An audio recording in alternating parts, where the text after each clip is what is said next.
Okay,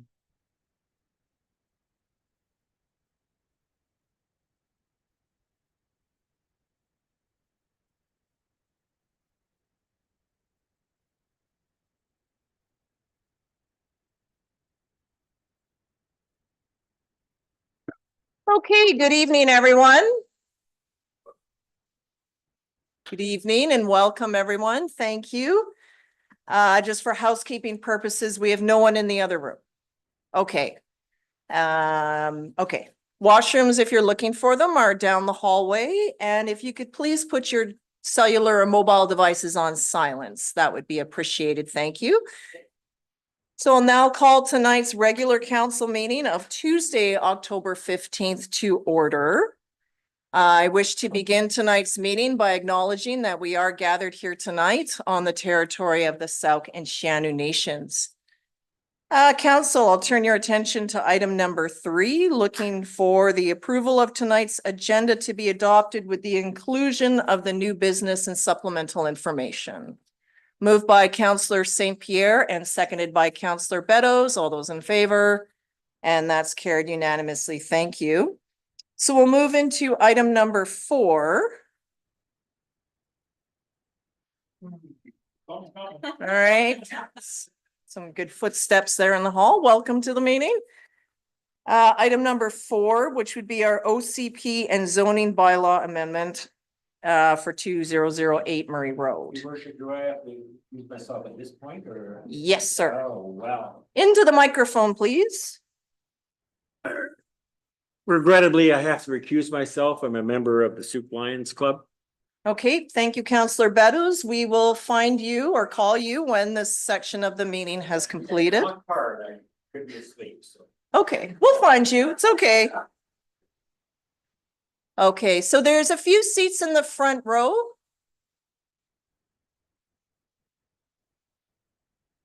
Okay. There you go. Everyone has a seat that's looking for one. Excellent. Thank you. So I will now call the public hearing to order for official community plan amendment bylaw number 913-400-17 2024 and zoning amendment bylaw number 914-600-106 2024 at 6:02 p.m. For everyone attending tonight, please be advised that the hearing is being live streamed and recorded as part of the October 15th regular council meeting. A copy of the recording will be posted to the Sooke's website following the hearing. Any written submission received during the public hearing will form part of the public hearing record. And at the conclusion of this hearing, all submissions will be retained at Municipal Hall for permanent retention. The public are invited to examine the public hearing binder located at the entrance of council chambers, or it can be examined in electronic form on Sooke's website. Thank you. I will also note that no further verbal or written presentations will be received by any member of council following the adjournment or conclusion of a public hearing. However, and that council may receive technical information from its own staff. So I'm just going to now go over how tonight's process will be. The order for tonight's public hearing will be conducted as follows. Number 1 is acceptance, a summary of any petitions or late correspondence received, if any, from our corporate officer. Planning staff will provide a presentation. Number 3 would be questions to staff from council. We will then invite the applicant to speak. We will then invite members or comments from members of the public. And once there are no further hands, or once we've exhausted all speakers, I'll ask 3 times for anyone else that wishes to speak. If there is no other, we will close the public hearing and return to the regular council meeting. I do ask everyone that please just respect the space. There may be comments made that you disagree with, and if we can just provide a safe opportunity for all views to be presented, that would be appreciated. I also ask that you refrain from clapping, applauding, anything like that. We'd like this to be as neutral and as safe a space for anyone so we can welcome all views on the matter. Council members, you're here tonight to listen, so I'm asked that if you do have any clarifying questions, that is fine, but please do not enter into debate with members of the public that are here to share and present their views. And also while there is no firm timeline, we know that there's a number of speakers. I'll go through the speaking list of those that registered first. We'll open to others. If you can try to stay around the 3-minute mark so we can, and of course, if that's not enough time, you can cycle back with new information just so we can provide an opportunity for everyone to share the time together. And please, I'm not going to be firmly cutting you off, but just so we can share the space and our time. But we will provide an opportunity for everyone to speak and provide any new information as they see fit throughout the hearing. Okay, so if I go through this here, our next step then is I'll now ask our Deputy Corporate Officer to advise if any petitions or late correspondence has been received and to please provide a summary of any of these items. Thank you, Madam Mayor. Yes, we did receive 3 emails this afternoon. All were in support of the zoning amendment and OCP amendment. Okay, so those are not loaded into the agenda, but they were received afterwards. Correct. 3 separate emails, all in favor of the rezoning. Correct. Okay, understood. Thank you. So I'll go over to staff, please. If you can please share the presentation provided by the Director of Planning. And whenever you're ready, Mr. Marshall, please go ahead. Thank you, Your Worship, members of council, members of the public. Thanks for coming out tonight. Tonight, we're here to look at a rezoning and an official community plan amendment for 2008 Murray Road. This is a 1,651 square meter site. It's presently vacant. It has a number of mature trees on the site and grassed area and gravel area. It's a privately owned parcel of land owned by the Lions.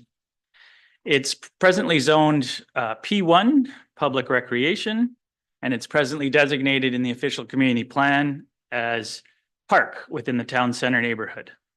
The surrounding uses are C2 general commercial to the north and the west, and R1 residential to the east and the south.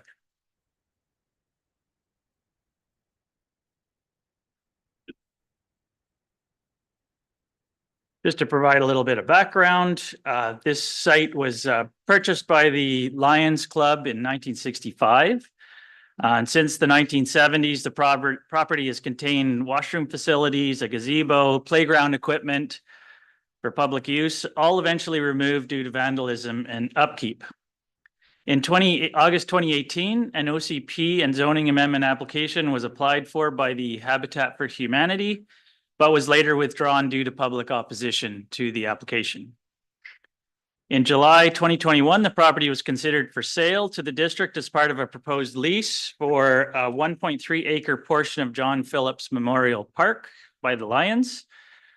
This proposal was eventually dropped due to public opposition to the lease of the park land. And in September 2024 of this year, the proposed OCP and zoning amendment bylaws received first and second reading.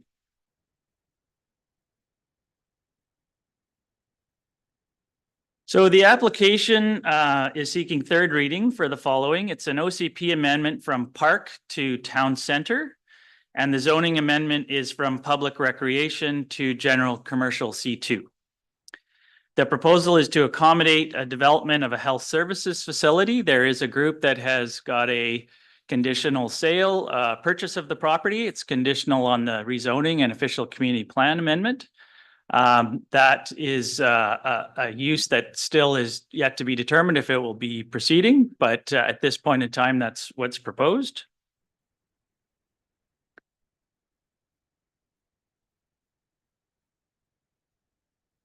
So in terms of the existing official community plan designations for this site, the existing designation is park.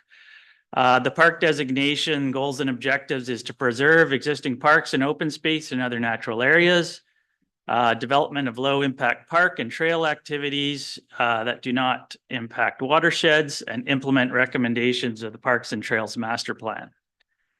The property has been designated park since prior to the incorporation of the district and carried over on various OCP and master plans.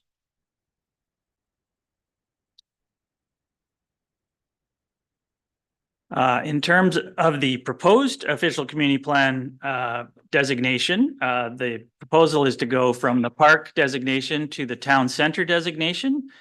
The town center designation looks at a concentration of retail and service personal uses, support mixed uses, including high-density residential, extend streets from Sooke Road to the waterfront, and improve waterfront access for Murray Road. So the town center designation does not preclude a public park development or use. So looking at the zoning for the site, so it presently has the zoning P1, public recreation. And if you look on the left side under the heading public recreation P1, you can see the uses that are permitted in the existing zoning. So there's agriculture, amusement facility, assembly use, there's a campground, ecosystem preservation, nature conservation, playground, private club. So those are the uses that are presently permitted on the existing site. What they're proposing to change the zoning to is the C2 general commercial. And you can see the uses listed under there. There's a number of uses: bakery, brew pub, bus depot. You can see the uses listed there. In terms of the height of the buildings, the existing zoning allows a building of up to 13 meters. The proposed zoning would allow for the height of the building to go to 14 meters. The maximum lot coverage on the site existing is 50%. Under the new zoning, it would be 60%. The front yard setback requirement with the existing zoning is 7.5 meters. The setback with the proposed zoning would be 0 meters, so it could be right up to the street. And you can see the side yard setbacks there. Just to clarify, because this came up in the first and second reading report that I provided, there are a number of uses in the list of uses in the general commercial C2 zone that are restricted in this particular area. So in the area that's south of Highway 14, the auto service facility is not permitted in this particular zone, and the gas bar is not permitted. And under a conditional use, the cannabis retail store is not permitted in this zone. So those are three uses that are precluded from the zoning.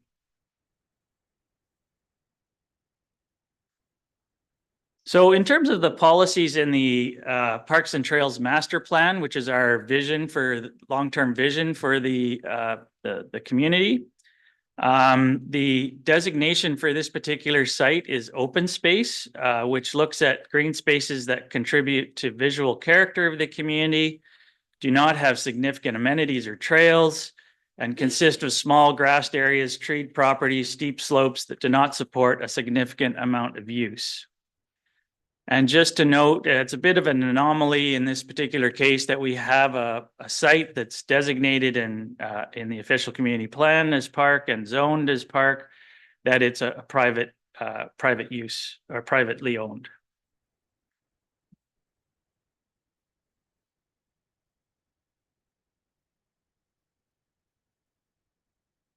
So just looking at the Parks and Trails Master Plan, there are two parks that are proposed for the town center area. Those are listed as E and F in this particular diagram on the left, the map on the left. The designation for this area is for a park that's at least a minimum of 0.4 hectares. This particular site is 1.6 hectares or 0.16 hectares. So it's about a third the size of what we're looking for in the town center as a future park. And the Murray Road is seen as a major corridor for connecting from Sooke Road down to the waterfront. And as part of this application, if the rezoning were to go through and the property was to be developed, there's about a 5-meter road right-of-way taking that would be needed to put in sidewalks and boulevard and widening the road for that particular site. And that would help with the pedestrian movement down Murray Road towards the waterfront.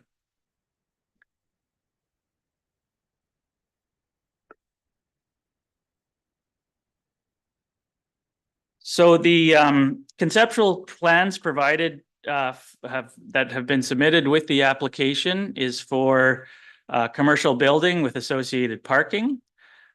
Just want to clarify that this is not the carved in stone future use of this site. It is a concept. It's quite normal for all rezoning applications to come forward with some sort of idea as to what's being proposed on the property.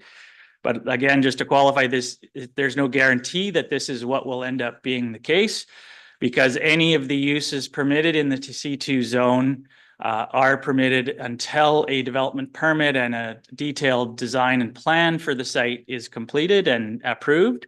So at this point in time, what council is making a decision on are all the uses within that C2 zone. An arborist report has been done for this site as part of the application. The Lions did want to see that the Sitka spruce particularly and some of the other larger maple trees on the site would be preserved. And in order to ensure that those trees are preserved, we asked for an arborist report to make sure that the trees were still in good health and would survive into the future. And as a result of that arborist report, we found out the trees are healthy. And we've got a recommendation to council that a covenant be placed on the property that would ensure that the trees on the mature trees on the site are protected long-term. And it also provides recommendations as to how those trees should be protected during construction and into the future.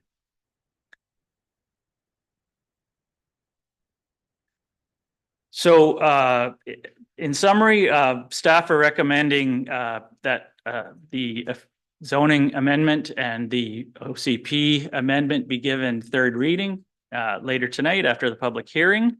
That's conditional on an affordable housing contribution of $3,000 per residential unit. Sorry, this is as a condition, a covenant be placed on the property that includes these 3 items listed on the slide there. So the affordable housing contribution of $3,000 per residential unit, a road dedication of Murray Road, which I talked about to create that corridor down towards the water, a 4.9 meter wide along the east boundary of the property, and tree protection in accordance with the arborist report prepared by Elevated Tree Services. So those would all be things that would be included in a covenant that would have to be registered on the property prior to the final adoption of the zoning and official community plan amendment. And prior to final adoption, the bylaws will need to get approval by the Ministry of Transportation.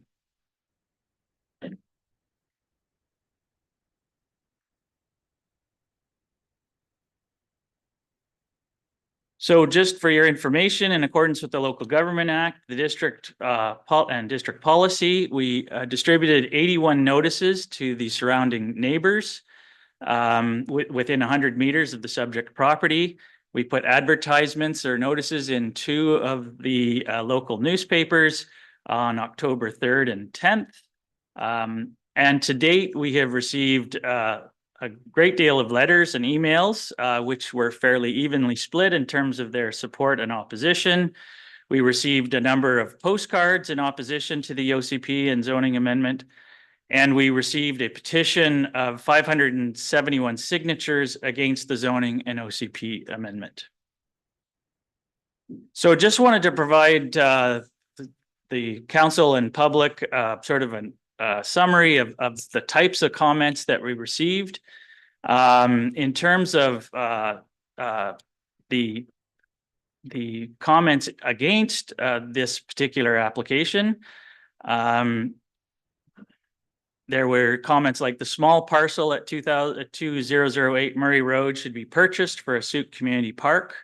That was repeated numerous times in comments against this rezoning, that they'd rather see this be purchased as a park as opposed to getting rezoned. Protecting some green space in the center of Sooke will be ever more important as Sooke core develops. So there was, again, numerous people that mentioned that the downtown area was going to be part of a lot of new development in the area. Particularly, there was mention of 500 units of housing, and that this was an important piece of land in order to facilitate those new residents.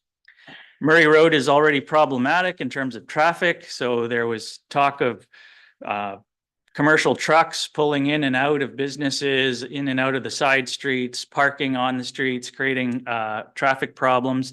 That the intersection at Murray Road and West Coast Road was problematic due to the traffic issues, and felt that this particular application would make that worse. A member of the public questioned the arborist report and did not feel that it met the International Society of Arborist standards. The addition of a new club, not sure why that particular use was chosen, but which may attract increased foot traffic, noise, and activity, could alter the character of our residential neighborhood. Once the green space is gone, it's gone forever. It's a place for families and teenagers to hang out and for people to find shade in the heat of the summer. They are places where we meet neighbors and make new friends, free, welcoming, and accessible to all. So that's just a flavor of the types of opposition that was in the input that was provided. In terms of the support that we received, this is a great use of this lot that has sat empty for years. Our town can certainly use more commercial space and definitely the services this business is offering. Leaving some of the larger trees is very thoughtful and aesthetically pleasing. Currently, this property doesn't appear to be used to its full potential. The property is not proven to be viable as a park, and given its location, would better serve the community as much needed commercial space. Added commercial tax dollars are a solution to help build budgets to improve infrastructure in the long run. This property does not meet your own criteria and when they say your own, they mean the district's own criteria for a park, and the district has indicated no desire to purchase the property and has had many opportunities to do so over the years. If you refuse to rezone the property, you effectively restrict the pool of potential buyers to one, yourselves. And your own staff and policies are all saying don't buy it. We need more local jobs and services so people don't have to drive all the way into town for work or appointments.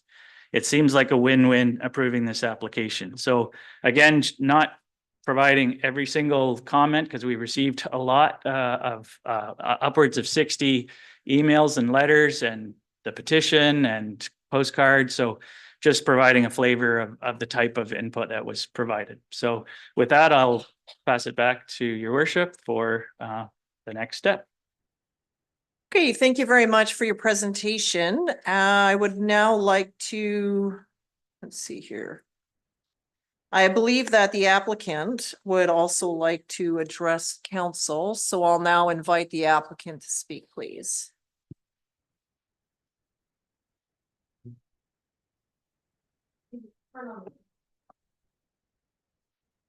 My name is Danny Willis. I'm the president of Sooke Lions. This was bought many years ago by our club when there was no local government. And they operated it as a park with washrooms and equipment for many years until vandalism and misuse had them decommission it and dismantle it. And for over 20 years, it's just vacant property that's sitting unused. It is an asset to Sooke Lions that we want to use for the betterment of the community. In the past 20 years, we've negotiated a number of deals with the District of Sooke to sell this to you so that you can make it a park if that's your desire. It's your position to provide parkland, not ours. We're a private entity. You've declined in every instance with the proposal have come forward to make it a park. So if it's not going to be a park, we need to access that asset of ours to something that's going to be a benefit to the community. This proposal, I think, as the bottom line of that last one says, is win-win for everybody. The community will be better enhanced with better mental health services. Cedar Tree wants to expand their operations, and they can't do that with the existing infrastructures in town. They need a new building. So that's going to do wonders for more services for the whole community. The money that we receive for selling this property will reinvest into the community, because that's what we do. We support the community in every way we can. This isn't something that's going to make any of us any money. We're going to put that money back into things like the swim program or pancake breakfast, all the things we do in town here. You get tax dollars now that you haven't had for years.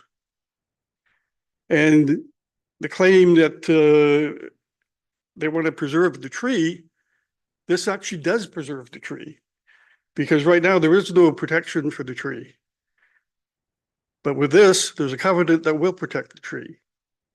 The open green space, Cedar Tree wants to keep that so they can do things like yoga in the park, be able to have that grass. So their intention is to keep that green space, put the parking in the building on it. There's now the gravel. And we have a contract with them that we intend to follow through on. There are lots of other possibilities that we could use this once it's zoned and get more money, but that's not what we're after. We're not just trying to get the zone so we can make more money. Because as I say, it doesn't help us. We need the money that we're going to get from this to reinvest in the community. They need the property so that they can put more services for mental health in the community. We protect the tree, and the green space will be maintained for some period of time. Now, the problem with the opposition is they don't see any guarantees. Well, there are no guarantees. But if the proposal doesn't go through, they could lose the green space sooner, because our next option is to put a clubhouse, a hall in, and that would take out the green space. We have a plan that we've had for years to do that, but we haven't been looking to do that, and we still aren't looking to do that at the moment. We think this is a win-win for the community in many aspects, and that's why we agreed to the sale to Cedar Tree. Part of the sale agreement is they pay all the costs for the rezoning, so they are financially invested in this, and I'm confident that we can trust that they're going to do what they say they're going to do. I think our reputation is solid, that you can trust that we intend to do what we say we're going to do. And there are many possibilities going outside of that, but that's the zoning bylaw as it is. We have no control over that. We have to operate within that framework. So that's where we're at. We're prepared to go forward with what they plan. And I think that's good for the community. Any questions? Okay, thank you, Mr. Willis and the Lions. I'll ask council now if you have any questions of staff or the applicants. Mr. Willis, if you could just stay there so we can, Yep. yeah. Go ahead, Councillor Pearson. Into the microphone. Through you back to our Director of Planning. So I have 4 or 5 questions, and I apologize because I wasn't here at the first and second reading. So C2. Councillor, can you Oh, direct sorry. the questions to me? Yeah, okay, yep. C2 is the zoning that's being proposed tonight on the public hearing, right? So through you to the Director of Planning, C2, if I recall, professional services, we had to get an amendment to C2 zoning for a recent C2 application. Is that the same for this property, C2? Because I'm assuming that what's been described is professional services. Did you catch that, Mr. Marshall? Kevin, know where I'm going? Yeah, so what's being proposed is a use that's permitted within the C2 zone that it's being rezoned to. Yeah. So Okay. it is a use that's permitted in this zone. Okay. Yeah. And the reason I'm asking that is because I didn't see professional services listed on the C2 uses. I think it's health services. Health services? I didn't see health services. So health, can I get the presentation back? Yeah, I can just, Health services is noted as a principal use as item R in the zoning bylaw, On C2? in the C2. nope, yeah. So, right here, health Health service. services, okay. So was that recently added within the last year? No. No, I'm just. Are you thinking I'm of comparing- childcare? I know, I'm dentist. With C2. I'm asking just, Oh, because a dentist wasn't permitted in C2 at one point in this term.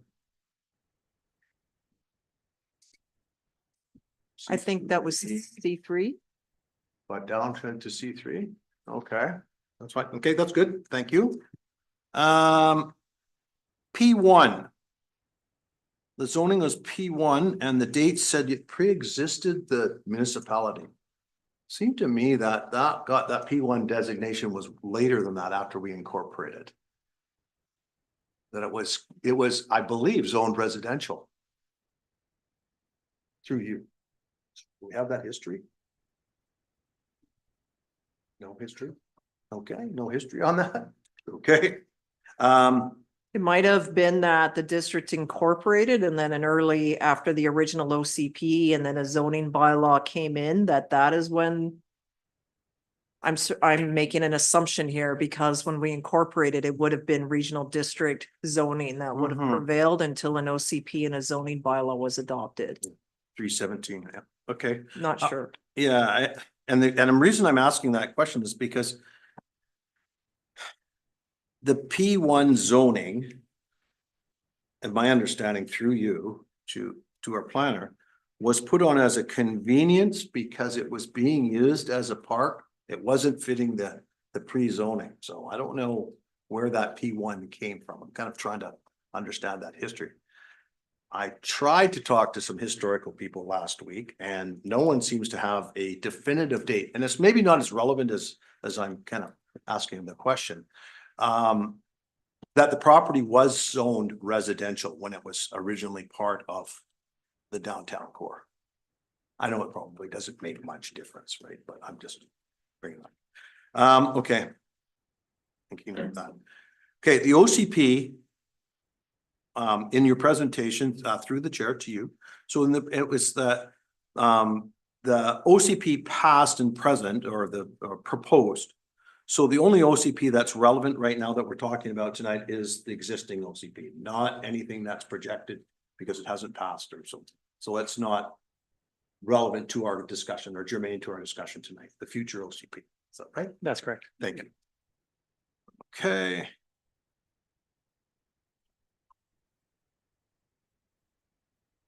No, I have no more questions at this point. Okay, thank you. Counselor St. Pierre. Through the chairs to our Director of Planning. I'm curious. Oh, sorry. Through the chair. To staff. I'm curious about some of the uses permitted in P1, because what we have here are amusement facility, assembly use, and private club. And I'm curious about what exactly constitutes an amusement facility. What is assembly use? Like what sort of infrastructure, what sort of buildings would that entail potentially? And in terms of a private club, I see here that you can cover 50% of the lot with a private club. Is this a situation where you'd have to keep the rest of the property as green space, or would the rest of the property be potentially available for parking lot? Sorry, can you just repeat the last question there? In terms of a private club is one of the permitted uses. Coverage says that you can cover 50% of the lot. So what that says to me is you could build a building 13 meters tall, covering 50% of the lot. The remaining 50% of the lot, would that be retained under P1 as green space? Or would a potential developer owner be permitted to put, for example, a large parking lot? Cut down all the trees and put parking. So the question is, under the existing zoning, somebody could build a building over 50% of the property at a height of 13 meters.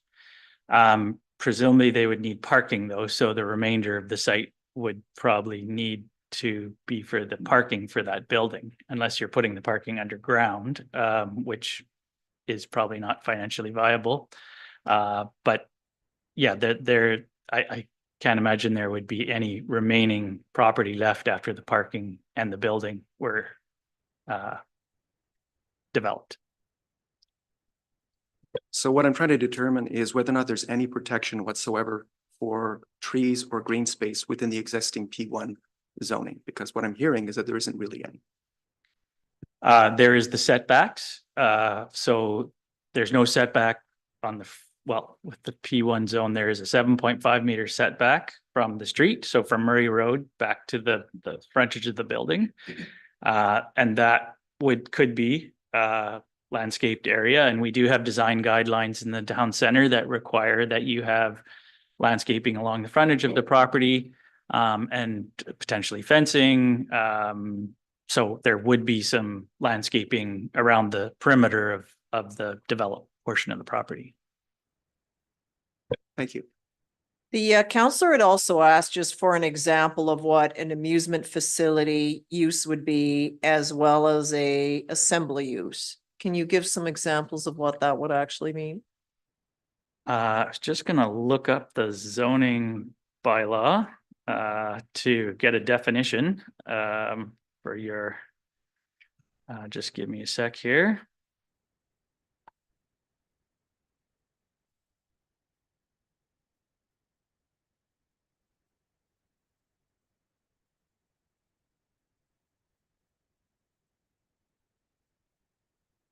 So an assembly use means the use or occupancy of a structure or a part thereof for the gathering of persons for civic, political, social, charitable, philanthropic, cultural, private, recreational, or private educational purposes. Okay, thank you. And also for the amusement facility? And I think it was outdoor. So for outdoor means a development or use providing facilities for entertainment and amusement activities which primarily take place out of doors and where patrons are the primary participants, includes golf courses. Okay, thank you. Go ahead, Councillor Bateman.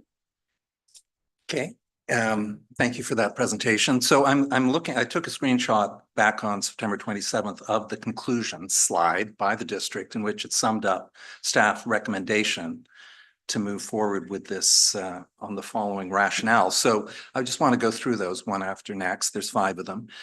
Number 1, the subject property is privately owned and not a public park. So I'm assuming the perception of it as a park or its traditional use is trumped by the fact that it is a private property. I guess the qualifier is that it's not a piece of land that the municipality has any control or maintenance of. It is privately owned and can be treated or dealt with as the private property owners want to. We as a municipality have no control over that.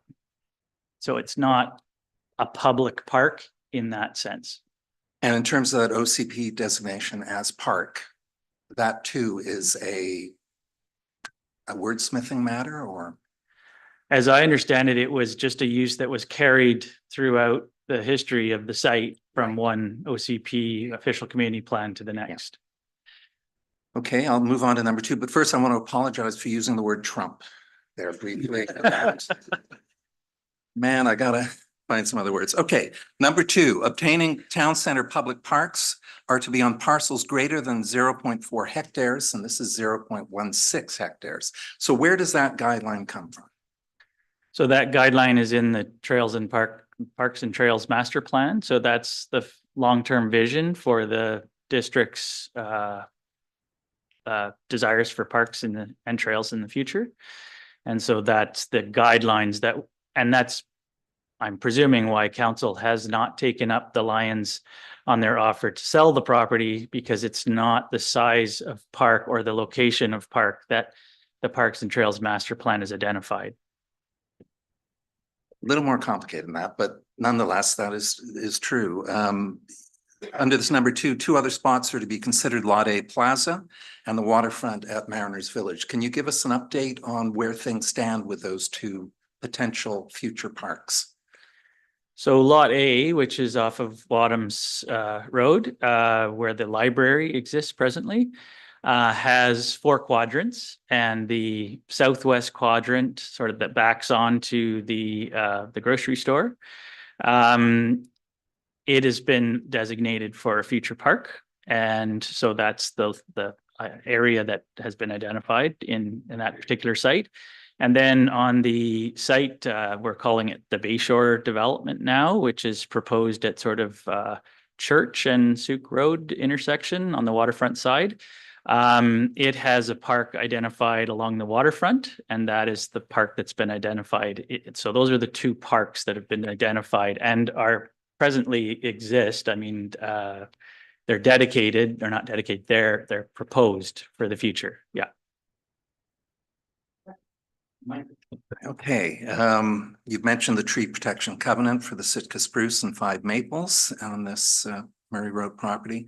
The 5th argument was commercial zoning will attract services and employment within the town center, and you spoke to that. And site development will enhance pedestrian and cycling connections to the waterfront in terms of those frontage improvements along Murray. Okay, thank you. Anything else from council? Go ahead, Councillor McMahon. What is the process going forward should the Ministry of Transportation and Infrastructure not sign off? The bylaw would not be able to be adopted.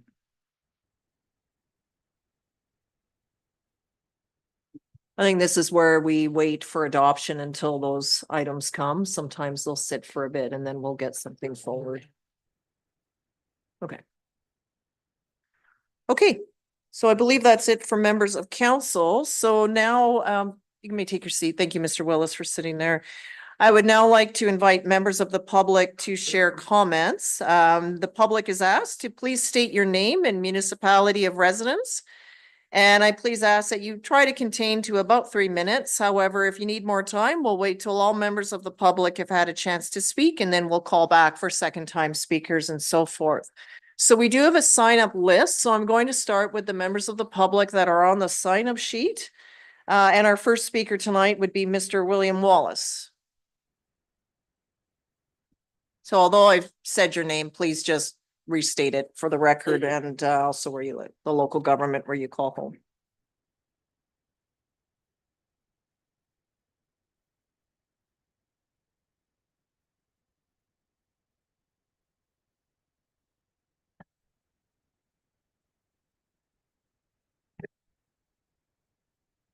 My name is William Wallace, and I'm from downtown Sooke, where I live in a multi-unit housing unit near this park. I'd like to start off by first saying, about 2 years ago, I had breakfast with the mayor, and I was there to talk about climate change and Sooke energy security, but we also discussed development in Sooke. And she said at that time she believes in the importance of neighborhood pocket parks and not the cash in lieu payments that developers sometimes offer.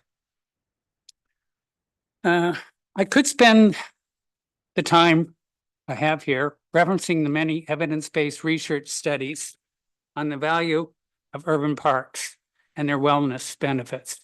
And in the Sooke OCP and Parks and Trails Master Plan, saying there's a need for more public parkland in the downtown core.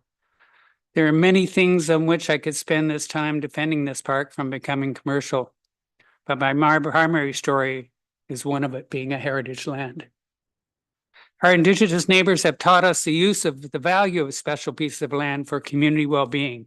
They call them sacred land.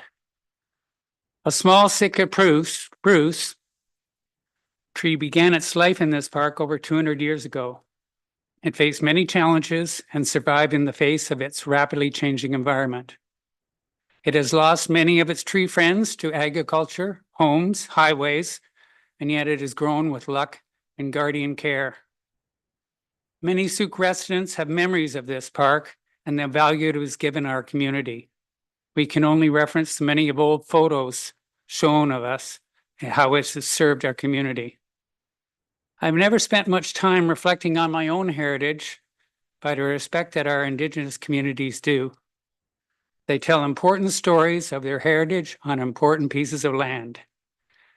If there was a Sooke story to tell, I expect that this small park would have a part. It has the town's symbolic tree, a Sitka spruce, the largest in the downtown core, and it needs protection, and not just promises and covenants. It has community memories that even the councillors have referred to. It has a community organization that came together and with hot dog sales purchased it for the community enjoyment. And it has numerous stories to tell about its guardian care for nearly 60 years. It has people asking that respect its value as a pocket public park with wellness benefits, its canopy benefits, its historic significance, and it is the only park in the downtown core as densification comes to this location. Yes, it is a small park, but it is the only green space where I can walk to and play catch with my grandson. This is a small piece of land, but one that I and others feel is a heritage land for our neighborhood and for Sooke. It needs to be protected from commercial zoning. You cannot guarantee me that this business operation at this location will survive, but a small public pocket park can with community care and luck, just like that small Sitka spruce did, born there 200 years ago. I ask that the municipal government consider buying this property and preserving it and showing its heritage value. I won't take up much of your time. I know that there's $350,000 in the park acquisition fund. We had a surplus of $2.5 million that was noted. Why can't we offer the Lions Club 50% value of what they're looking for? And then their organization, the Friends of Sooke Park and other organizations can gather money together and help save the park, and as well as to make donations towards the gathering place, maybe the medical center. That's a win-win situation as well. They get their money for operating and other activities, but we get to keep a very valuable heritage park within our community. Thank you. Okay, thank you. Our next registered speaker is Zoe Baldwin.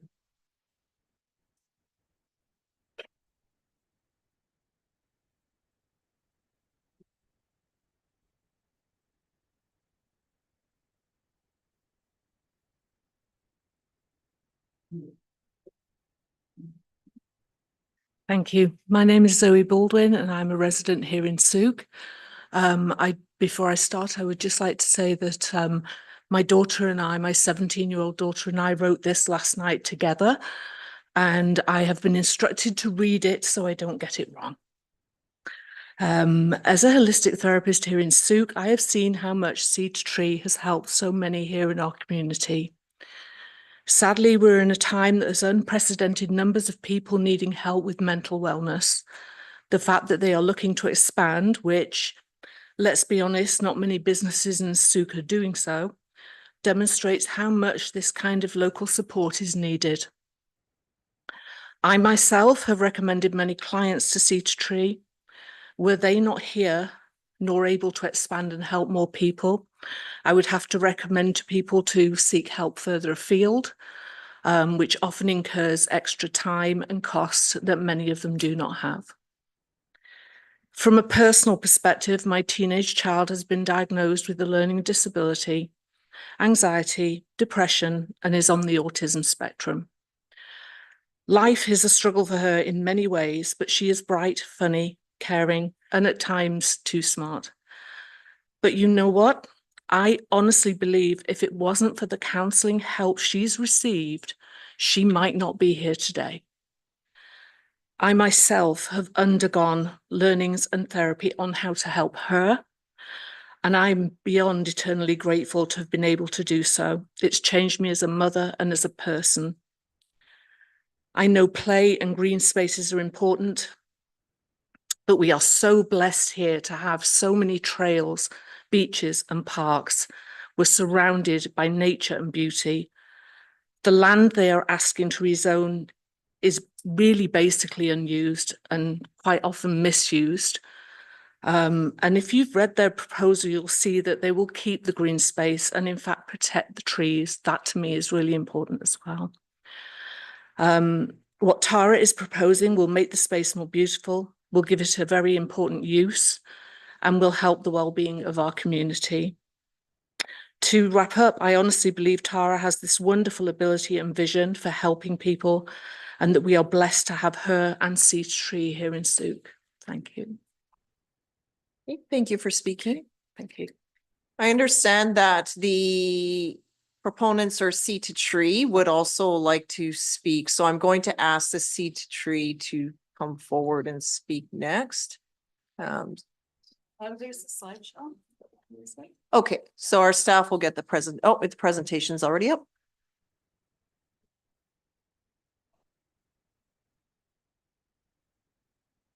Right. Thank you for the opportunity. I know that we're not the applicant, but I'm hoping that some of the information that I'm going to present on behalf of Cedar Tree will put people's minds at rest, at ease around how the land there will be used and the services we'll be bringing. I'm a little bit nervous. That's okay. So as you already know, the background to this site, I just want to add that the sale of this property to Cedar Tree would benefit the community in two ways, as has already been mentioned, in that the funds from the sale will go to support the Lions Club and all of their many charitable acts in the region. And Cedar Tree will contribute to the downtown core with accessible mental health and wellness services in a way that's respectful of the natural environment, and will also provide employment and contract work for a considerable number of people. I just want to give the bigger context as well in terms of the needs in Sooke region for mental health care. There is evidence to show that Sooke's region is experiencing higher rates of depression, mood, and anxiety disorders than the rest of BC, and that Sooke residents and service providers have identified via a mental health report that was done last year that their highest priority is free and or easy to access counseling and mental health services. So the vision that Cedar Tree has is to utilize the natural environment and to create opportunities for partnership, and bring important services here to Sooke. Okay. So this includes making improvements to the site, making it wheelchair accessible, for example, creation of gardens, sensory playground use, etc. Potential partnerships and additional wellness services could include yoga, play therapy, cultural activities, midwifery, psychologists, youth groups, support groups, music therapy, grief and loss supports, etc. The list goes on. There's a lot of interest from the community in terms of community partners and practitioners, but we just don't have the space in the current location. You know, I know that people are very worried about preserving the green space and especially the trees. And of course, we love nature too and see the value of nature and the part that nature has in people's healing and wellness. And so there will be 3 covenants in place to protect, maintain, and enhance the green space. The spruce will be protected. The only building will be on the north area where the gravel is, and the green space will be better used and protected with our plan than any other commercial proposal, potentially. I just want to talk briefly about Cedar Tree and the history of Cedar Tree. So Tara Monroe, who is the founder, this is her hometown, and work that she's done here to create Cedar Tree and the success and the rapid growth is quite astonishing and a lot to respect. Her family and business is here. She cares about the community, as do all of us that live and work in this area. I myself live in Sooke. I work for Cedar Tree. I became aware of Cedar Tree as attending there as a client. I went there first for my own counseling, which was a huge benefit to me. So we're looking at responding to the needs of both community members and service providers. This is a workplace, yes, a business, yes, but it also has a foundation side, a nonprofit side. And, you know, this is a business that's working in benefit of our community. So Seed a Tree offers an average of 20,000 client sessions annually. So that gives you a sense of just how many people are needing support and help. We would be able to offer more, but we don't have the space. We have practitioners, again, wanting to work for us, but we don't have the space. About 2,500 of those sessions are offered at either very low cost or they're free. So that's, you know, it reduces the barriers for people who cannot afford counseling or don't have counseling covered by their workplaces. We've always operated like a nonprofit community agency, partnered with local agencies, First Nations, first responders, and responded to community needs by offering accessible services with almost or sometimes no wait list. We support local nonprofits with donations and in-kind services. We offer free groups and workshops. We offer free practicum placements to master level students, and we support families throughout the year. And again, one of the barriers that people in the Sooke region identified in terms of accessing mental health care was having to leave their home area and all of the barriers that comes with trying to travel outside of their home community. So we've had a great community response. We have letters of support from Sooke Nation, from the Chamber of Commerce, and a number of other people. We've had almost 600 people sign a petition and more than 200 messages. 200 people have sent messages. I'm aware of time and people's wanting to speak, but I'm just going to read you very quickly a few quotes. As a first responder and a mental health advocate for over 4,500 BC firefighters, we are always looking for places of healing for our first responder family. And I am hopeful I would be able to refer my coworkers to this center when needed. And that's a quote from Steve Farina, who's the Executive Vice President of the BC Professional Firefighters Association. And that's just part of the message he sent. I also am going to quote a man who's here and has served our community for a long time. And that's John McCrae. He says, the topic of mental health and wellness is extremely important in the fire service. Equally important is having a counselor you can relate to and trust. The Otter Point Fire Department are fully supportive of Seed a Tree's vision of a new community mental health and wellness facility in Sooke. We are realizing more than ever the tremendous value in the services provided to individuals and groups in our community. Again, just a few really quick ones from community members. I've utilized the services at Seed a Tree for myself and my children for many years. I believe their vision is so important and we are very grateful. To grow and serve many more people would only benefit our community. Offering all the services planned would be a great benefit to our fast-growing community. Also, with the proposed building leaving as small a footprint as possible, you are leading the way for future development here. It's incredibly important to our community to have spaces that are created with the intention of making Sooke a healthier, happier place. More mental health and wellness services such as this beautiful, thoughtful proposal are urgently needed to support our underserved community and its members. We need visionary approaches like this center that will have lasting benefits for many.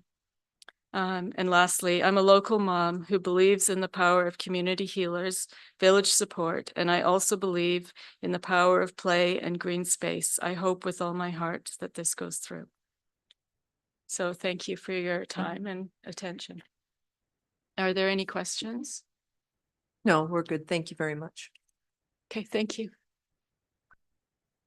Okay, our next speaker here will be Casey Cox. Casey?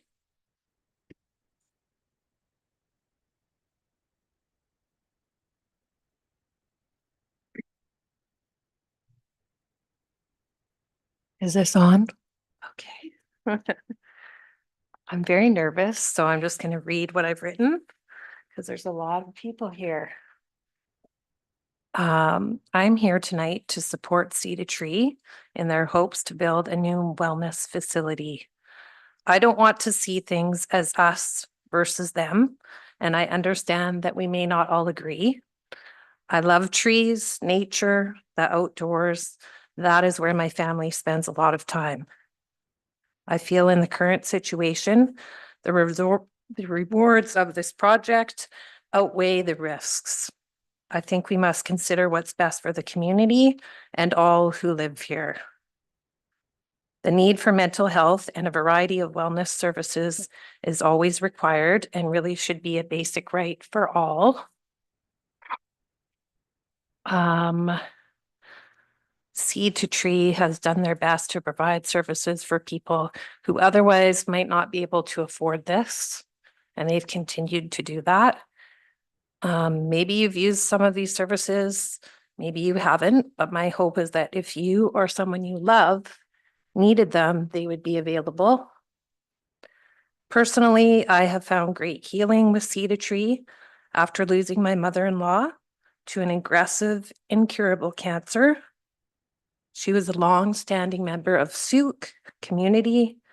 Some of you may remember her from running Mother Goose at Sooke Family Resource Center. Her name was Anne Marie. When my heart was shattered after her loss, their services helped to put me back together again. Someone said at the last meeting, this kind of project goes forward on a wing and a prayer. For people who are struggling with trauma, grief, loss, instability, and other issues, they are moving through each day on a wing and a prayer. I hope that council will consider the healing impact a center like this could create and the sense of support and community it would continue to foster. When you make your decision, think about the families, the first responders who live here, and those who may need to gather for healing and a chance to create a space for joy. That's all I have for you. Thank you for your time. Thank you very much. So just folks to clarify on the process, Seed to Tree was part of should have been ahead of the public. So the Lions Club presented as the applicant. They referred to Seed to Tree as sort of not being a co-applicant, but part of that process and the rationale. So that's where I paused and called that proponent forward. It wasn't on my list. So anyway, I'm going back into the speaking list. And next up is Helen Ritz, please. And if anyone's curious, there are 7 people on this list, and then we'll invite random members who would like to speak. Helen Ritz. I live downtown and I'm also a member of Friends of Sooke Parks, but I'd like to ask a procedural question, if I may. I received, not I, but our group received a letter from Heather Power, Deputy Director of Corporate Services, similar to what we asked at the last meeting, whether, since there is no development permit, why are we discussing Seed to Tree? And this is the answer we got. Discussions during the hearing must remain focused on the rezoning application itself. Topics beyond the specific rezoning issue, such as possible future proposals that are not yet under consideration, may not be discussed during the hearing.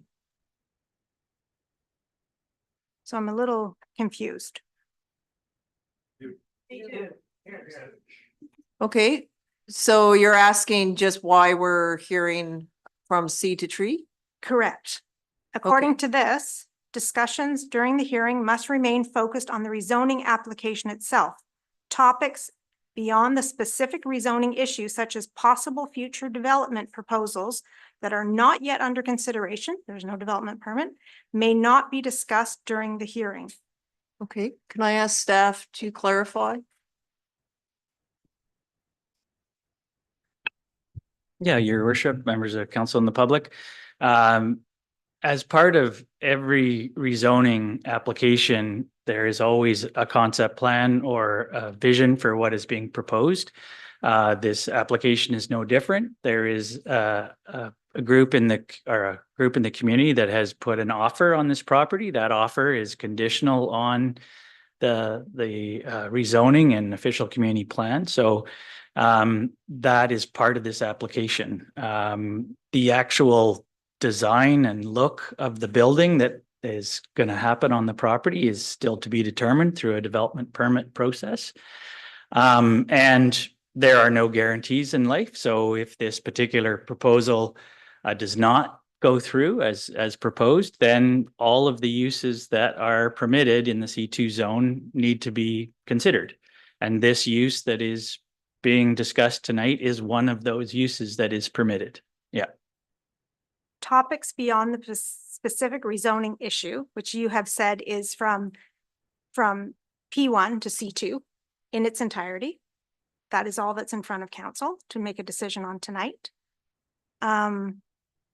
Topics beyond the specific rezoning issue, such as possible future development proposals that are not yet under consideration, that would be seed a tree without a development permit, may not be discussed during the hearing. It seems pretty clear to me.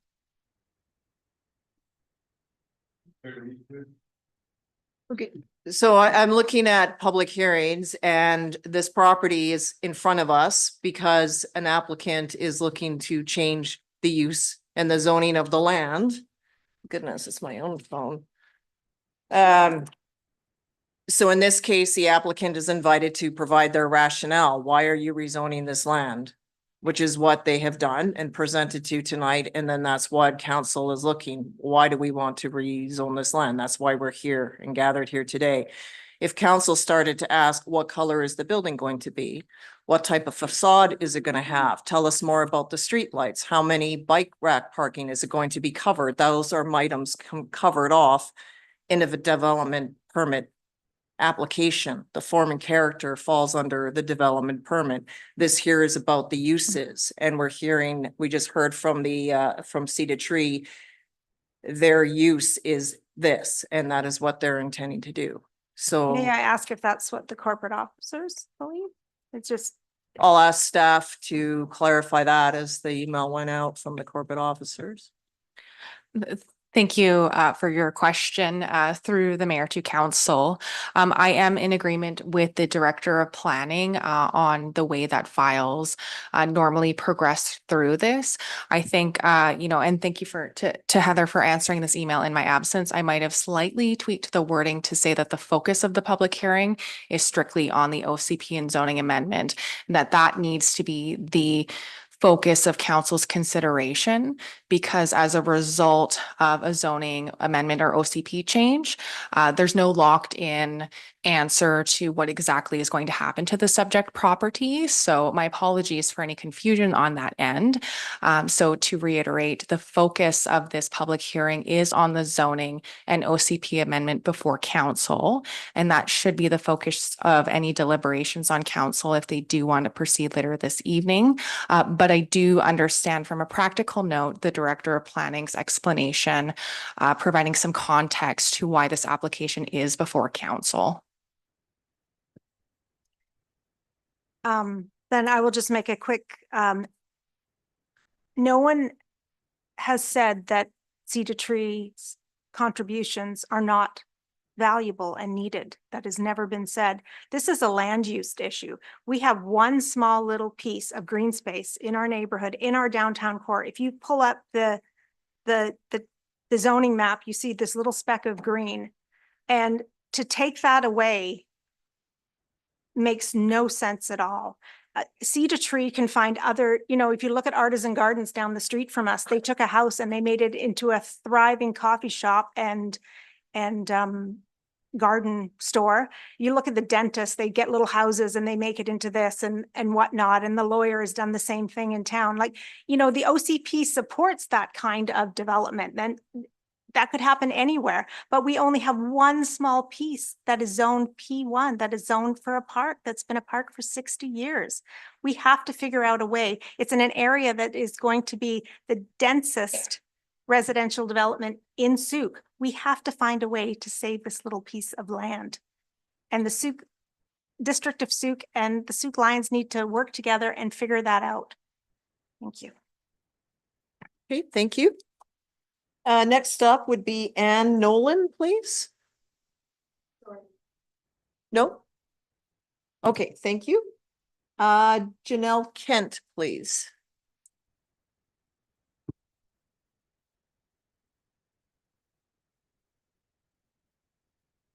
Is Janelle Kent here? Okay.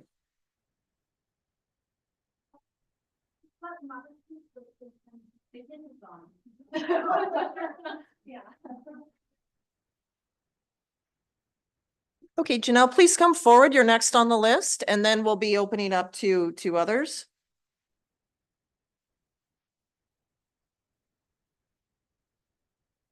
Yeah. I had intended to speak about density and the fact that there'll be 500 new homes, multi-unit homes in this neighborhood within a few years. And there is zero green space. We all know what the urban planners and global planners say about park spaces, that they are an asset to any community.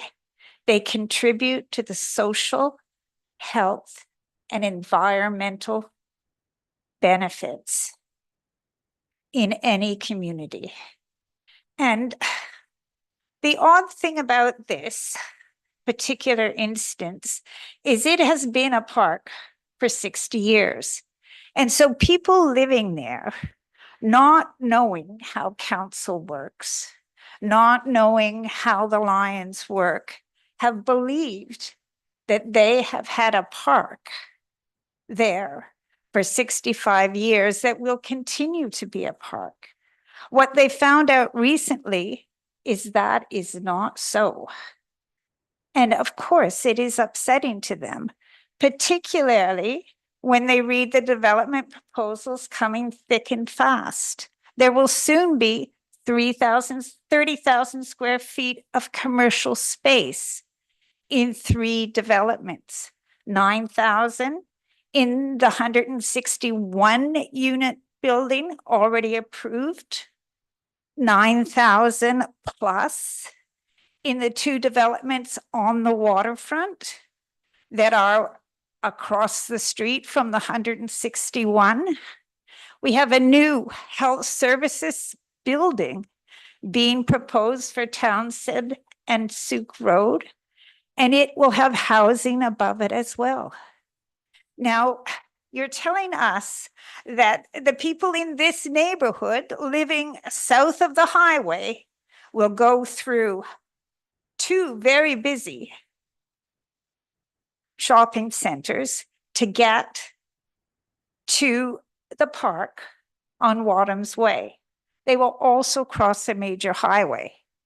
Having been a teacher, I can guarantee that no parents are going to want their child to travel through that busy corridor to a very busy park with regional use in order to play at a playground.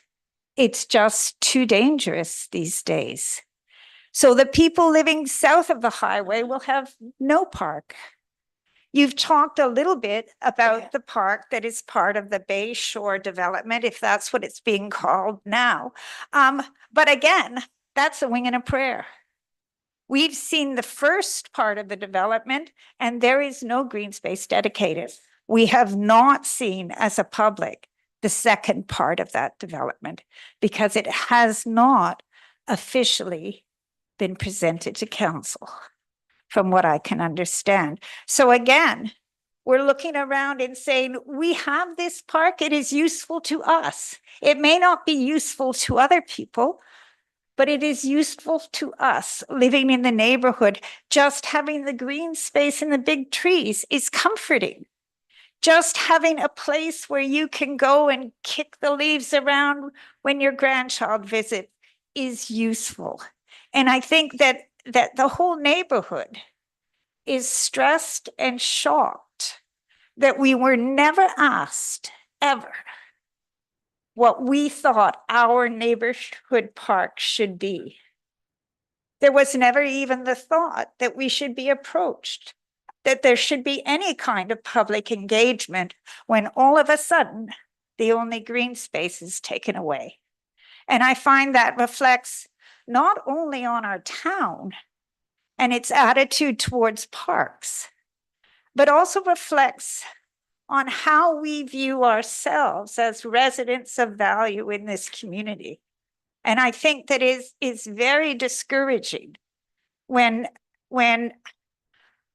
drastic changes are made to a neighborhood without consultation or thought given to how those changes will affect day-to-day life in that neighborhood.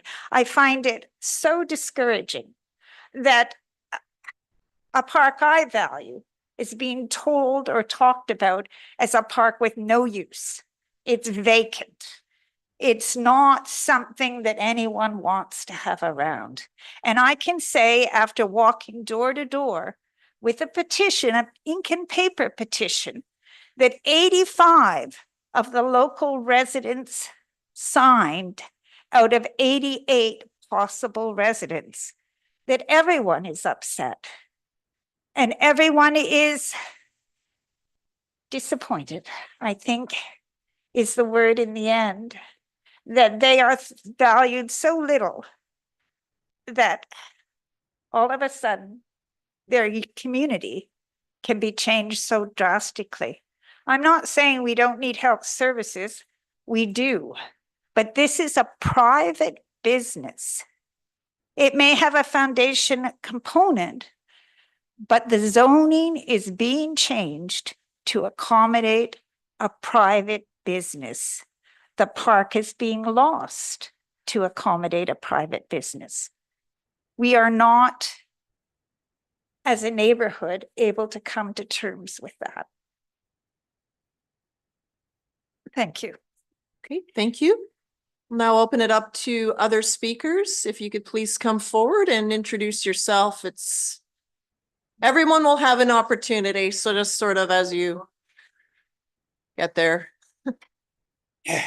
And please just introduce yourself and tell us where you live. Hi, Paul McTavish. I live in Sooke. I hear a lot of the word park. It's not a park. It's a piece of land. It's owned by the Sooke Lions Club. So all this talk about park, it's not a park. It's bare land owned by the Sooke Lions.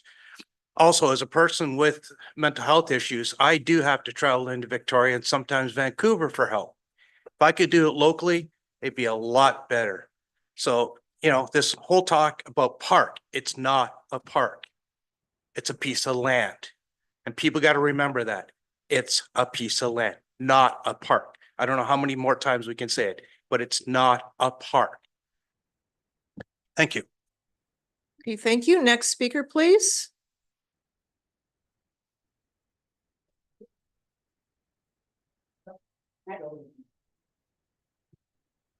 Hi there.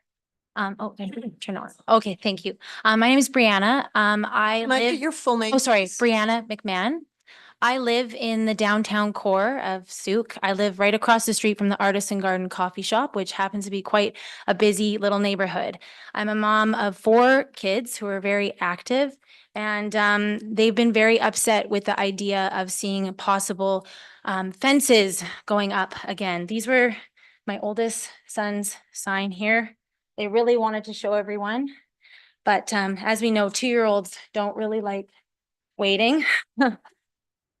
It says, "I love this park." I'm hearing it's not a park. I actually didn't even know if that's true, that wasn't a park, but we use it like a park all the time. My kids love it in the spring. They love going and running and playing tag there. In the fall, they love building massive leaf piles and jumping in them. In the summer, we go and get ice cream and sit there as a family. And I never actually valued a green space so much. And I've actually never lived in a downtown area before.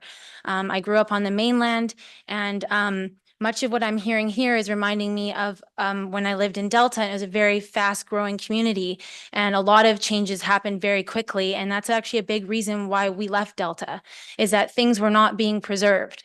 Nothing of heritage was being kept. They had a fire hall, they tore that down, built a new one. Then they're like, oh, actually, wait, we're going to keep the little fire hall. It's going to be an art center. And that was really great. And then they're like, actually, no, we're going to tear that down. Like Delta kept nothing of its heritage. And it really bothered me because it was a place I grew up in. So I've been trying to talk to a lot of my friends and a lot of people I have that have been born and raised in Sooke, and they talk about the playground that used to be there. And I myself, with young kids, have oh man, it'd be so great if there's a playground right here, because at one point I didn't have a car and it was a global pandemic and I just moved in and I had to walk all the way to Broomhill, up a hill, pushing a double stroller. And it's hard. And then other playgrounds are at schools. So for me, I feel like there has to be a bridge here. Fine, if we can't keep this as a public park, there needs to be another public park. This is really unfair for young families. The water park decommissioned. I get it. We got beaches. We got lots of places to play, but all these communities get parks for the kids. And I know tons of families that homeschool and other things, and they don't have access to these playgrounds. Broomhill's the only park, and it's not accessible by a lot of people in this community, and a lot of people that don't even have cars and are low income. And to me, that is mental health, and that is wellness and well-being in our community. And I just think it'd be really sad to see it. I hope the trees get protected. I hope that there could be some agreement here, because everyone in the community actually uses it a lot. And I know a lot of other people will say, oh, it's mostly unhoused people using it. It's junkies using it and all these things. No, it's a lot of different people using it. And maybe if that is the people using it, that's benefit for them too.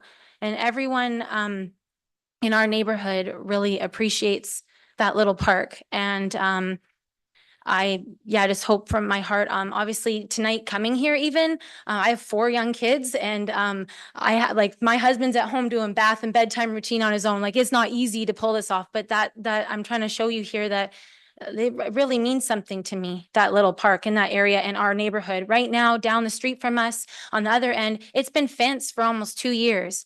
My son actually was going down there in the spring to help baby deer that were getting trapped in the gates and finding places to try to dig out so they could actually get to their moms, because the deer, no offense, aren't that smart and they can't do certain things. So we've been seeing this potential build that's supposed to happen that is a wildlife area just be fenced. So that's also my concern, that that's just going to happen here. What if it gets rezoned and something else falls through, and now what? Now what are we looking at here? Is someone else just going to come scoop it up if she doesn't get everything in order or something like that? I think that there's more on the table. Anyway, so thank you for your time. Thank you. Next speaker, please.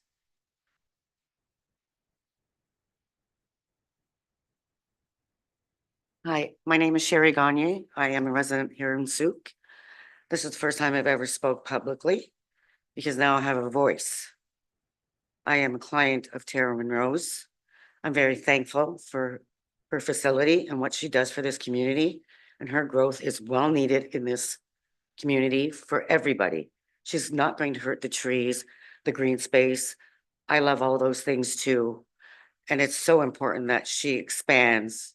And it's not just a business, it's giving back to the community. She does such low costs for people. She offers so many things for everybody. And I am 59 years old, and it's the first time I have a voice, and this should move forward. That's all I have to say. Thank you. Thank you for speaking tonight. Next speaker, please.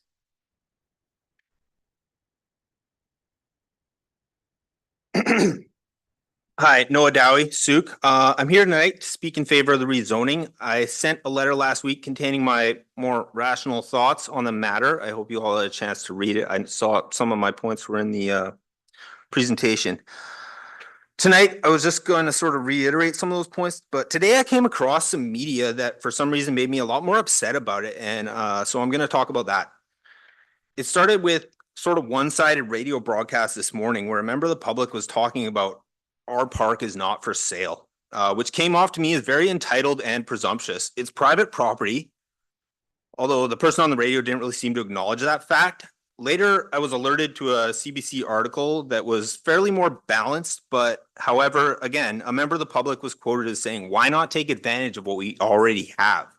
Again, this is a very entitled and presumptuous attitude towards someone else's private property, and I think caving to this kind of pressure would be troubling to a number of landowning community service groups and potentially be damaging to potential future collaborations between them and the district. Furthermore, all of this reminded me of what I consider to be a very disrespectful letter to the editor in past weeks, which suggested that all Lions Club was good for was pancakes, hot dogs, and parks. A shallow statement that I found very offensive, considering all the good work above and beyond that they do for this community, and that the public generally doesn't get to see. I'm talking about things from installing accessibility features in residents' homes, giving donations to local families in needs, maintaining the cemetery, all the way up to supporting international aid efforts worldwide. But I don't want to dwell further on these negative thoughts as they've been troubling me all day. So I'll just end by restating that the Lions have been trying to divest themselves of this property for decades. It hasn't been viable as a park.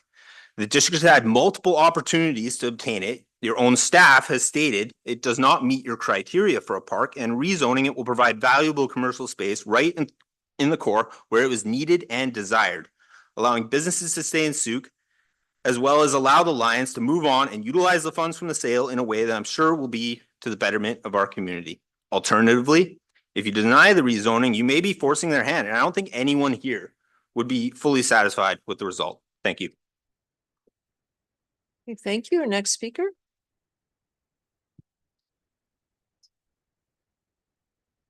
Good evening. I'm Nancy Vieira. I'm a local resident of Sooke. I've been in the real estate industry for 35 years.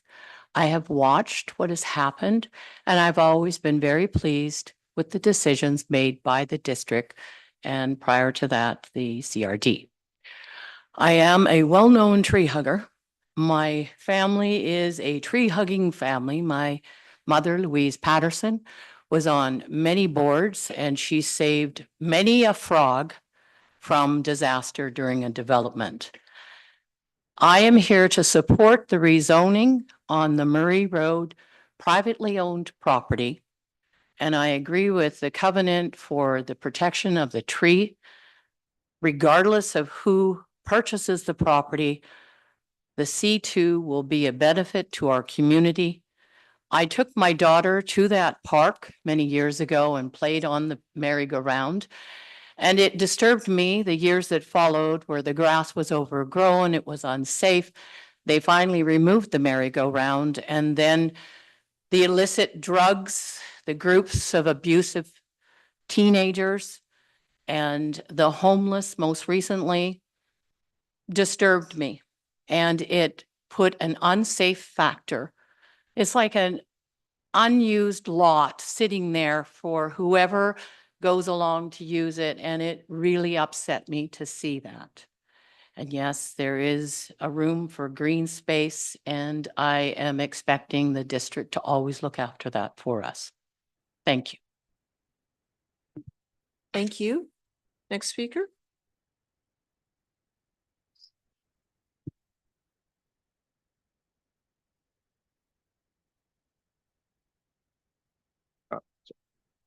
Good evening. Thank you for the opportunity to speak tonight. My name is Trevor. I live here in Sooke. I'm speaking as Your full name, please. Sorry, Trevor Paul. I'm speaking tonight as a director of the board of the Friends of Sooke Park Society. Our purpose is to protect, advocate, and enhance parks and green space in Sooke. We believe that parks should be maintained as parks for the benefit and enjoyment of our entire community, including our future generations.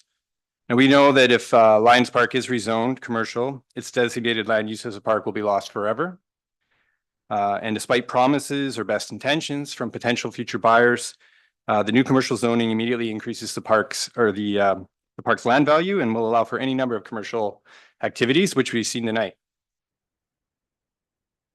Further, as our community grows in population and housing densifies in the town core, land prices will continue to increase, and it's unlikely, I would say, that the district will be able to purchase land and downzone it at some future point to create a park in the downtown core. Now, in contrast to what is happening here in Sooke, I just wanted to highlight that in other municipalities on Vancouver Island, municipalities are actually purchasing private land to create parks. For example, in City of Victoria, in January of 2024, purchased 2 adjoining properties to create a downtown park. Victoria's mayor, Marianne Alto, said at the time, "This purchase marks a significant step in the city's commitment to improving the public, social, and outdoor experience of being a Victorian.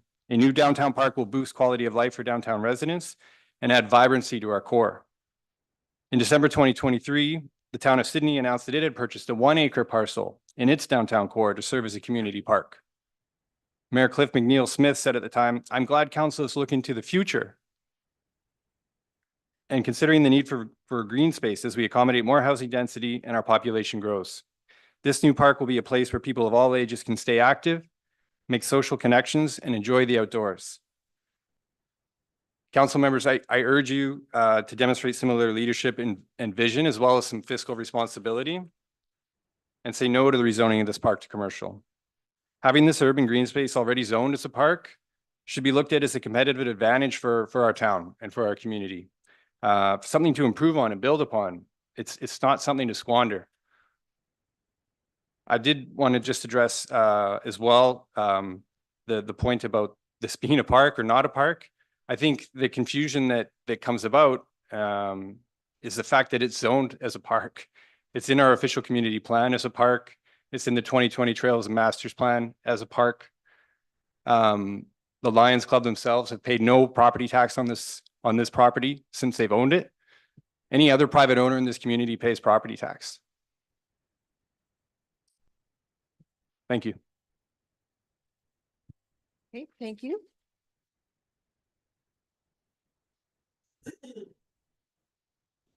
Mayor, Council, my name is Tracy Snow. I'm a resident of Shirley, work in Sooke, and have been here for 35 years. And I'm here representing the Sooke Region Chamber of Commerce.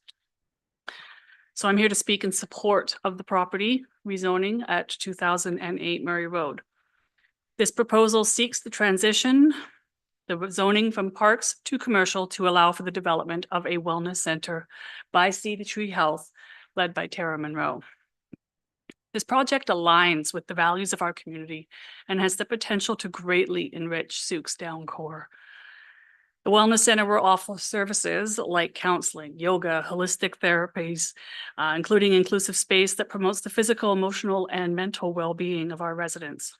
What really stands out to us is their commitment to community involvement and ensuring this center reflects the needs of Sooke's diverse population. I'm an advocate for green space, and I'm pleased to note that the existing green space will be preserved as part of this development. The Chamber wholeheartedly supports this initiative, and we believe it will be a valuable addition to Sooke. Thank you for your time and consideration. Thank you. Next speaker, please. My name is Lorraine Lajeunesse. I live on Lincroft. I'm one property away from this park. I've lived in Sooke since 1978, and it has been a park all of that time. It used to have a sign on it called a park. I've swung on the swings and sat on the merry-go-round, and I can see it from my window. And I know it's used every single day by every demographic. I see little kids playing there. I see teenagers sitting there. They leave their trash. Me, and I think Helen and Rob too, go and clean it up from time to time. And I see old people sit there. I see people sitting on the lawns. I see people bring chairs and leave them there for other people. It's used as a park every day. Nobody's against the wellness center. It's a great thing. There's lots of places being built all around us to have it. These are mature trees. It's not like you can replace them. Oh, we'll give you this little lot and we'll plant 6 new trees. Nobody here will be alive when they're trees. No, your kids won't be alive when they're trees. Not like what these trees are. And the density, anyway, I agree with everything that most of the people that are on the side of keeping the park a park. And I would just like to add, if this goes through, I sure hope there's going to be a dedicated traffic cop that sits right there on Murray Road, because it's a flippin' nightmare now to get in and out, because that nobody treats it like a road. Everybody treats it like it's their private back way in and out of the grocery store. And they don't stop at the stop signs, and they pull out of whiskers and wags because they want to turn left and they'll just block. So you're trying to come through a green light, you can't. You got to stop. People will they want to have fisticuffs when you beep your horn at them and tell them to back up so you can get through to go home. Nope, they're ready to fight you over it, to be wrong. There's never a cop there doing anything about it. People park in front of the fire hydrant by the Kathy's Corner Cafe. Almost every lunchtime I see people park there while they're going in to get their stuff, which makes it now you got to go out into the other lane. The trucks come and park their stuff, and now you want to bring more traffic as well as what you're doing at the other end. We need a traffic cop. People in this town don't know the rules of the road. So you need to have a dedicated one that comes paid for somehow with this, that sits there and tickets everybody until they learn to use the streets the way they're supposed to. Because otherwise, somebody better buy me an electric bike because I won't be able to use my car anymore. And somebody better lower my property taxes because I've been paying property taxes and own property on Lincross since '89. So I didn't get a tax break and I sure liked the park. Thank you. Okay, thank you. No clapping, please. Thank you. All right, next speaker, please.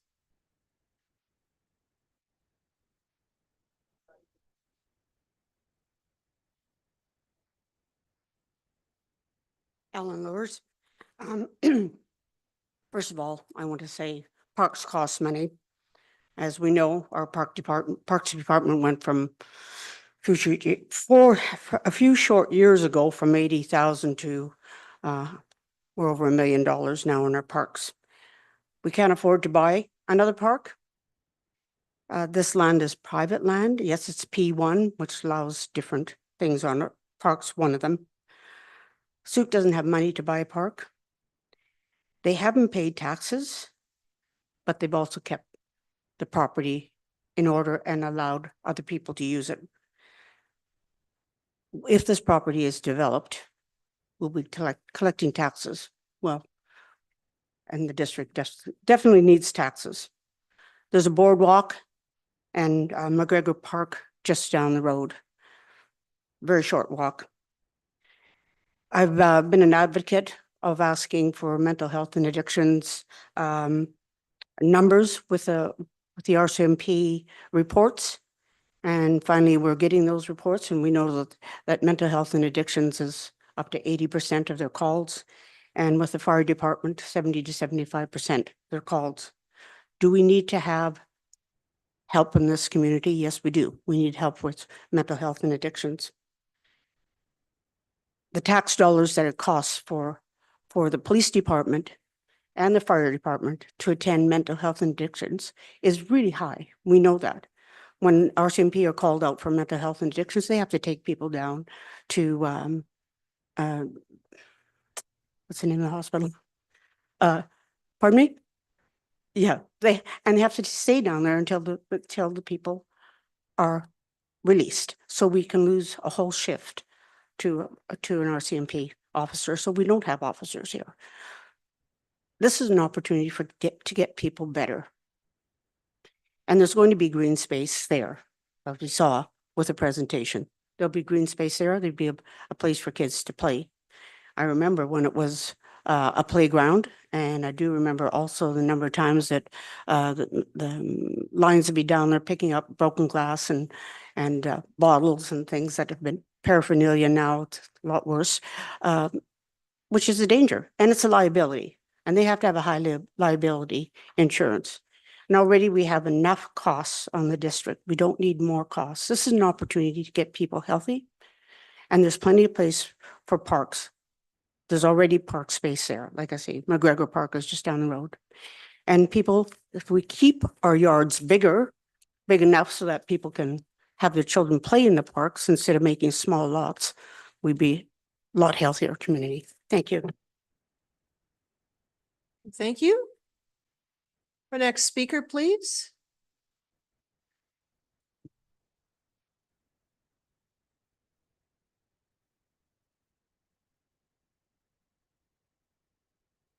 Sorry, could you turn the microphone on again, please? Thank you. Your Worship, Council, members of the public. A couple of weeks ago. Sorry, sir, I need you to introduce yourself. I'm sorry. My name is Godfrey Medhurst. I'm the past president of the Sooke Lions Club. 2 weeks ago, one of our Lions, and a lot of you in this room knew him, Mike Thomas. He took me along to Maple Avenue and he showed me Millennium Memorial Park. This is the bottom there. And the Sooke Lions Club, along with the Sooke Historical Society, developed that park. And he took me there because he couldn't understand why there was all this fuss going on about our piece of land on Murray Road. And yet here was a beautiful little park and nothing was done there. And I was just wondering why, like, Friends of Sooke Parks aren't in there making that and developing that into a much better park. It's just an observation. I know it has really nothing to do with what you're talking about tonight, but just along the road from McGregor Park is this very nice, very small park that's completely surrounded by trees. It's very peaceful there. And Mike Thomas used to go there a lot and he never saw anybody there. And yet it is not quite as big as Murray Park, but it's certainly a very nice place to sit. Thank you. Okay, thank you. Other speakers, please? Yeah.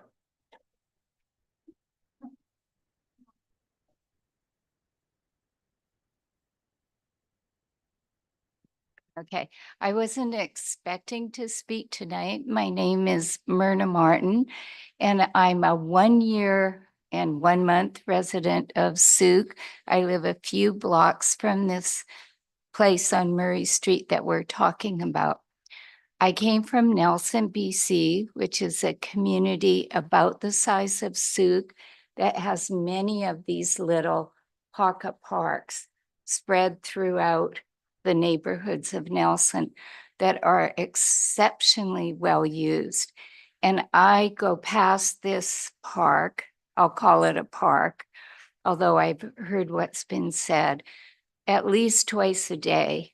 And as the mother here spoke to, there's very huge usage of that park. There's people, families, elderly people, groups meeting in that park quite often. I haven't seen any trash, anything messy left by people who are unhoused, none of that there. The other aspect I want to speak from, I'm actually a mental health professional who works with families with younger children, and all the research shows that the best thing for families with younger children is nearby green space. Historically, we all lived in single-family dwellings with backyards. Now, most families with young children are living in larger buildings, condos, where they don't have access in a backyard to green space. And this new development that's happened in that whole area, they don't have any backyards. So when those units get built, there's going to be many more families with young children that won't have good access to green space. And I think that park will be even more used. So many people have spoken to, once it's no longer an area for the community in that same way, it can never be regained. And given that you do have money for parks, I want to speak in favor of Sooke purchasing that from the Lions. I'm totally in support of of the counseling, seed a tree, yes, developing more facilities, but that's a privately owned place that doesn't need that particular spot. There's many other areas, and I would be fully in support of that. Maybe even start a play therapy program with them, because that's my expertise. But I don't think that's the right place. I think it needs to be preserved. And I hope that you'll consider all the young families that will be living in that area in the next 5 to 10 years when you make this decision. Thank you. Okay, thank you. There has been a request for a few for a health break. We're at 7:45. So I'll ask that we recess for 10 minutes. Is that good for council? And we'll reconvene at 7:55. So 7:55, please. Thank you.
Okay, if I can ask members of the public to please make your way back to your seat, please.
Okay, everyone, if you can please get to your seats.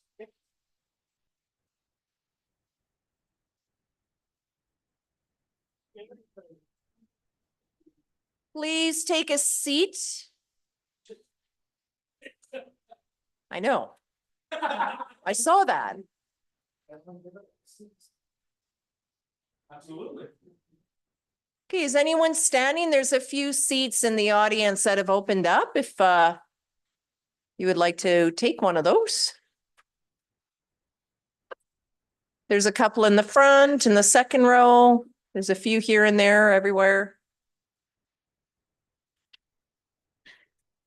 Okay, thank you, everyone. So just to continue on where we left off, I'd like to invite the next speaker forward, please.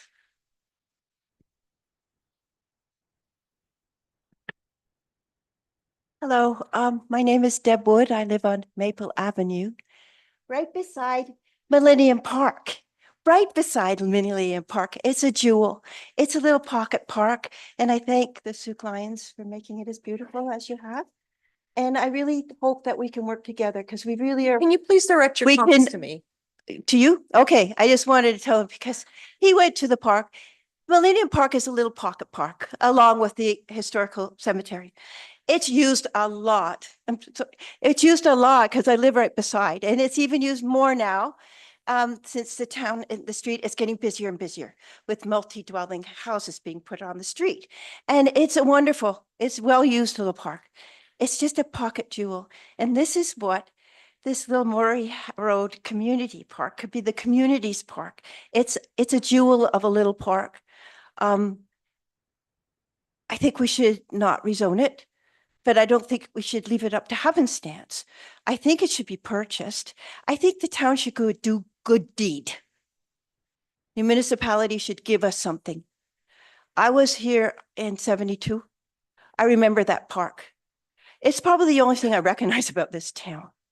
It's changing so much. And Little Millennium Park isn't that close to Murray Road Park. And so I suggest that we purchase it. The town find the money. I'm a homeowner. I pay taxes. I give my permission to use some of my money to purchase this park. And I think we should really make sure that the Lions get their money. But I really think that the town, the municipality, the inner city people should get that park. Thank you. Okay, thank you very much. Next speaker, please.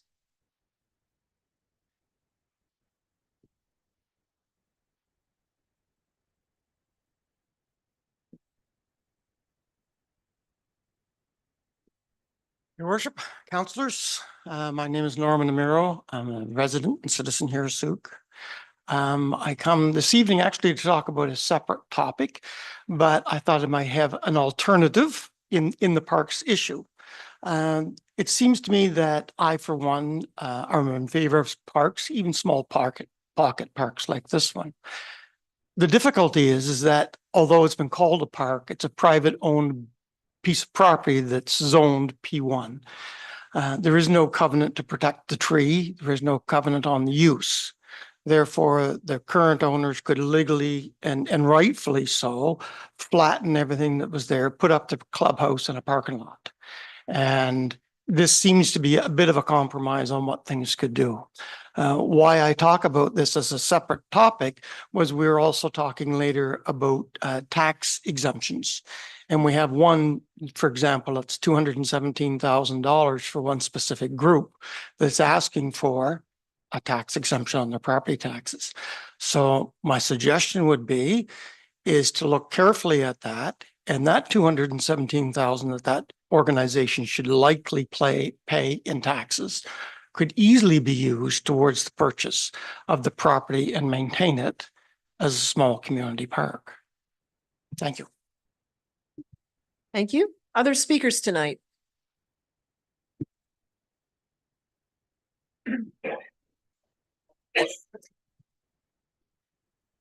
Hi, my name is Britt Santowski and I live in Sooke. I consider myself a YIMBY. That is yes in my backyard. I currently live at the corner of Church Road and Wadhams. So there has been a tremendous amount of development happening in that area, and I'm very pleased to see it. There has been we've lost a farm and we've gained housing. All that helps drive prices down. I have watched over the years a number of opportunities being floated through this town and never taking root, like Habitat for Humanity, or a business park that also offered a number of amenities for the community at the John Phillips Memorial Park. A town is a living entity. We're currently 15,000 strong and growing, and we're serviced by only a handful of businesses. Sooke is not a city of cement. At that private property that you're talking about, the ocean is a stone's throw away. There's the Ed McGregor Park, the John Phillips Memorial Park, and the water park, no longer a water park, but still a playground for kids. Sooke is a young community. We're not comparable to Victoria. We're a young community and we've always had a strong parks and trails plan. When you live in a community, nobody owns the view, nobody controls their neighbor's property, and no one can demand stagnation. We are a growing community. Not growing means potentially losing businesses, like we've lost Sheringham because we had no way to accommodate. Seed to Tree has expanded beyond Sooke. Why do we want to chase more businesses out? If you can't build density in a town core, you can't bring new buildings. You can't bring in new businesses. Then where are we looking at more sprawl, taking away more land, more parks, more trees? Sea to Sky is proposing a balance between business, jobs, nature, and serenity in that property. This is all about growth. Just like you can't pick your kid's favorite age and lock them in, you as guardians, your job is to nurture growth and change and develop maturity. We're in our teen years. You have an opportunity to create a space that will embrace growth, business, jobs, diversity, and beauty. As you can probably guess, I'm total support of this zoning change. And I do hope you also listen to the people who are not here, the 600 people who have signed the petition, and the 200 voices who have written in to support this change. Thank you. Okay, thank you. Other speakers tonight? Do we have any first-time speakers here who would like to speak? Okay, please come forward, please.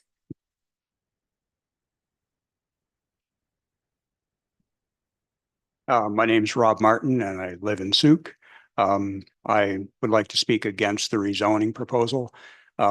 Recently I had ice cream in Langford, and I don't want to disparage another community, but it was a terrific ice cream cone. And we had to go consume our ice cream outside on a hot piece of pavement because they had no small space anywhere, no park bench, no green of any kind in the area around Parachute Ice Cream for a person to have an ice cream cone. A park space in the town center, which is really the only one we have, would be an enhancement to any business in the area. So I would just like to register the need for space for people to breathe and a space for a tourist to stop and space for the person who's been on a long drive with a dog in their car that needs to go for a run.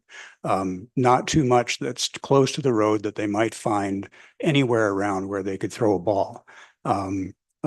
Kids play in the park all the time. Teenagers tell us that it's the one place they can go where they aren't chased out by police. Neighbors are there, vigilant. We pick up trash. We pick up anything that might be a problem. I think that would continue. I would also like to point out that with the numerous dwellings that will be built down the street, hundreds of potential people with no green space in their development will need a place a block away. You can't send an 8-year-old down beside the highway all the way to McGregor Park, and you don't send them down to the boardwalk. If you have an 8-year-old, a 6-year-old, and a 5-year-old, you need to take care of the 5-year-old and send the 8-year-old out to run in the park with his friend for an hour before bed. That's the kind of thing that a community pocket park is for. And it would only be a block away from a development with potentially 500 people or more in it. No one here has answered the idea or answered the question of why this particular space has to go to sea to tree. That doesn't make sense to me with so much commercial space potentially being developed nearby. It does not make sense. It does seem to me that the inequity of having no park in this neighborhood is glaring in comparison to neighborhoods like Sun River or Broom Hill, where there are many, many park spaces, and the new areas up in Church Road where they have trails going through the neighborhood that run to the backs of different schools and parks. We have this 1.17 hectare of a park, and the other communities have 35 hectares of parks. I don't understand the inequity of taking ours away. Please don't do that. I know the Lions own the park, and there's something confusing about the idea that a park could be privately owned and still be a park, but it is zoned a park, and it has been zoned a park for quite a long time, and there must have been a reason for that. I think maybe Kevin's question might have been getting at that it must have been rezoned park at some point, and why was that done? But I do think that as part of the community plan, it should stay where it is and be offered as a buffer and an amenity to businesses that are in the area and the future population that will be needing it very badly. Thank you. Okay, thank you. Other speakers this evening?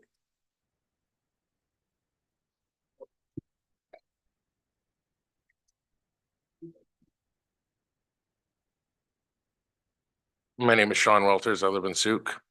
I think that this might be a clear opportunity to draw some attention to the fact that Ed McGregor Park is underappreciated and underutilized. I've only heard it mentioned 2 or 3 times tonight, considering all the other talk about a particular park on Murray Road. And I just want to identify that there's a lot of value to a neighborhood park. I agree with that. But what is considered a neighborhood? Would the corner of Horn and Murray Road and the end of Horn Road be considered part of the same neighborhood that the residents that are here talking about having a pocket park? Is all the same neighborhood from the end of Horn Road to the intersection of Sooke Road and Murray Road? Is that considered one neighborhood? If it is, then the little trail that connects the end of Horn Road leading access to Ed McGregor is no different in distance from the intersection of Horn and Murray. That's a perfectly good park that is underutilized and I think underappreciated.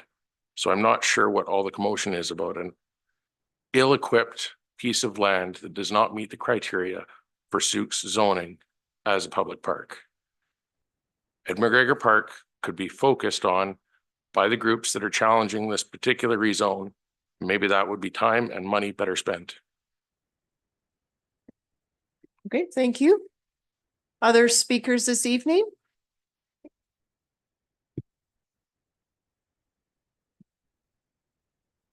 Hi, I'm Bob Waters. I live on Horn Road. And I just want to clarify the last gentleman's statement that there's a, excuse me, a private trail that egresses Ed McGregor. That's my trail.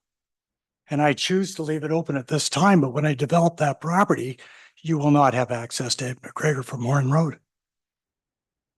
Thank you. Okay, thank you. Other speakers? Gentlemen, can you stop talking? Thank you. Other speakers this evening? Are there any first-time speakers here tonight that would like to speak? Okay, please come on up.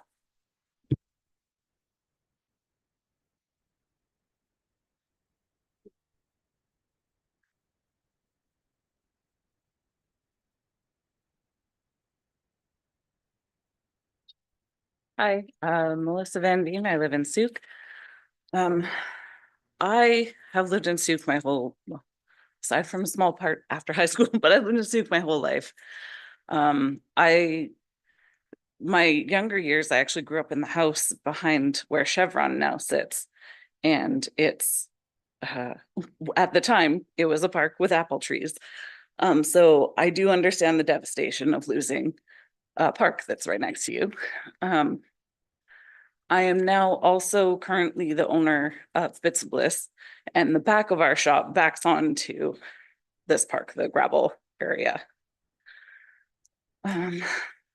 Yes, it is nice. It has a nice grassy area, but it's not just used by families. It's also used by people who don't have a better spot to go and who need the help of the health services. I have had to call ambulances for people back there. I've had to wake them up to move them out of the sun to make sure they don't burn. The fact is, it is zoned parkland and it is currently used as a park. And the proposal, you only heard it all night. The proposal is to keep parkland or keep green space that will be preserved. And right now, that's not a guarantee. I think that's all I have to say. Thank you for speaking tonight. Do we have other first-time speakers here that would like to speak? Do I have any second-time speakers that have something new? Looking for something new to add? Okay.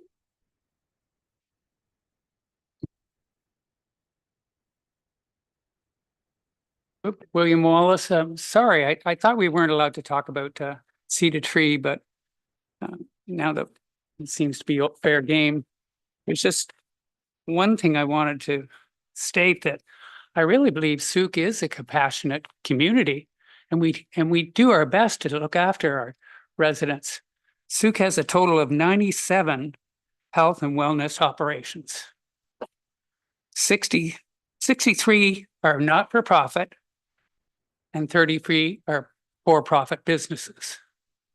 So, as much as everyone appreciates their service, I kind of think that we're not a broken community, and we do care for our people around here. And it is shown 63 not-for-profit businesses dealing with health and wellness. So, I just wanted to clarify that I understand their services are needed. I think there's other places they can go, but the park, it has heritage value and has wellness values just as much as the services that we can get from Tree for Sea. Thanks. Okay, thank you. Do we have any other speakers tonight? Anything new to share about the rezoning that's in front of us tonight? Okay, please come forward.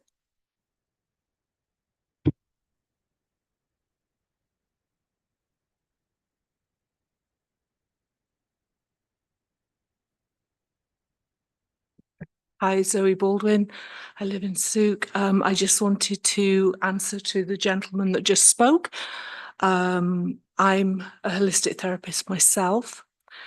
There are quite a lot of people who are in holistic therapies in Sooke, but most of us are one-off people. We can only see so many people a day. There is a limit to what we can do. And even though I have a business myself in the same trade, I was here to back Tara because I really do feel that it's needed and that counselling services are really what are needed, not just health and wellness. Thank you. Thank you. Are there any other speakers tonight? Okay.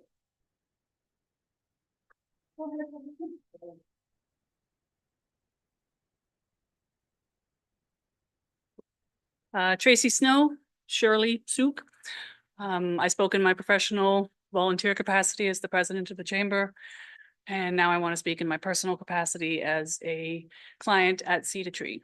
I think that their services that they provide are eminently valuable, and I think they need expansion within the community. We've seen the need for this. We know that there are people in our community who need access. They provide low cost or free counseling services. So for the members of our community that aren't lucky like I am, that has a benefits package, are still able to access those resources. They offer, you know, the massage practitioners there. They hire the students to come in and do the counseling.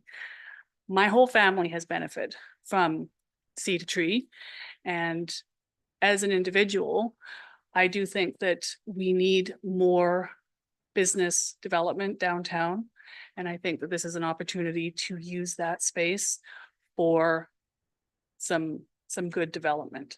So just my 2 cents. Thank you. Thank you.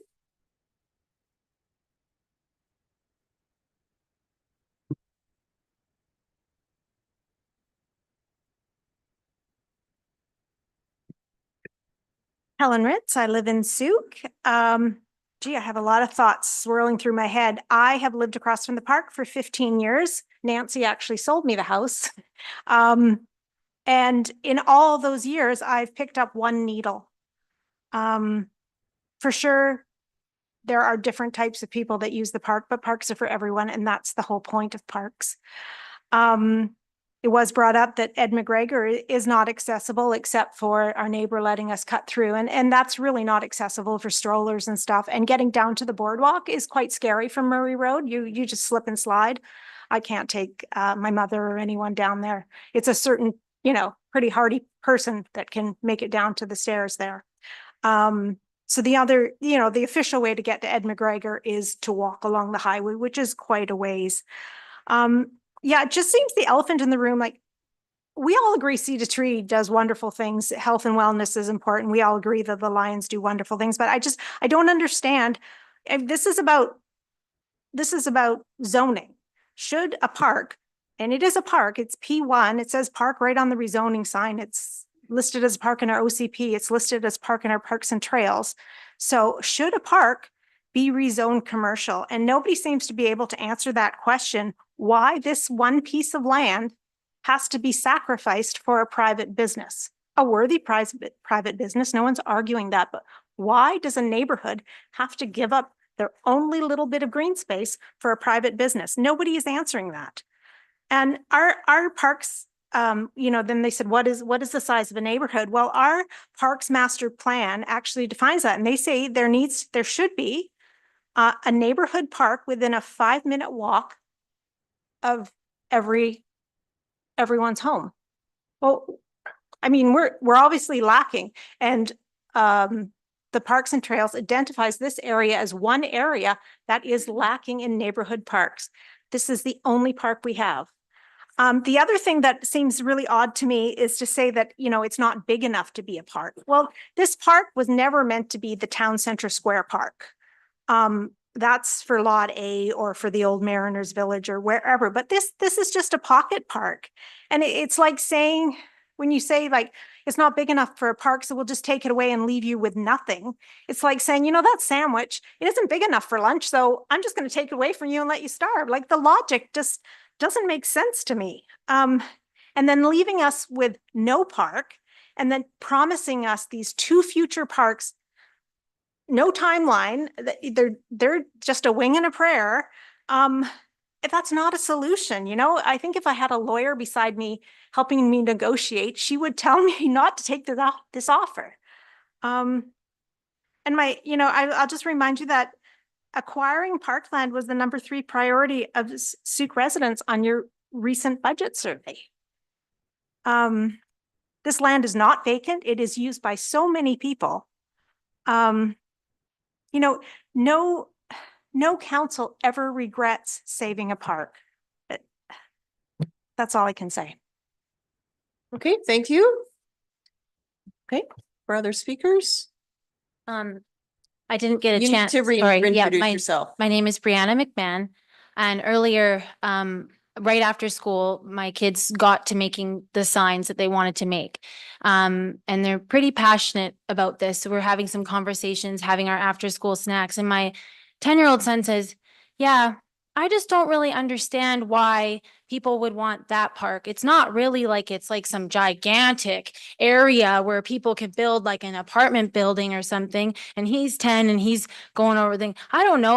Why don't they just leave it? Like this is what he's telling me at the table after school. And then I'm sitting here and it's a lot of banter going on over there and hearing what I'm very confused as to, okay, if it's not a park, then why is it available like a park every day? I've lived in this neighborhood for 6 years and everyone uses it like a park. So if it's not a park, then why is there no fence? Why is there no sign saying do not use this area? I don't understand. I'm very confused coming in here tonight to understand what's going on. Because everyone in this neighborhood is using it as a park. And I thought the Lions were about community. And I thought that they would, if anything, they would maybe see the need that our town needs another park. And maybe they should just hold on to it and put in a park. And you would make a ton of people very, very happy to have an accessible area. I know it's not big enough to host a pancake breakfast. I understand. But it would be used every day. And it would be very helpful to keep it. Okay, thank you. Do we have other speakers here? I ask that anything new? Yes. Paul McTavish from Sooke. I tried to stress earlier, and apparently I got my point across that it's not a park. And this previous speaker stood up and said, how come there's no fence, there's no signs? It's actually private property. There is a sign up there that says no trespassing because it is private property. So I don't understand why these people say it's used as a park. There's a sign on there that says no trespassing. So that means don't go on there. I know the Sooke Park people went in there on Saturday and have a sit-in. They were trespassing. This is private land. It's not a park. I don't know how much more you got to say to people. There is a sign, no trespassing. The development sign is there. So I don't understand what people are saying. The green space is going to be there with the building and the development of this place. There's going to be a century garden. There's a lot of very positive things. It's not eating up that much of the land, not park. Thank you. Okay, thank you.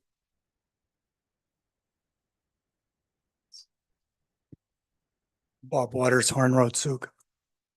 I don't understand how it can't be a park when you get a tax exemption for a park. Blows my mind. And the sign that's on there right now is not a no trespassing sign from my recollection. It says no camping. I was there today. Okay, thank you. So at this point, I'd like, if there's any other speakers, first of all, and just to talk about the rezoning, we're starting to have residents debate one another. Council ultimately makes decisions about permissive tax exemptions and why they happen. We're here tonight observing a process, and anyone in Sooke who owns land can enter into this process. And we're simply following that process. So anyway, please come forward. Rob Martin, Sooke. I believe there was a traffic study done and it hasn't been put in the package of information released. Is that the case? I'll ask staff to comment on a traffic study. I do believe the traffic study was part of the public hearing package. Okay. I live in the neighborhood and traffic is, of course, a perennial concern of all residents of Sooke, as you would know.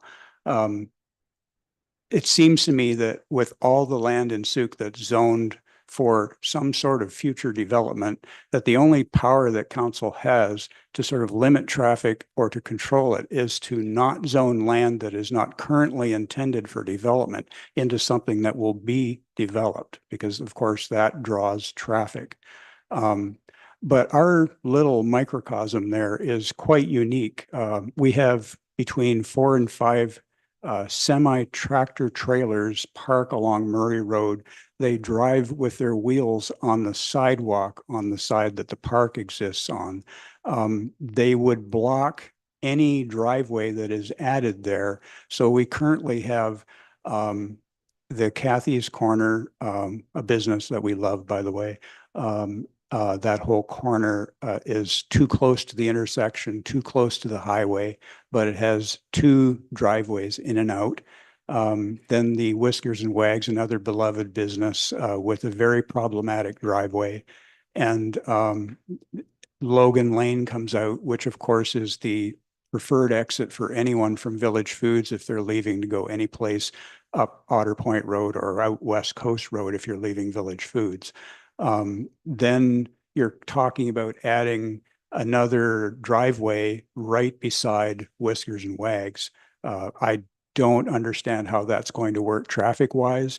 It'll be across from Logan Lane and across from Forbes IDA Pharmacy, which has its own little problematic driveway right there as well. So my question to all of you is, what will be done when the traffic is exacerbated by a new driveway with the needs of a business that wants people coming and going at regular hours with specifically timed appointments, when there's a semi-tractor trailer parked there 4 or 5 times a day, not always for the same business either, mind you. And I don't know how those businesses would operate without those deliveries. So I look at the neighborhood and it's kind of funny, really, because I love my neighborhood with all of its weird quirks. I love the fact that trucks back up Lincroft as a turnaround to go and leave Sooke, and beep, beep, beep, and then honking their horn, and I watch before I leave my driveway to make sure that a trailer isn't going to be zipping by just as I'm turning my head the other way. I also love the sound of the chainsaws in the morning. It's really quite funny to wake up on Saturday morning at 8 a.m. It's like, I don't know, it's my neighborhood. It's got its warts and it's got its beauty. But I think that losing the park just makes us all poorer and turns our center, the town center, into really a center of unwellness when you see all the advantages of having a park. As to the question of it being a park, it's a park or we wouldn't be here talking about it. That's the point. It is a park. It's zone P1. And I don't think that point can be belabored any further. It is a park and we would like to keep it. And I think Sooke should step up and buy it. Thank you. Okay, thank you, Mr. Martin. Other speakers? Okay.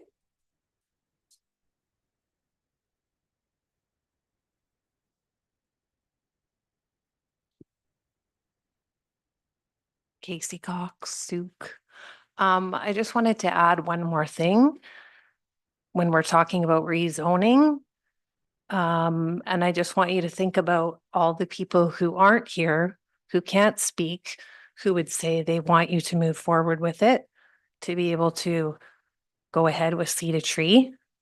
There's a lot of people who wouldn't be able to come forward and speak for confidentiality, anxiety, other issues they might have. So think about a ton of people behind us, behind me, who would all say, yes, go ahead, make it happen. That's all I have to say. Thank you. Okay, thank you.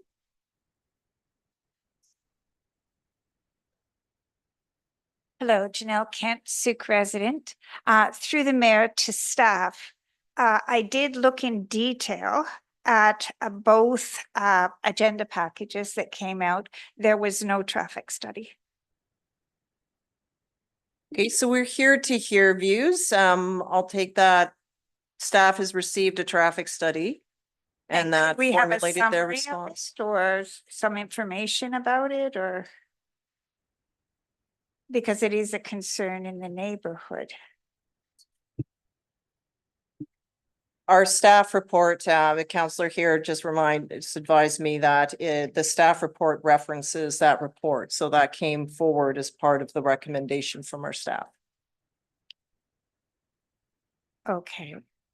And what does that mean? That there was a traffic study. I can't read that. What page?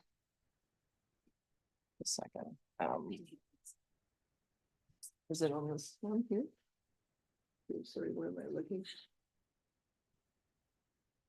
Okay, it's on page 68 of the agenda. It references the frontage improvements, the traffic study has been received and reviewed as per recommendations, frontage improvement, frontage improvement of Perry roads for the different road standards.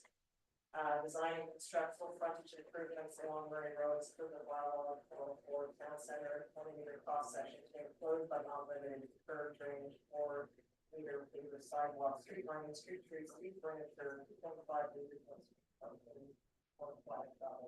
And then it goes to rainwater, sanitary sewer, and so forth. So that is in the agenda, and that was part of what. Oh, so, okay.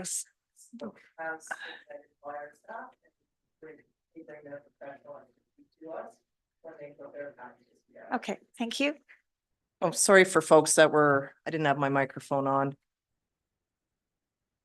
Page 68 of the agenda references the traffic impact study for those viewing at home in terms of what I was talking about.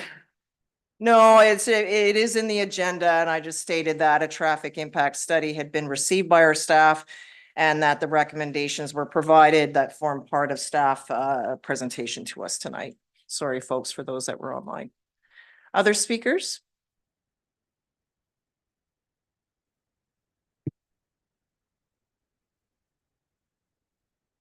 Myrna Martin, Sooke resident, not related to the other Martin who is just up here.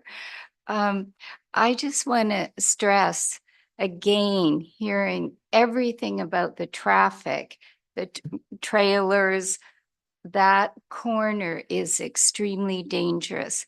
And to stress that no family is going to allow their kids, say under 12 or 13, to go to McGregor Park on their own. No parent is going to be able to push a stroller with a couple of little kids up to the potential park on Wadhams. That's the only green space that these many, many new families coming to that neighborhood are going to have access to without it being real difficulty. We're trying to reduce traffic here. Parents aren't going to have two cars in their neighborhood, in their garage anymore, that they could drive to parks. So really consider that. You're developing the area so new families can come here, new families with young kids, and they just won't have access in that area. And I hope you'll take that seriously and purchase this piece of land. Thank you. Okay, thank you.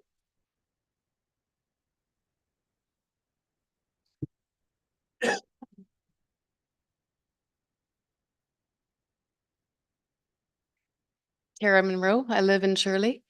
Takes me a lot to get up and speak in front of public, so this is why I'm here so late in the night. When I started my practice close to 10 years ago, I was one of the only full-time counselors in Sooke. And I decided that that wasn't working because I had a client load of probably close to 300. So I slowly started to add more to the team so that we could support and service Sooke. I had to get office space in Colwood because I could not find more office space in Sooke. That would allow me to continue to expand and offer Sooke residents and area residents with full-time employment. Because with just 3 offices in Sooke, that's not enough space for full-time employment for anybody. I have 4 kiddos in my care, and we drive to West Shore and Victoria every single day of the week to access services that we cannot get in Sooke. That is also part of my consideration for trying to build and bring more services locally for a community. So that puts us on the road out of Sooke every day, but that also puts, other service providers who could be servicing Sooke on the road out of Sooke every single day. I think the vision for me to expand and to have a holistic health center has been 15 years in the works. And the reason this location is because I also grew up playing in this playground. It is a beautiful location, and I want to preserve that. That is what is in my proposal. That is what is in my intention. I have been approached by many people to look at properties or locations that are even 2 kilometers outside of Sooke Centre. Having space right in central Sooke is so important for those who take the bus, for those who cannot, who have 1 vehicle. So kiddos can walk to us after school. That accessibility is a cornerstone for Cedar Tree. And that's why I'm not looking at locations that are outside of downtown, and I want to preserve that, the trees, the green space. You can all play there still. There will be picnic tables and benches, and you can bring your dogs. It will be an enhanced space. Thank you. Thank you. Okay, at this point, thank you everyone for your comments. We're just 2 hours and 40 minutes in, and that's fine. I will ask now for members of the public who wish to speak that if it's something that's already been said, you could say, I agree with the previous speaker. You don't need to list their name unless there is something new that hasn't been stated yet. The council has received emails over the last while, which we've all processed. So we have all the written materials that we've worked our way through, and then the views that are shared here tonight. And it's only what has come through. I can't speak for everyone at council, but it's only what's come through these formal channels is sort of what forms decision-making of council. And what I mean by that, if there's private groups on Facebook, we don't belong to them. I don't know what the debate is on in those particular areas because they haven't formally come through to us. So I'll just ask if again, I'm going to start the round now. I've done the first call. For a second time, are there any other speakers here tonight that would like to comment on the rezoning? Okay.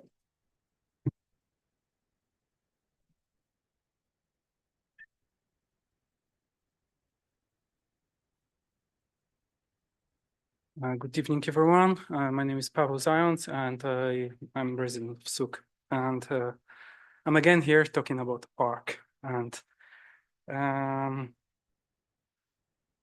understand interest of the parties here. I don't live nearby. I'm just resident of the town, and I learn about the park, and I hear what people got to say about it, and I really understand both sides. And Lions Club is the owner of the land. The park is zoned as a park. And then now discussion is about it. Should the town allow for some kind of benefit to everyone, offer it to private entity who wants to purchase it and change it into like a commercial zone with some promises, of course, as we heard from the future prospector, to be for a use of a town as well. But my concern here is that this decision is irreversible. And from my observed for a short time here in Sooke, it's like I see all of these kind of decisions which are changing in irreversible way the use of the land. And I got a park near where I live, and it's like not used as much from what I hear as the people using it here.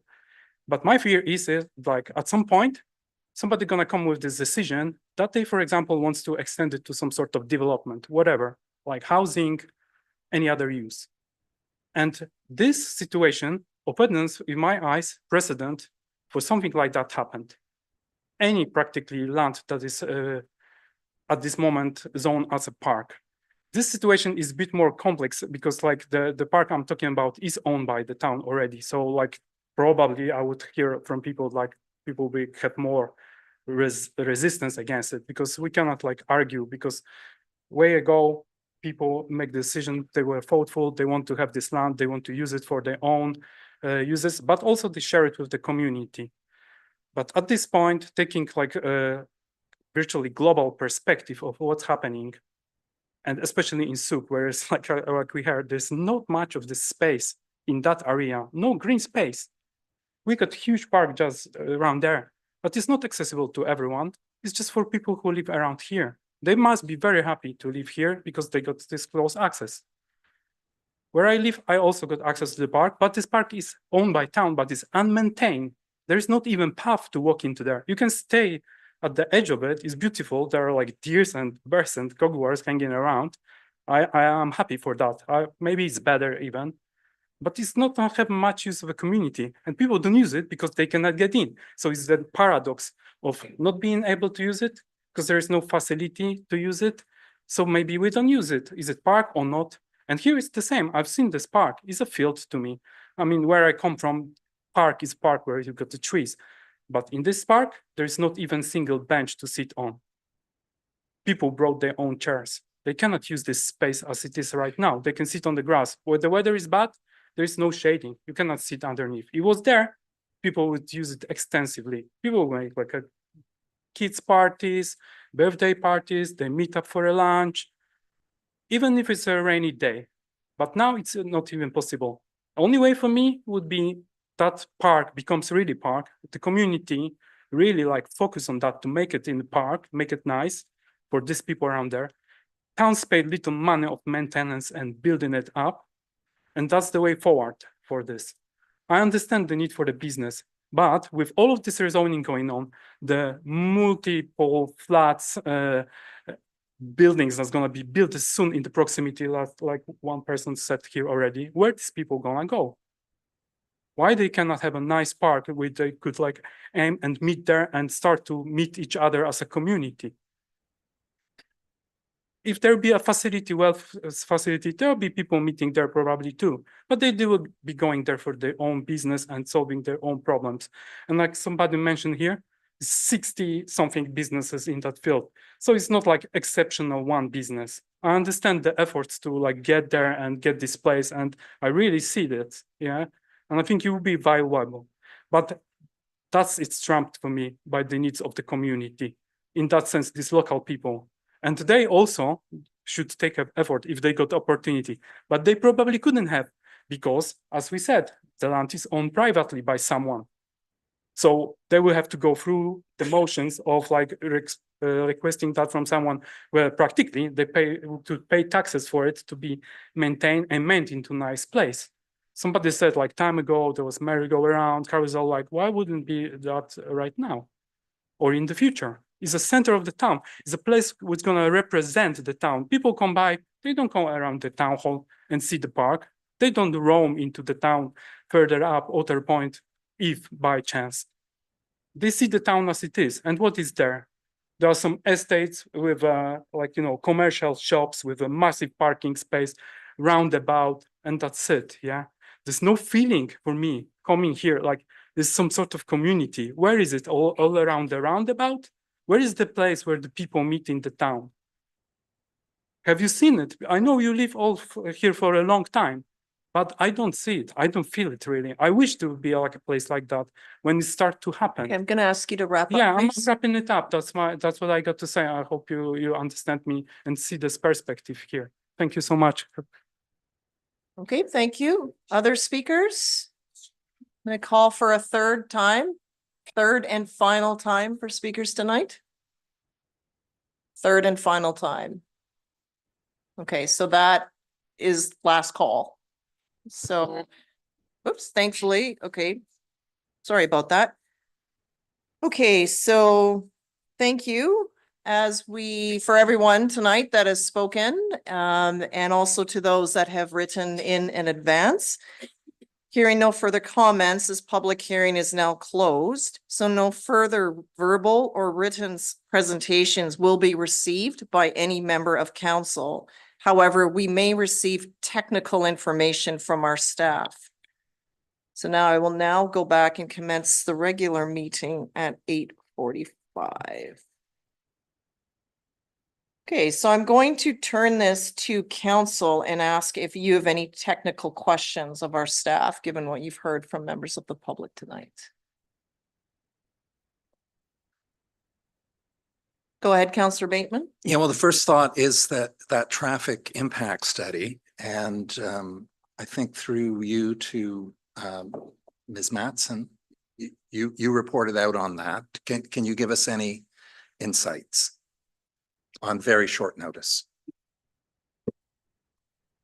Typically, any recommendations we get through a TIA do form part of our referrals back. So what they would have looked at for that would have been safe site access, traffic generated, and connections to existing infrastructure for walking and biking. So their recommendations were the walking and biking, which was included in the report, and there was no other recommendations in the TIA, or else they would have been included. And when you say CIA, that's TIA, traffic impact assessment. Oh, TIA. Okay. No Secret Service. And do you think that would the traffic impact study have taken into account these 18-wheelers rolling in? Probably not. Okay. I wouldn't think that they would, because I believe that area is signed no parking. So unless they were out there and saw those there, they would have went by the regulatory signing. Okay.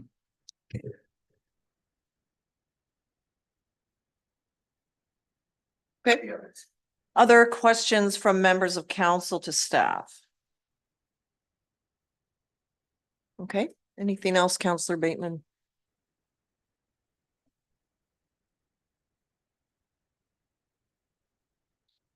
Okay, thank you. Okay, so looking at the order of operations here,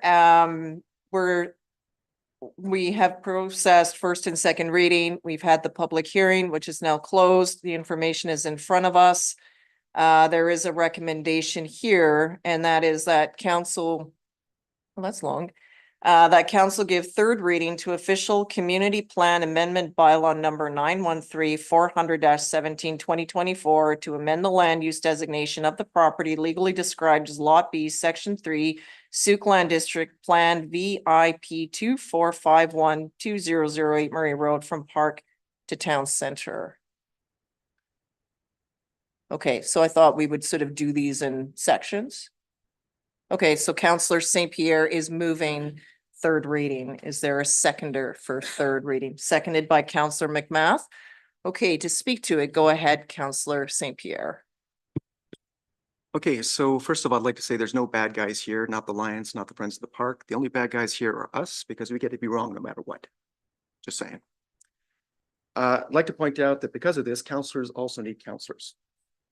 Sorry, Councillor St. Pierre, I can't hear you, so you need to speak into the microphone. I'm going to say because of this, councillors also need councillors. I was told at one point, speak with kindness and respect, speak your truth, let go of your expectations. So I'm not going to expect to convince anybody. I'm not expect that anybody will necessarily have a huge epiphany because of anything I'm about to say. But I will say that counting on the kindness of the Lions to not sell this property in the future, because they've just been wanting to get rid of it for the longest time, is unkind. They want to use the money to benefit the community. And meanwhile, really, they're being held over a barrel with a property that they own. It's private property. They'd like to move it so they can actually do other things with those resources, but they can't because honestly, it's a cherished park. And I'm going to call it a park, okay, just because that's what it's been used as. It's a public space that's been used as a park for the better part of 6 decades. The community feels it's a park. And so in some ways, that's what matters. So there's no bad guys here. There's people who own a private property, like get on with doing good work. And there's other people who don't want to lose a community amenity that they feel strongly about. You've also got potential developers who are actually looking, from what we can tell, honestly, dream developers. Local government never runs into a developer that comes along and says, by the way, we insist on putting in amenities for the entire community, and we're going to build on the tiniest portion of the lot possible. That never happens. Okay, all we ever see really is, give us the maximum. We want to cover as much ground as possible. And you want trees? No, we'll tear everything out, start over fresh, and we'll plant a few later on. This is a completely different situation. We're looking at a covenant here to essentially protect these trees. We don't even have a tree protection bylaw because the community, similarly being divided here, is divided on whether or not, on what we want a tree bylaw to look like. This would actually protect Bruce the Spruce. This would actually create a green space with picnic tables, playgrounds for kids, not just gravel, but playgrounds for kids and gardens. An actual amenity space for the community and the residents that they can actually utilize, that taxpayers don't have to pay for. How crazy is that? Because the developer wants to do it for us. Sorry, it's just kind of weird. Never get that. This property has actually been a broken window in the town center for the longest while because it is betwixt and between. It's private property and it's a park. Okay? And because of that, no one's been maintaining it, hasn't been cared for, and it doesn't have the amenities it should. It's not maintained as it should be. And it's just a broken window. What it means is that for the town center as a whole, it needs to be addressed so that we can actually bring in businesses, make things better, get better connections. The frontage improvements that are being suggested would help with all the traffic woes. And the only way to get frontage improvements in some ways is to develop, because we can't just afford to do it all the time. A developer here is willing to put in the frontage improvements that could help take care of some of the traffic problems. That's what happens when you do frontage improvements. Finally, and not finally, but I'd like to also say that it's also not in the district's plans to purchase this particular property, not in terms of the Parks Trails Master Plan. We have two other properties not too far away that are actually within our plans, that we have resources to move towards. That's less of a wing and a prayer. That's actually stuff that's planned. And that's what we do. We actually move forward slowly, like glaciers, towards those plans.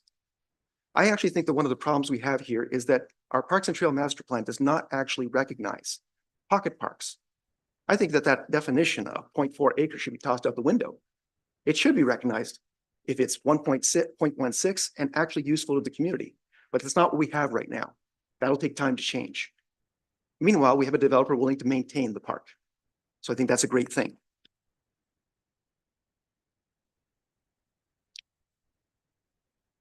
I think for the most part, I've talked way long enough. Thank you.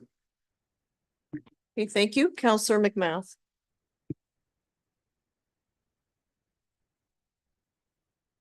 I'm not going to repeat everything that Councillor St. Pierre said. He hit on the major notes for myself as well. Where it is the best of both sides as much as we've ever really been able to achieve. And there is a trust being put with that, but that's built off a strong reputation. The one onus that I would put on ourselves in terms of acknowledging all the aspects of the mental health component to this, because it has been a stressor to everyone, is that it is on this council and future councils to expedite those two parks that we have earmarked. So that's something for us to discuss, perhaps at budget time, to expedite those spaces to become available so that if Ed McGregor is not a feasible walkable piece, then going the other direction, which would be made safer by the transportation infrastructure that is put in, if it is approved, that space be pushed as a priority, and that would fall to us. Okay, thank you. Other council members. Go ahead, Councillor Pearson. Thank you. This is one of these, why we're elected and why it's tough.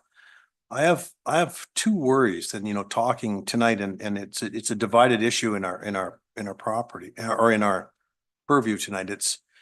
I have worries that the Lions, which is a tremendous, positive, unbelievable organization in our community, if they don't get the zoning, what are they gonna do with the property?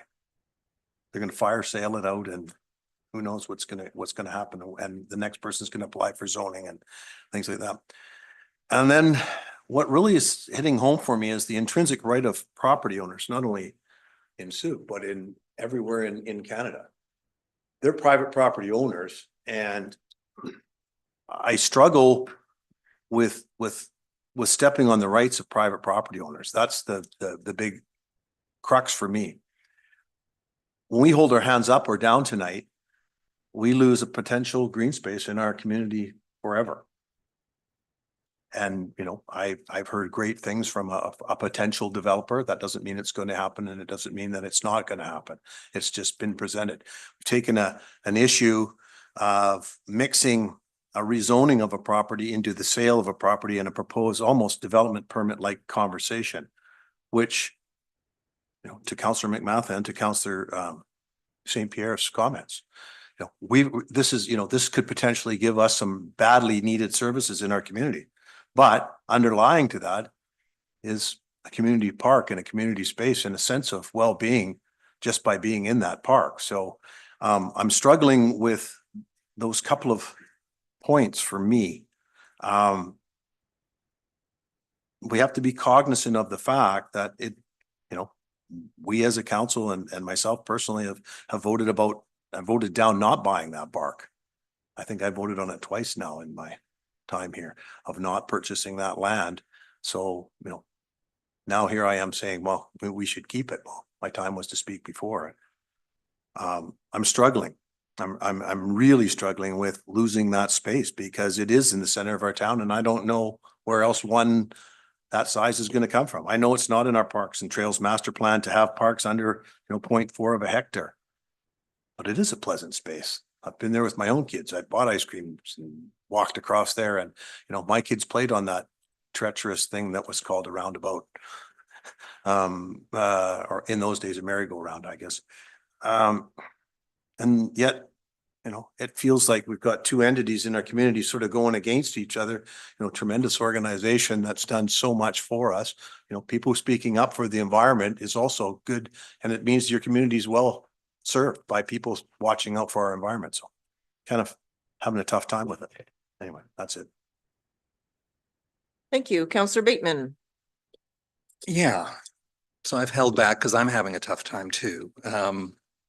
As I do with most of these issues, which are split, right? So as Councillor Pearson says, the job is to make a decision. I've learned a lot. Thank you all for your comments tonight. I've learned a lot about the park, a piece of private property, I should say, that has been utilized as a park. I've been here 20 years, living in Whiffen Spit with no shortage of ready access to Whiffen Spit and Deerleaf Park and our neighborhood. I have always thought that park was dramatically underutilized, and I've heard tonight, no, that's not the case. So with direct experience of living in that neighborhood, I would have a different impression of the park. I have eaten slices of pizza in that park alone under Bruce the Spruce, as it's now known. I've seen a group of musicians gathered in a circle in that park. I think Ms. Wood was part of that group. I was part of a Zero Waste Sooke downtown cleanup where we went through that park.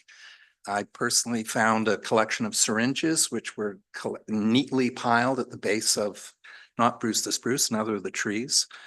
And I've seen the Friends at their sit-in just last Saturday. I drove by and saw that, yes, the park was being utilized for that purpose that day. I have a lot of notes here. I know that there's no guarantee that the Seed a Tree vision will follow through, and that's why I'm going to base my decision on the staff recommendations. I think it's important to note we have a midterm review of the Parks and Trails Master Plan ahead of us next year. We have a John Phillips Memorial Park master planning exercise coming. Our strategic plan, which is later in this document tonight in the agenda, states that we are going to create a municipal land acquisition strategy to support planned development and expand green spaces. Interestingly, under council advocacy and leadership in that same strategic plan, there is a very strong commitment to community safety and well-being. Council wishes to address gaps in services, ensuring that residents have access to critical support, quote unquote. So as for green spaces, I'd like to quote the late Mike Thomas in his letter in the agenda: encourage the use of what we have. There are 72 parks in the district of Sooke. Now, there's no question there's a lack of them in the town center, which is why the Parks and Trails Master Plan identifies the need for a town center park with playground as a medium-term 5 to 10-year priority at the cost of $1 million. So we're 5 years into this Parks and Trails Master Plan now almost, so the time has come to make that a priority. Google Maps tells me that from the corner of Otter Point and Sooke Road, you can get to the Rhodey Pier within 5 minutes. Granted, it's a difficult slog down that hill. Ed McGregor Park is within 6 minutes, 450 meters. John Phillips is 9 minutes to the start of the Wadham's Way access point. I really resonate with what someone said earlier about Ed McGregor. It's now a quarter century old. It is a community gem that absolutely needs a rethink and renaissance. As part of the Homelessness Coalition, I was very aware of the tenting in that park and the issues a lot of residents have with entering the park. There have been suggestions to clear sight lines so that you can see into the park from the road, to rethink the entrance area with a drop-off zone, perhaps a pull-in bus stop. Removing the alders behind the stage, because as it was originally intended, that park was to give you spectacular views out to Whiffen Spit and the mountains beyond. So the alders have grown up, and with a little love and care, that park can be really brought back to all the qualities it was intended to be back in 2001 or 2, whenever it opened. So encourage the use of what we have, and I'll go back to those staff recommendations to base my judgment. The subject property is privately owned and not a public park. The district's commitment is to obtain public parks larger than 0.4 acres. Other spots are being considered, and as I stated, it's a priority of the district to and this council to seek out other locations.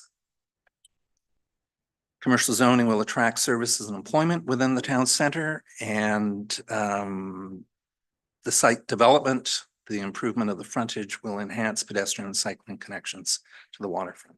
So on those grounds, and with the fond wing and a prayer hope that Seed a Tree can deliver on what one person said was a beautiful, thoughtful proposal that celebrates the power of play and nature and therapy. Okay, thank you, Councillor. And thank you all for your comments tonight. It just seemed timely that this come forward to council and that council make a decision on this land once and for all. In the time that I've served, to me, it seems that the Lions have been looking to divest themselves of this property. And they have approached the district in numerous forms looking for a way out of this, to do something different. Most recently would be, was looking at John Phillips Memorial for something. I certainly appreciate the context that the neighborhood has brought forward, because this is a dramatic change to your neighborhood.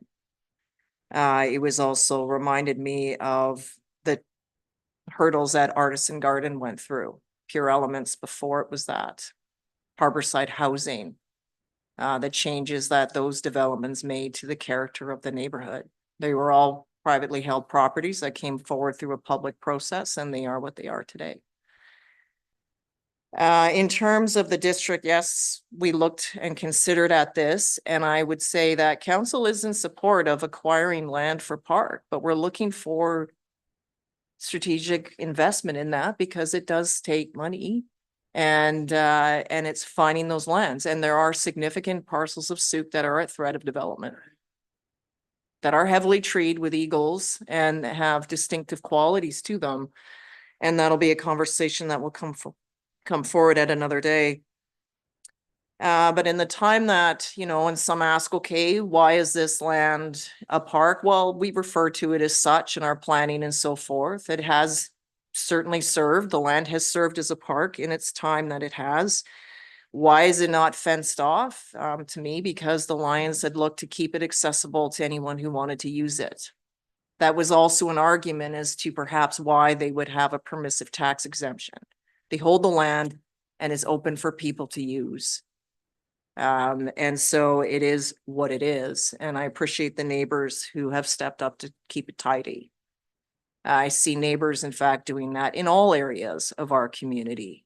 All parks, neighborhood step up and they do that. I don't live in proximity to this, but we do go to the Marine Boardwalk.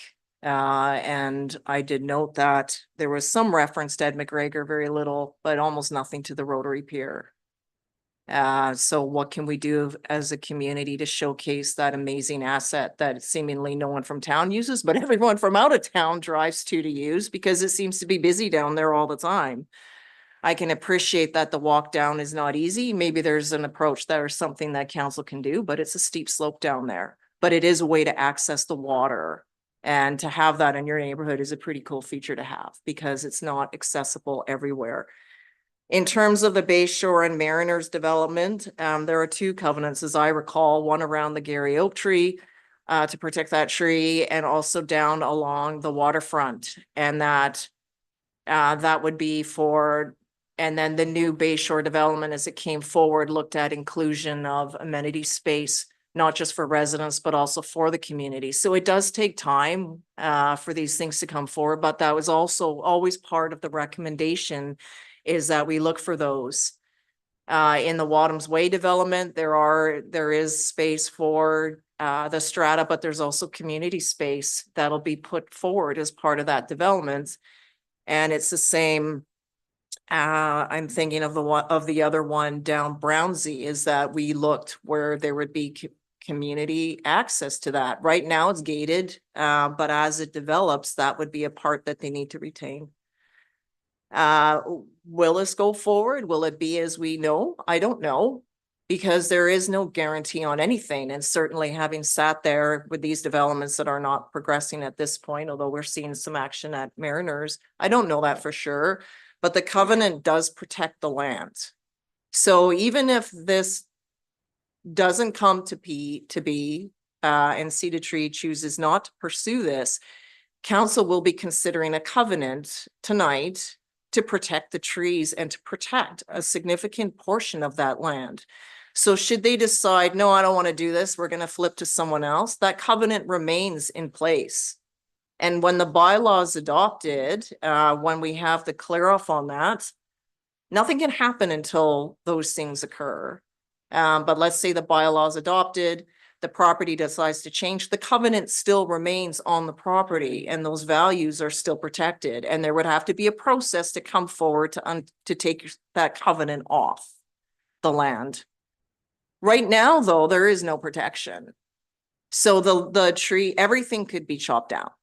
There is no tree protection in place. The entire lot could be cleared and gated. And then we would have an argument next year, a discussion whether or not there would be a need for a permissive tax exemption on a property that's completely gated off with no benefit to the community, no trees, just firewood that came out of the property. I'm not suggesting that the Lions would do that, but they have the right to do it. My understanding is that they had looked to put a clubhouse on this property to service their membership. And then the clubhouse, as we heard, would take up a large chunk of the property and then the rest would be parking for their exclusive use or who they choose to share and rent it to. That is the current future of this land and what would be allowed. Someone else could buy it. And we heard when an assembly use is, could put a large structure to code, but some sort of canopied structure where members or whoever of their choosing could gather underneath that. And it would still not protect anything of any of the habitat that's on the land or the trees that are on the land. So I see this as a way where the community members have worked together, recognizing that this is special to the neighborhood, how do we advance this in a way, divest ourselves of the property so we can invest that in a different way in the community, do the service work that is being done, allow a business to not wait for saplings to grow, but to actually enter into the vision. This is someone that's worked in our community, sees a need, sees what would work. So why not a different parcel? Well, maybe they're all cleared and it just won't provide that same opportunity. So I am in support of this. I've been back and forth on this for months, though, saying, okay, well, I can see this part and I can see it because of both sides. So it's not an easy decision to make. And as Councillor St. Pierre noted, it's just the way it is. That's the challenge of the job we have. We could have just shelved it and come back another time and see what happens and see what other magic occurs. But it seems to me that there's willing partners to recognize the value and the character of the land, that see an opportunity that'll work.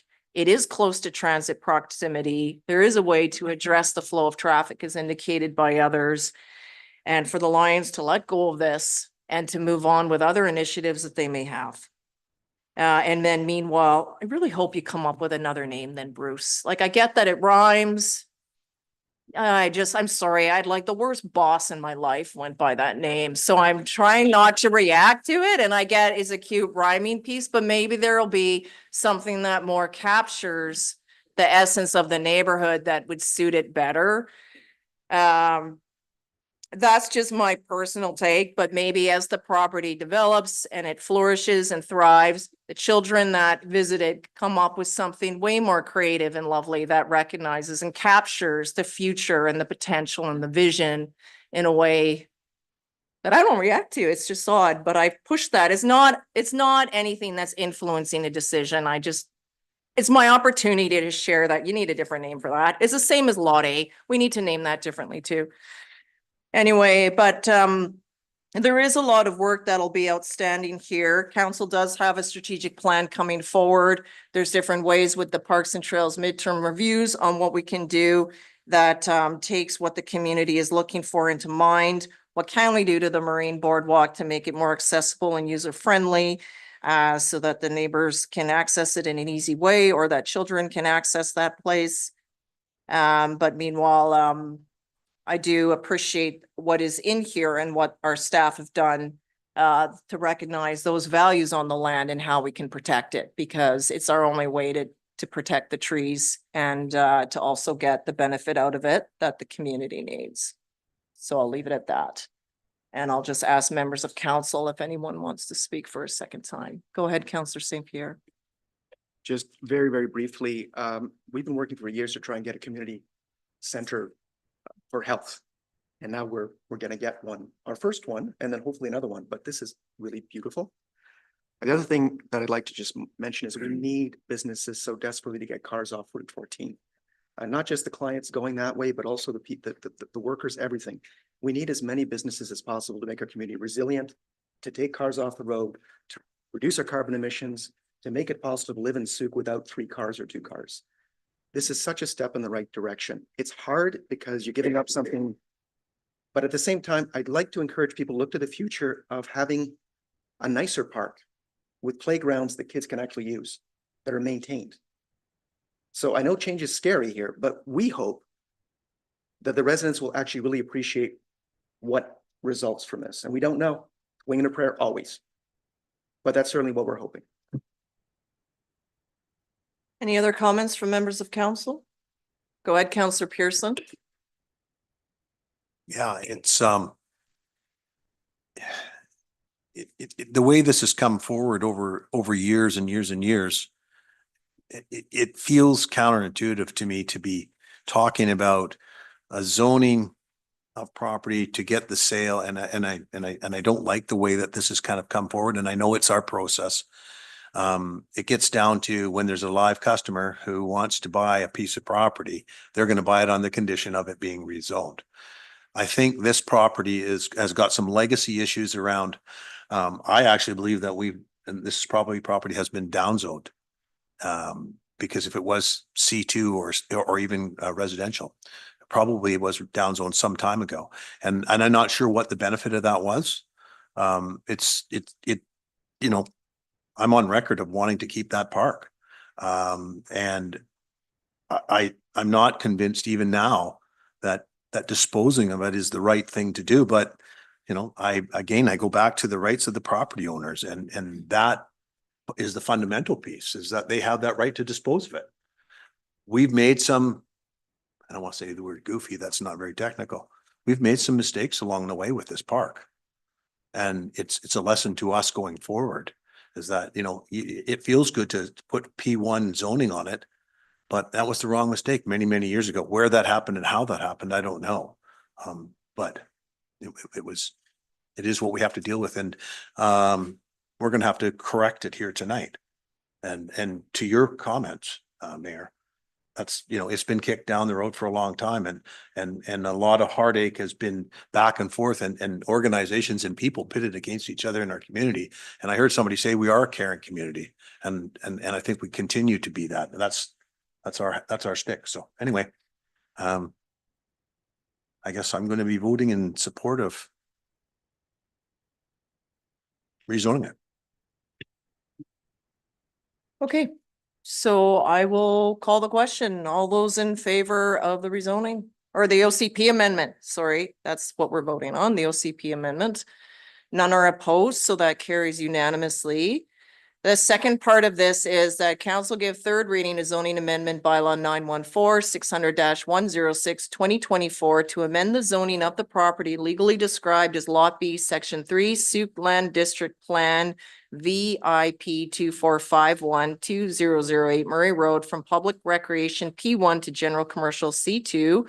And that council directs staff to schedule the amendment bylaws for adoption subject to registration of an S219 covenant to secure prior to building permit issuance, the $3,000 contribution per residential unit to the Housing Reserve Fund bylaw number 259.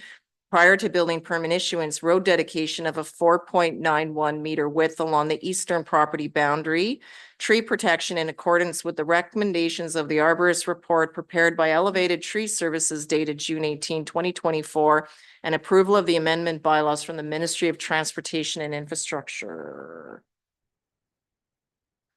That was all of it, correct, staff? Okay, thank you. So is there a mover? Moved by Councillor St. Pierre and seconded by Councillor McMath. We're on the zoning. Councillor St. Pierre. Into the microphone. I think we've said enough. Okay, thank you. Councillor McMath? Okay, is anyone else like to speak on the zoning? Well, no, I'm not going to take up time. Thank you. I will call the question as well. All those in favor, please. Any opposed? Councillor Pearson is opposed, but that carries on a 1, 2, 3, 4 to 1. Thank you. And that is it for this matter. Okay, so we're going to get Councillor Beddoes and then continue on with the meeting. He is in the kitchen downstairs, all the way downstairs. All of you here tonight, we still have the rest of the meeting. You're more than welcome to stay for the rest of the meeting with us. Just for staff, while we get Councillor Beddoes, just give us 5 minutes to clear the room, and I need.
Okay, everyone, we do have quorum and Counselor McMath will be returning shortly. So I do want to move on with the meeting and we do have 4.3 in front of us, which is the highway closure and removal of highway dedication bylaw. Process wise, this also has public input attached to it specifically. Just getting going, Counselor McMath. So on this, I'll just turn it over to staff then to walk us through this. Through the mayor to council, this bylaw is before you at, for adoption, the highway road closure and removal of highway dedication bylaw.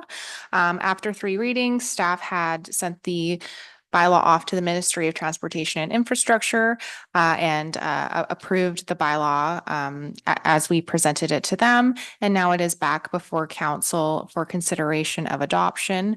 In accordance with the legislation, staff had also sent notice giving adjacent property owners and notice in the paper for an opportunity for the public to provide input on the highway road closure and removal of highway dedication bylaw. So at this time, my suggestion would be to open it up to any members of the public who would like to comment on this road closure as proposed. Okay, thank you. Are there members of the public here tonight to speak to the highway closure and removal of highway dedication bylaw? This would be the one opportunity to do so. Okay, I'm not seeing anyone here for this specific purpose, so the recommendation is that council adopt bylaw cited as highway closure and removal of highway dedication bylaw number 890/2024.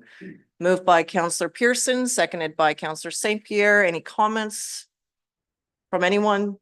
All those in favor? And that's carried unanimously. Thank you.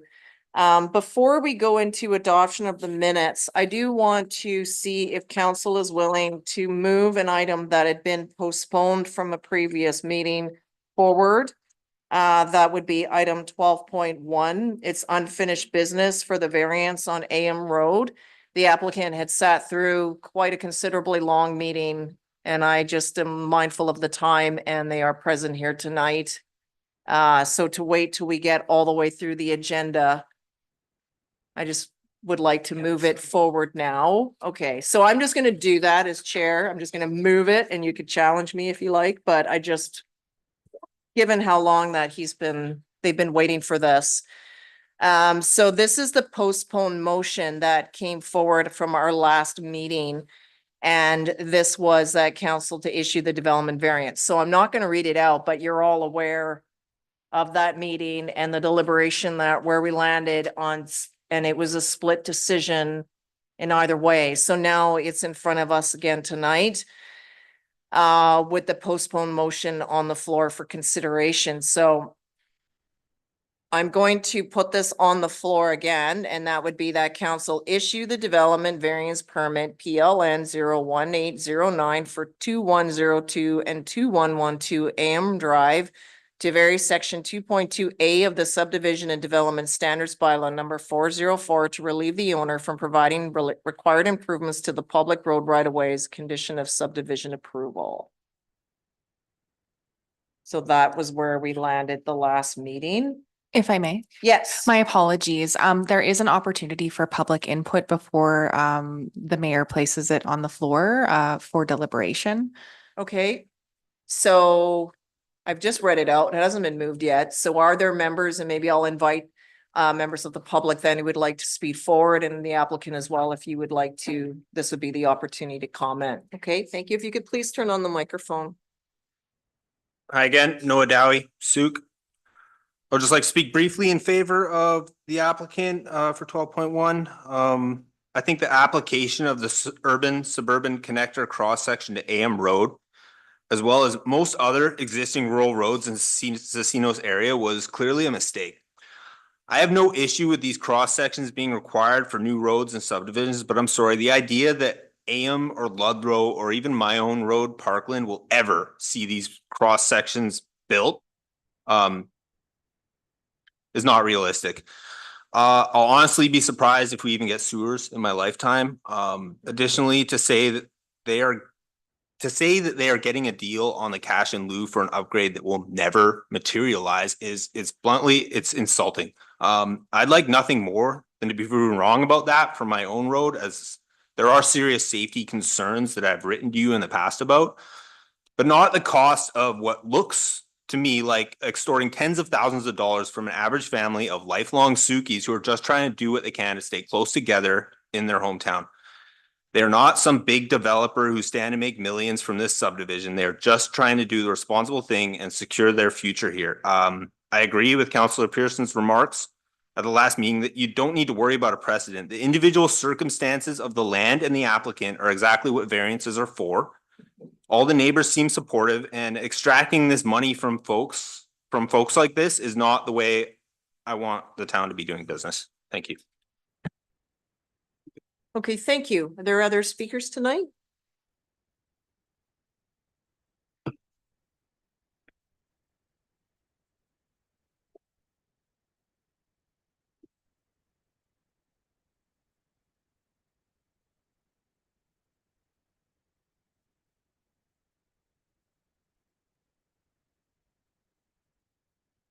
Good evening. My name is Theo Haley. My wife and I own the property 2102 AM Road. Tonight, I am not only speaking for myself, but also for my family. During the September 23rd, 2024 council meeting that resulted in a tie vote for our requested variance regarding the said property, it seemed to me the focus that we received a discount for paying cash in lieu, and that we would be arriving at an economic position of benefiting from subdividing this one family lot. This one family lot, and that we can sell, reap $1 million and carry on elsewhere. If a council really thinks that we are trying to capitalize off this property, I can outline some brief project economics for subdividing land prep and building on this actual property that arrives at an astounding amount that can ultimately result in a net loss depending on the market conditions. If we were really trying to capitalize off this property, we would have built a duplex as the zoning currently allows. However, our intention is to raise our family on the property for many years to come. I would like to note that as a result of this additional house project moving forward, the district will acquire perpetual property taxes of approximately $5,000 plus annually that will help contribute to the community, in addition to the approximately $17,000 in DCCs that were already paid.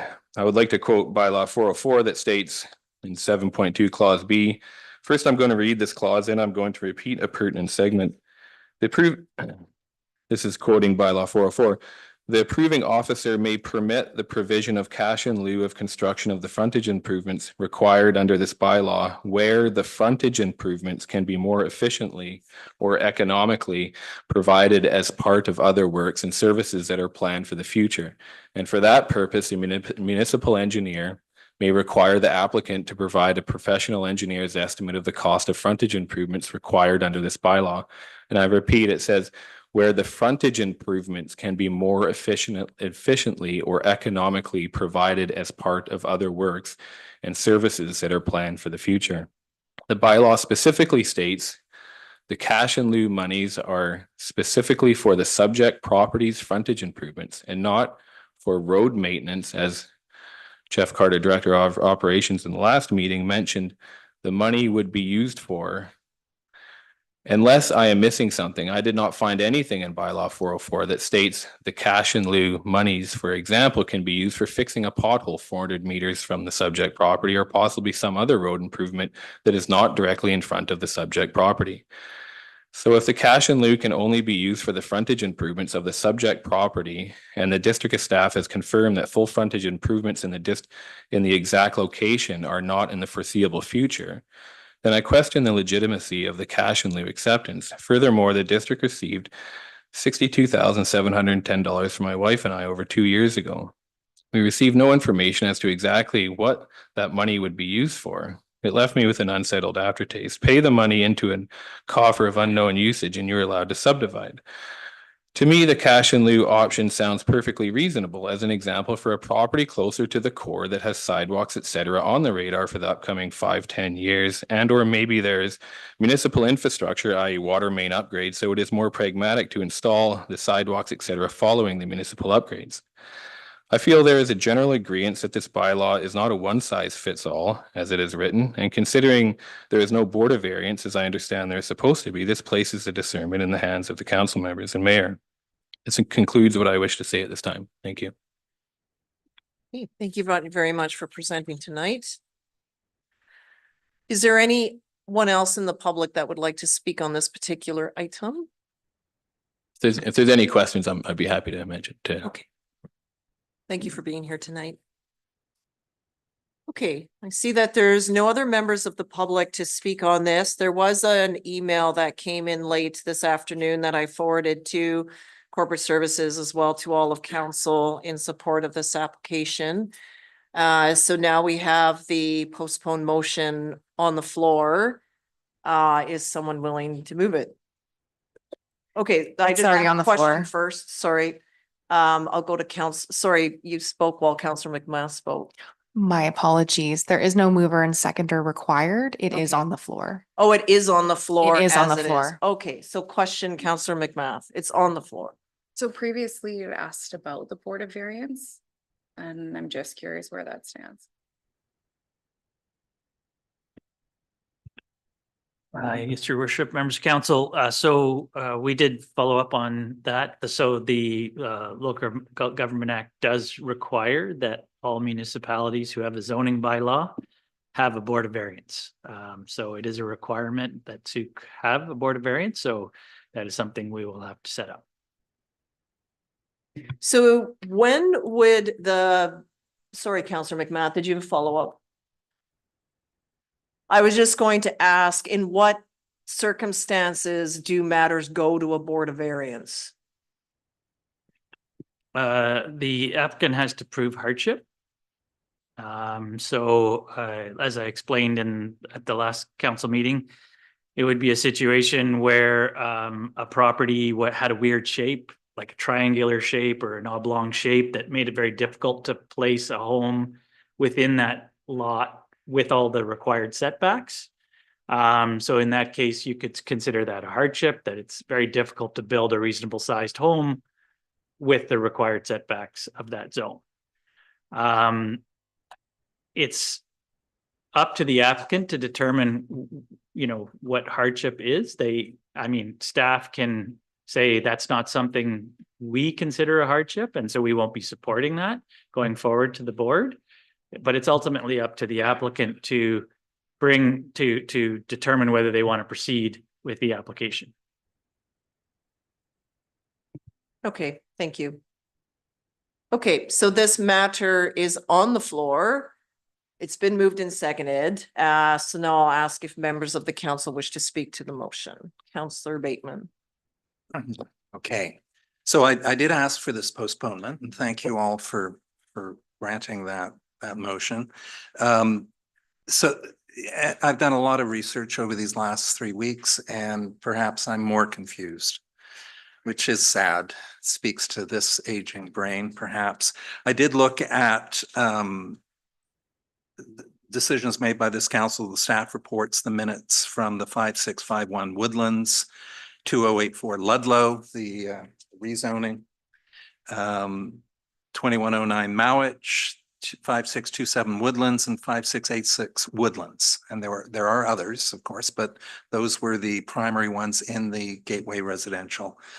And indeed, as the mayor stated, it's very clear that, and as the minutes stated at one point in relation to the Ludlow Road subdivision, clarification that despite concerns of precedent setting, individual applications for rezoning are reviewed based on their own merit and suitability. So every property gets a fresh look and a fresh run through the legislation.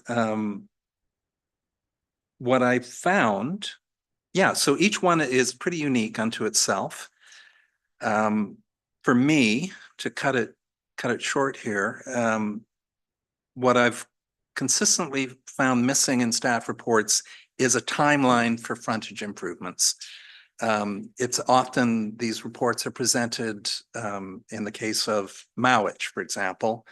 There was to be full frontage improvements along Mowich, and then down Wisteria Way, I think. And I think always in my mind, I'm thinking, okay, this is going to have to be built out immediately. So when Mr. Carter spoke 3 weeks ago, his statement, the 63,000 will go to 62.7 will go to future improvements for the road. There's nothing planned within the next 5 years, but the whole purpose of collecting these funds is that after, say, 10 years, we have collected other fees from future subdivisions, and we now must address a deteriorating road, potentially repave, improve the shoulder, add a trail. It is imperative so that we collect cash in lieu for improvements where they are needed on these side streets. Now, I think my takeaway, my first question at the on September 27th related to the new bylaw 404, which will be presented to Sooke Council in late November, I understand. It will have some nuanced approaches that will give staff opportunities to bring a more case-specific approach to each application as it arises in all of its uniqueness.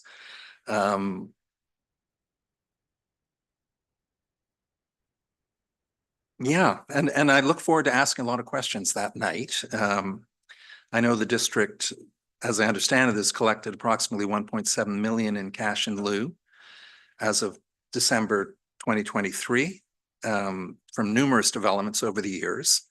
And these are for road frontage improvements on the roadway in which it was collected for. Now, I'm not clear whether that has to be directly outside the property, as our applicant stated tonight, or whether it can be further along the road. I also took a long walk in the neighborhood and a drive around. I discovered Ludlow Park and this beautiful trail that leads down to AM Creek. The sign for Ludlow Park is buried under a whole collection of blackberry bushes. I can see some, if indeed this cash in lieu was to have gone towards park improvements, I could see some uses there. Anyway, I'll come up with my conclusion a little later once others speak. Okay, thank you. Other speakers tonight, Councillor McMath, then Beddoes. I just procedurally, so if the motion that's on the floor right now fails, and then we create a board of variance, does the applicant have the opportunity then to go back to the board of variance, which we are supposed to have, that we don't have? Like, is this going to get, I'm not articulating very well. So should this fail and should a different recommendation succeed, does the owner then have an opportunity to go to the board of variance once it's established and argue hardship? I think from what I heard, it would be, okay, defining the hardship. And then board of variance. So let's say there was a board of variance. Sometimes they don't make a decision. They refer it back to council. So I've seen that happen in the past where there was no decision made and they heard it and just sent it back to council to make a decision. So sure, but if we're legally obligated to have the board of yes, variance. no, I hear you. So and then when I review on the province's website of the definitions of potential hardships, to me, they do have a case to be made. Yeah. How does that go forward? So, okay, so I hear what you're saying. So I'm going to ask staff that procedurally. So let's say this does not advance to council. We advertise out because we recognize we need to do that and form a board of variance. Can the applicant then apply to the board of variance? And then how are their decisions made? Are they finding and final? Or like what does that decision-making process look like? Yeah, so the Board of Variance is appointed by council and it's members from the community that are appointed as opposed to councillors. The Board of Variance's decision is final. It's up to the applicant to prove the hardship, and it's up to staff to write a report to the board with, whether they agree with that hardship, that the description of hardship or not. And it's up to the board to make the final decision. But what happens now? So if this variance is not approved and then we create the Board of Variance, does that applicant have an opportunity to challenge the motion that has been successful?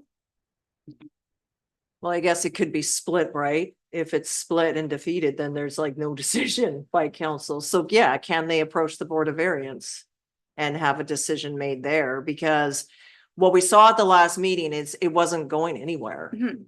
So in that case, and I don't know how it's going to be tonight, and we establish a Board of Variance, which hopefully will have an odd number, then a decision, can they go to that? Can they seek that process? Not only as an that, but if the alternative? variance is denied, Yeah, does the applicant have the opportunity to go back to the Board of Variance? And then does the Board of Variance challenge the council motion? So I don't remember exactly, but there is a time limit. So that if a decision's made by the board, that's final. Mhm. And the applicant has to wait, I think it's 6 months. I don't remember the exact number of months, but the applicant would have to wait a certain period of time before reapplying. But they could reapply to the Board of Variance. Maybe I'm not explaining myself very well. So their variance is denied today, for example. Then there is the creation of the Board of Variance. Where does that leave the applicant in terms of challenging the decision made by council? Because we are obligated to have a Board of Variance, which we don't have. So to me, they could contest that had it gone to a Board of Variance that doesn't currently exist right now, that they have a case for hardship, and in their opinion, the Board of Variance may have approved it. That's a lot of ifs and maybes. The Board of Variance would have to be created by the district. And yes, it's our bad that board doesn't exist right now, but that it doesn't make this decision of council appealable because we don't have a Board of Variance. But we're not doing a disservice when we're obligated to have that Board of Variance and we don't have that in place, which may be to the detriment of people that are applying.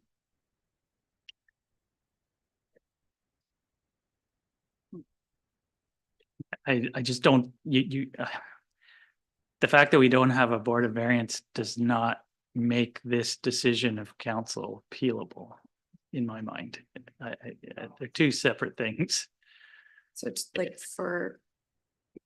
for us, it is our fault. It's the district's fault that we don't have a Board of Variance. So to me, this could potentially be a disservice that I think it would be perhaps legally, they could challenge it. And I just don't want to put us in that position. I think that's where we would need to seek counsel, like legal counsel. I don't know the answer to that. I hear what you're saying fully, Counselor McMath, because I don't know, maybe that would be a road that would have been chosen, but they can't because we don't have one, and that's on us. So then what? Yeah, I totally hear what you're saying. I just don't know how to answer the question. Counselor St. Pierre. I tend to agree with what you're saying. And at the same time, I think that they need a decision tonight from us because we don't have a Board of Variance. And I think we need to move it forward. And I agree that this is unfortunate. And I wish that we had one because quite frankly, a lot of the legwork would have been done and we could have had a solid recommendation and that would be really bloody wonderful. But at the same time, they deserve an answer and we're the body that provides answers like that. So. I think we all get that. It's just, and that's where I think, okay, council wanted time to process and to think about this. Counselor Bateman has done extensive research, but he hasn't shared where he sits on this.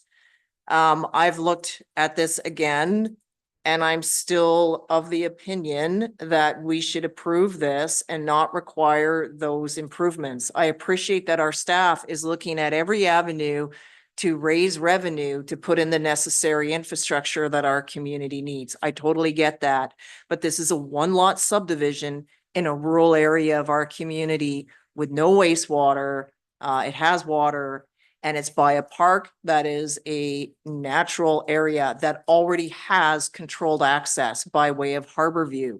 So given all the other demands on our community, where is our priority to make sidewalks in this particular area that go to nothing? I mean, it's a park, it goes to something, but it's not a destination you would drive up into. It is not a drivable park. You would need to park and walk in. It is controlled by the CRD, and that is a fact, and that is the reality. If we were going to look at making parks more accessible, would this be the one that would come up on the priority list? I think there are many other areas, including our own Marine Boardwalk, that needs to have more accessible improvements to access. And this already has controlled access by the CRD of Harborview. So it just makes sense to use that. So in this case, when you're putting in frontage like that in this particular area, I get the rationale. I just do not think it is necessary. And in this case, it's for a family to stay together, and adding what is about, I think, $65,000 or $68,000 plus the uncertainty is a lot of money for a family that's building in the times that we're in. The delay is probably causing a lot of unnecessary stress, and it's not in an area where we're anticipating growth. Meanwhile, for Sooke Point, I was fully in support. That didn't pass. Council did not require that particular development to put in the frontage there. It's 750 units at the end, plus a hotel and everything else. That is an area that required those improvements. But now we're taking that same demand onto this one. It's not the same. So every property needs to be looked at uniquely for the character that it has. This is just a family that wants to live together and be in Sooke. I do not see this as a needed and necessary item. It's not an area that we have any plans to do anything with, and we have a whole growing list of other things we need to focus on. And one day in the future, will we want to have more vehicles in that area? I doubt it, because it's a natural wild space, and let's keep it that way. So it just doesn't match in my head. And I sincerely hope that other councillors may agree with that, and we can just put this matter to rest and move on to everything else. That is where I sit on this. Councillor Beddoes. Yeah, after that, it was quite invigorating. I do not agree. And well, that's right. That is my right here. There's a number of things that were brought up here. I was just divided my time. One is we're not asking for sidewalks and streetscapes and lampposts and anything like that. We're asking for some money to be put aside for possible, I don't know, I don't have a magic ball to look in to see what the future holds, but possibly some trails, some place for people to ride their bikes. It's not, to me, unreasonable. We have a policy that we want developers to pay. Now, this isn't a huge developer with 16, 20, 50 lots, but they are getting a lot out of it. And a lot is very, very valuable. And to go to the hardship, they put this money 2 years ago, and yet they're still proceeding with to build this house. I don't want to deal with the future when it comes to Board of Variances. It's not here. We have to make this decision here and now, and I understand that. But I don't think that's an unreasonable request of staff, who we task to put some money aside for the future, so future taxpayers don't have to pay for these improvements. And that's all we're doing. I mean, we're not asking for $600,000. It'd be ridiculous. We're not asking for sidewalks and lamps and streetscapes. I thought staff was very good in saying, well, look, let's be realistic about this and set some money aside so we can have some other amenities up in this area in the future. If we keep doing this and the lots come in and we keep giving these variances, and then 20 years down the road, maybe, we don't have any money in the bank to do these things. And that's not what we're supposed to be doing. We're supposed to be looking 10, 20 years down the road. And I know it sounds kind of cruel to the family, but this is part of the development business of we have to, as a municipality, take some money to build up the infrastructure in this community. And I think if you just look around in this infrastructure that we've had in this last 6 years that I've been here, it's been dreadful because we haven't had the money to do the things that we need to do. So it sounds kind of cruel, but I'm sorry, that's the way it is. That's part of the price of when you subdivide. Where's the one behind the Shell station, whatever that street is, Croydon? We extracted, they just cut the land in two, subdivide it without building anything, and we required them to upgrade the trails in that area. So I don't see it as much different than this. So I will not support this. And you know, for all these reasons, you know, talking about the variances, board of variances, it's not here. I'm not going to worry about that. If somebody can challenge it, by all means. If we have to get a legal opinion, by all means. But right now, what I am told that I'm required to do is look for the future of Sooke. And that's what I want to do. So I will not support this. Thank you. Other comments?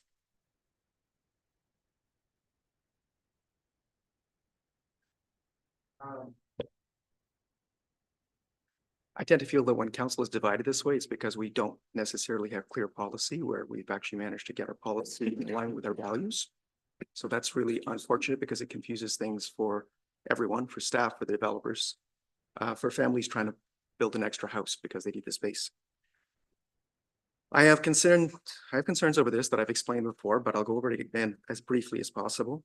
I'm concerned that do we want every applicant that's paid for frontage improvements the last 2 years to come back for a refund? We're setting a precedent. I'm concerned that we're trying to predict what's going to be happening in areas of town, like in terms of these areas, and saying, no one's ever going to do anything there. I'm sorry, but our TMP and actually the future's need for active transportation says we probably do need active transportation infrastructure everywhere. So our assumption that we know better than our plans, our staff, and what the future is saying we need, I can't quite agree with that. I understand that residents are faced with significant costs for frontage improvements, have every reason to question that possible future.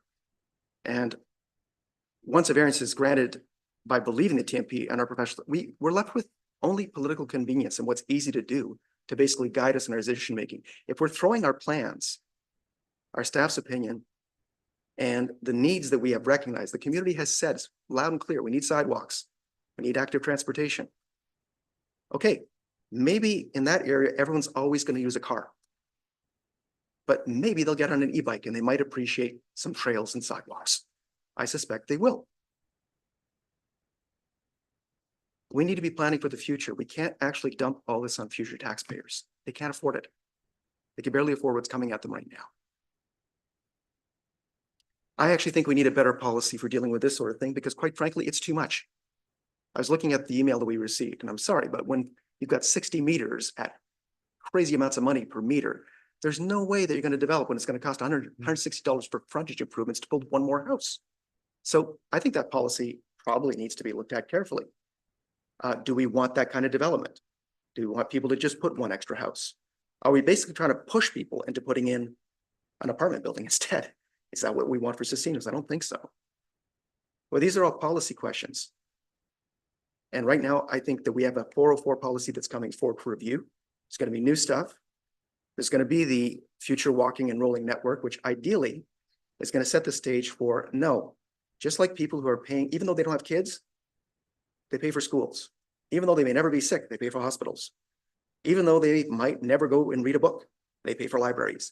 Even though they may never walk on a sidewalk, they pay for sidewalks. But we're not there yet. So I'm kind of not wondering, I'm wondering what to do with this. And I don't think very much has changed for me since. I was hoping that something would. Councillor McMath?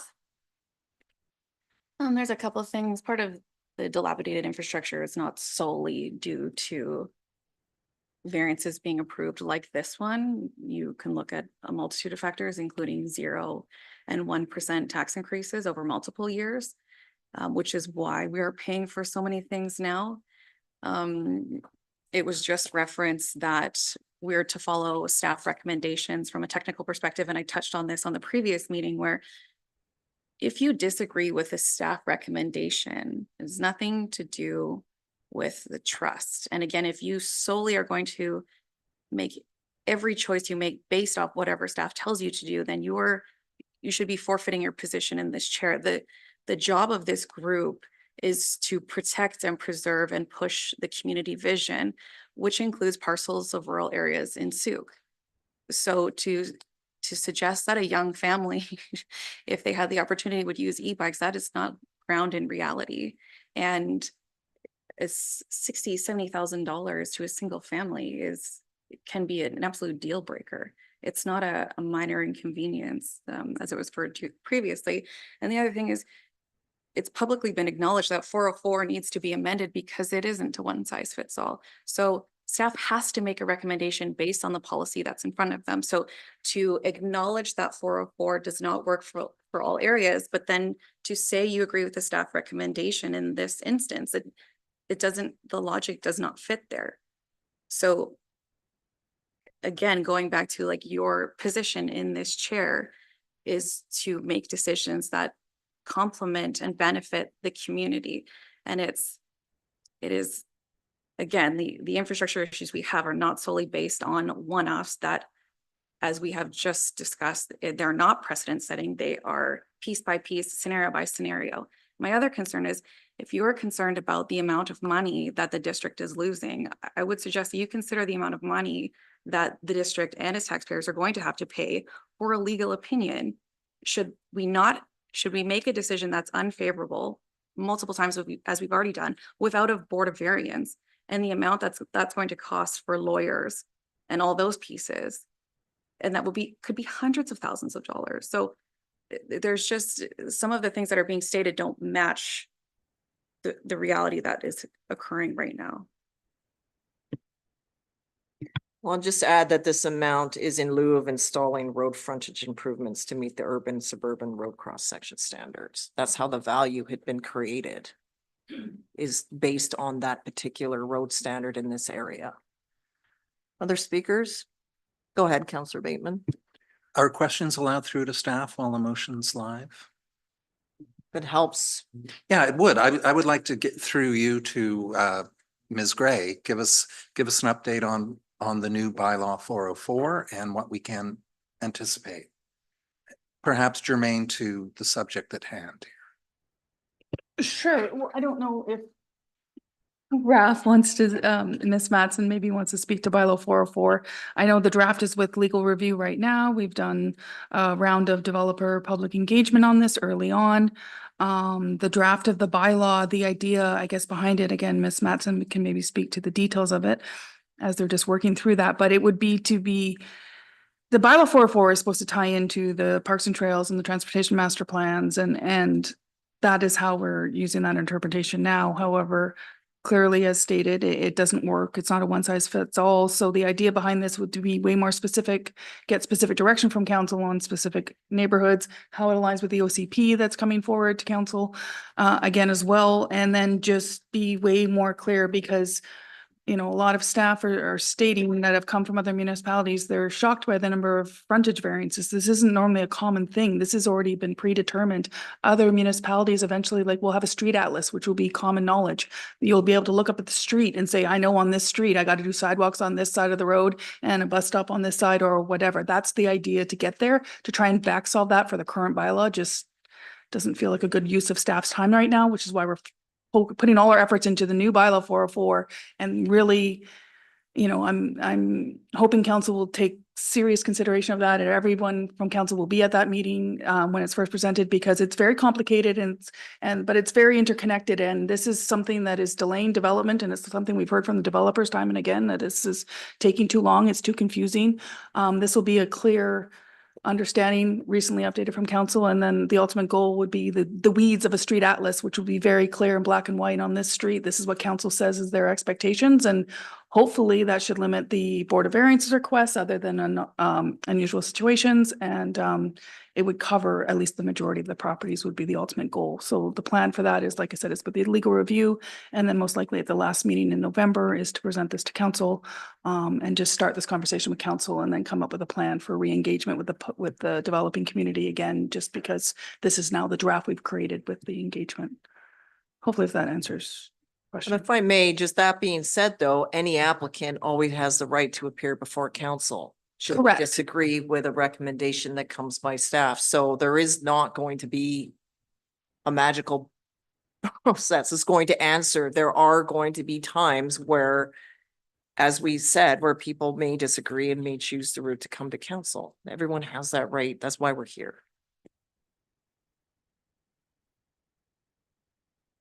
Ms. Gray, so there is this 1.7 million in cash in lieu currently within the reserve funds, I would assume. Can you give me a sense of how that breaks down? There are a lot of individual property owners.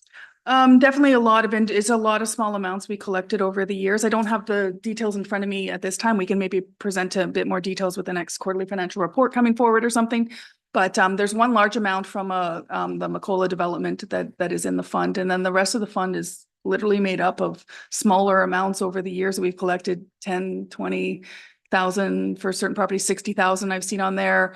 And then some of them, like for Church Road, we collected like 10 or 15 different cash and lieux over the years for Church Road. So as we did those improvements over the last few years, the little pocket of money was used in the year-end financial reconciliation for those projects as a funding source for some of that. So it's very varied. Like there's a whole bunch of little amounts we've received over the years for various roads. So we can provide further details at a future council meeting. And these cash in lieu, they come at the subdivision stage, right, with the approving officer? Is that how that Yeah, works? I mean, I think they can come, I'm not sure if they can come at the DP stage as well or other stages of the development, but I know we collect them. And then once we have them, just to answer further questions or questions that came earlier, is right now the current program or, cash in lieu means we can only use it on that road. We cannot use it. I appreciate, and maybe Mr. Carter misspoke at the last meeting because he is also looking at presenting council an option for a cash in lieu program. But this would be in the suburban areas where for whatever reason, maybe it's a corner lot or something like this, and it doesn't quite make sense to build it out at the time. And we do have a plan in the next 5 years where then potentially he's trying to loosen the criteria for that program. So that maybe got confused. Currently, the money we have today and any money we've collected can only be used and will only ever be able to be used for the road that we've collected it for. And it's not necessarily to fill potholes. It would be to do the infrastructure work that we collected the money for. Thank you. Okay. So this is on the floor now. So we have, again, just differing opinions on where this should go going forward. I'll call the question and see what happens. I don't know what else to do here. We're in a 6-person meeting. There's nothing I can do about it. So procedurally, I'll call the question and see what happens. All those in favor of the motion? Opposed? 2 opposed, so it carries on a 4-2. So Councillors St. Pierre and Beddoes are in opposition. So for Make a rationale. no. No, okay. No, it's done. It's carried, and that is that. So thank you to the applicant. We probably won't see you back here. Hopefully not, unless you choose to attend meetings, which you're always welcome to do so. Okay, council, thank you. So we're moving back into the agenda. I'm looking at the time and I see that it's 10 o'clock.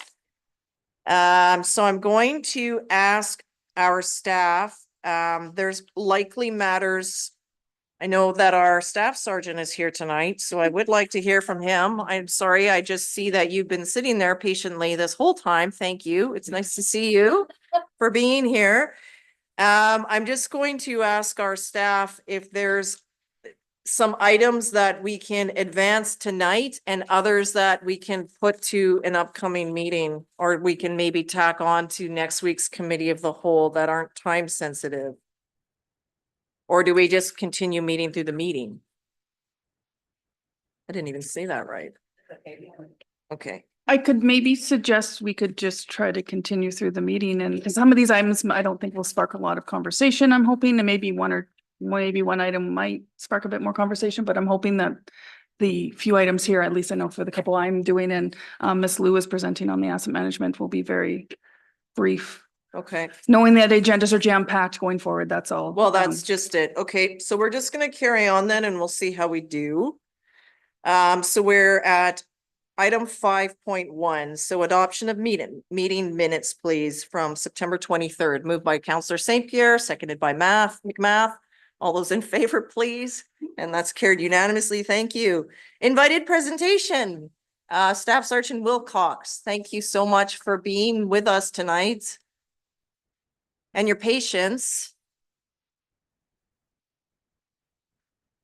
We know how important your time is. It's just the way council meetings go. Thanks. Thanks, appreciate it. Mayor Tate, members of council, thank you very much. My news is not good. I have 2 quarterly reports. Unfortunately, because I missed the last meeting due to the Sooke potholes wildfires. So they're probably more lengthy from what I would normally do. And there's a lot of important material in here. So I know it's very late. If you still like to hear the quarterly report, I can do it. I can always come back at your convenience as well. So it just kind of depends. There's a lot of important matters here today. But this one's going to be a little bit longer than what I normally do. When you say longer, because you tend to be very succinct. That's the problem. So there's because I was supposed to present in July. Yeah, exactly. Thank you. And unfortunately, because of the Sooke pothole wildfires, I got called out to that. So I'm kind of, I can do the speed round of it and get through it as quick as I can. But there's going to be, all I'm saying just for council is that there's 2 quarterly reports in here, not just one, because I'm kind of making up for the one in July. So. And that's fine. So I would just give us the high level bullets. Okay. Unless you're available at the committee of the whole next week. I can come whenever council would like. There's for this one, just for a high level thing, it's 2 quarters update on 24-hour policing. There's also a more of a thought exercise at the end in regards to how we spend our time in the community priorities. Okay, so I'll just make a comment that perhaps then it would be of benefit to all of us. I think we would benefit greater to be able to have a bit of a dialogue with you. Can we ask that this come to next week's committee of the whole? We don't want to rush through policing. So I'm really sorry that you've been here all night. Can we just get like the bullet points and then the longer feedback? Okay, we were obviously curious, so maybe just give us, if you could please just give us like the bullet point highlights, and then we'll get into the substance and the meat and potatoes next week at the committee of the whole. How about that? I can do the 5-minute quick highlight 30,000 foot view. And then if it's agreeable to council, I'm happy to come back next week. I know it's jam packed today. There's lots of important issues, but I also don't want to rush through this as well, because it is quite important to the community. I haven't been here, for a number of months now due to operational priorities. So I can give the 5-minute quick, because I want to be respectful of your time as well. So. That would be awesome. Thank you. Okay.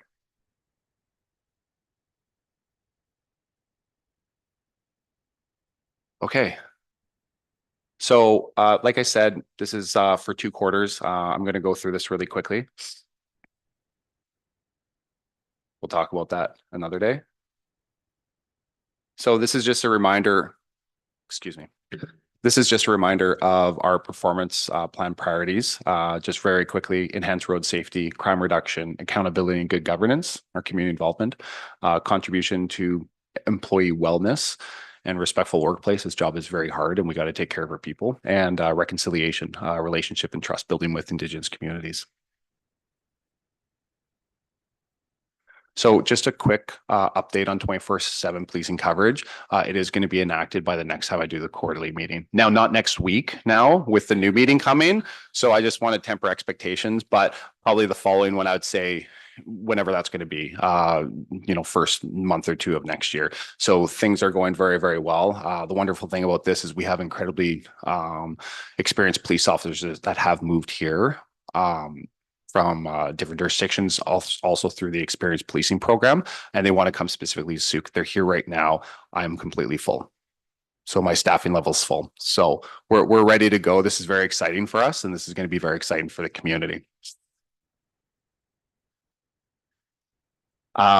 One of the things that we're going to see just for highlighting 2025 is the creation of that GIS unit or prolific offender unit, which is going to be tackling our major case investigations, but also it's going to be looking at prolific offenders as well. So, and I can get into that much more next week. So very quickly for stats, this is just year to date. The target date was October 10th. From the graph, just very quickly with this, files are up, our calls for service are up 7% from last year.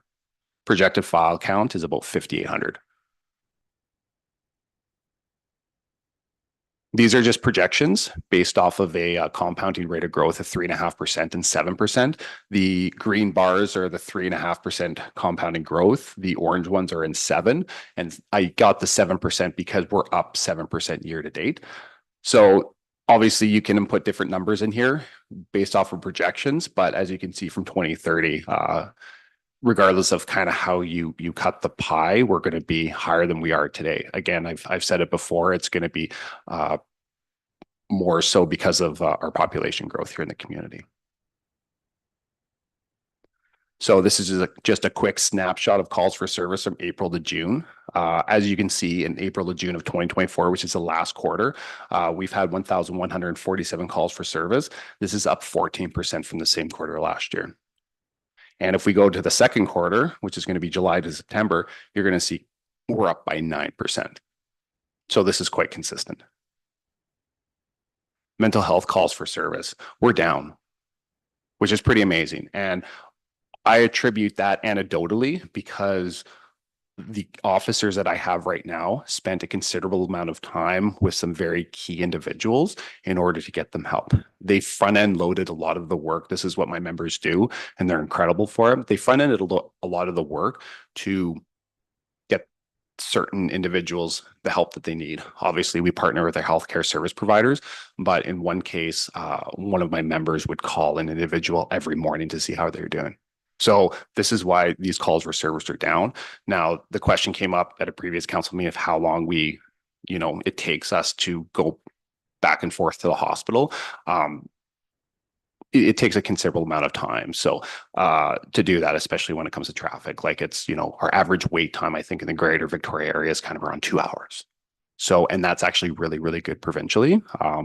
In the Okanagan, I can say that I was there often for the entire shift, but it also includes driving time. And if there's traffic issues in the afternoon, that just adds to it. Sorry, I think I'm at 5 minutes already. I'll keep going as quick as I can. So this is just another consideration that the second quarter for the fiscal year, the same calls for service are down 16%. And you can see that high from 2022. And again, that's the dedication of the officers that I have spending that time with those individuals.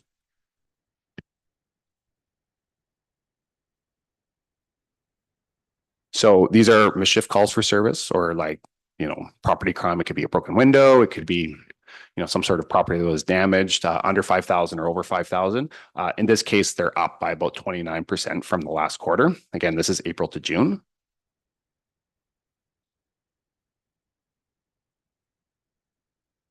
And from the second quarter of the fiscal year, again, you're seeing the same trajectory. They're up 17%.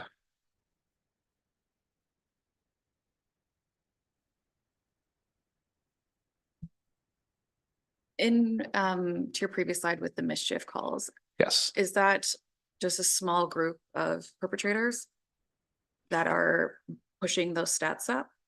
Yeah, that's an excellent question. Thank you very much. Getting into the weeds of it, I would say no. This is just general files that are going. Not to say that there's not one individual that may be responsible for, 5, 10, 20, 30% of them. I'm not saying that that's the case, but typically what I'm finding anecdotally with the files is that these are just a greater influx. But when you see a large spike, just say the 52 was maybe 102. I would surmise, based in a hypothetical situation, that it's likely one individual that maybe just went on a 1 or 2 week bit of a crime spree, for lack of a better term, and they committed those. I'm not seeing that right now. So, but again, these are kind of like broken car windows, broken windows at homes, businesses, kind of that sort of thing. It's not like the break and enter type of crime. So impaired investigations. I didn't even want to put the percentage at the bottom, but I'll say it. It's about 330%. So this is again, I've mentioned this before. It's a bit of a double-edged sword. Why are impaired drivers going up? We have more police on the road, and we're finding them. So that's one of the big things. So while I always want to see that number at 0, that's unfortunately not going to happen in a municipality. And this is just a dedication to the hard work that we have. We've initiated, I guess, some new operational procedures to to promote members doing more traffic enforcement, especially at nighttime. This is what we're seeing. And considering we don't have a bar district, considering that we don't have like some of the other places where people really like areas where people really enjoy like alcohol and that sort of thing, and then driving, this is quite high. Now they could be coming from like Victoria and that sort of thing downtown, but these are the numbers that we're getting just locally here. Again, this is just a district of Sooke. So you're going to see the same kind of trend. It's almost a double from 19 to 32. Again, this is a product that we have more officers. Council approve more officers. I have more officers out on the road. I have more officers catching impaired drivers. This is a really good thing for the community. We're going to continue to do that, but this is in lieu of any type of traffic section. This is just what my 911 response officers are doing. In the microphone. One quick question. So are the people, it says District of Sooke only, that's where they're being caught, like for lack of a better word. Yes. Do they reside in Sooke as well, or are they transient people?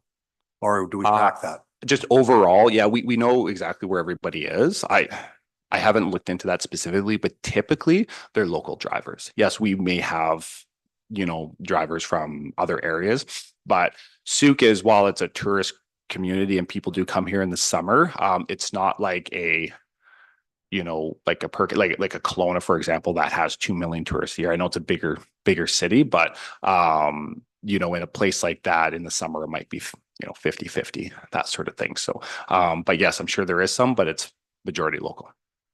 Councillor St. Pierre. Just maybe some homework if you're willing for the committee of the whole. I'm curious about the relationship between the stats in catching impaired drivers and the reduction in the number of accidents, potentially with injuries and fatalities. Because it's honestly, it's really kind of amazing if we know that because of these stats, 2 or 3 more people are still alive or just undamaged. Yeah, thank you for that, Councillor St. Pierre. It's a very difficult stat to measure because it's a preventative, but what I can do perhaps for the next meeting is I can look at where our stats are for maybe fatalities and motor vehicle acts or motor vehicle collisions causing injury. And I can bring that to, I don't know what the answer is, but it's interesting. Straight up, it shouldn't be a huge piece of homework. If it's too much, don't do it. I can do it. Okay. Oh, went one too far. So this is the piece that I might save for next week, because we're going to get into a little bit. It's a bit of a thought exercise in regards to how a police officer's shift and how a shift in general balances their operational responses with their investigational time, but also with 8 key components that we have to do daily, which are also very important because they're needs of the community through annual performance plan. So perhaps I'll save that for next week if that's okay. And I don't believe there's anything else. Yeah. I'll just skip through these really quick, but.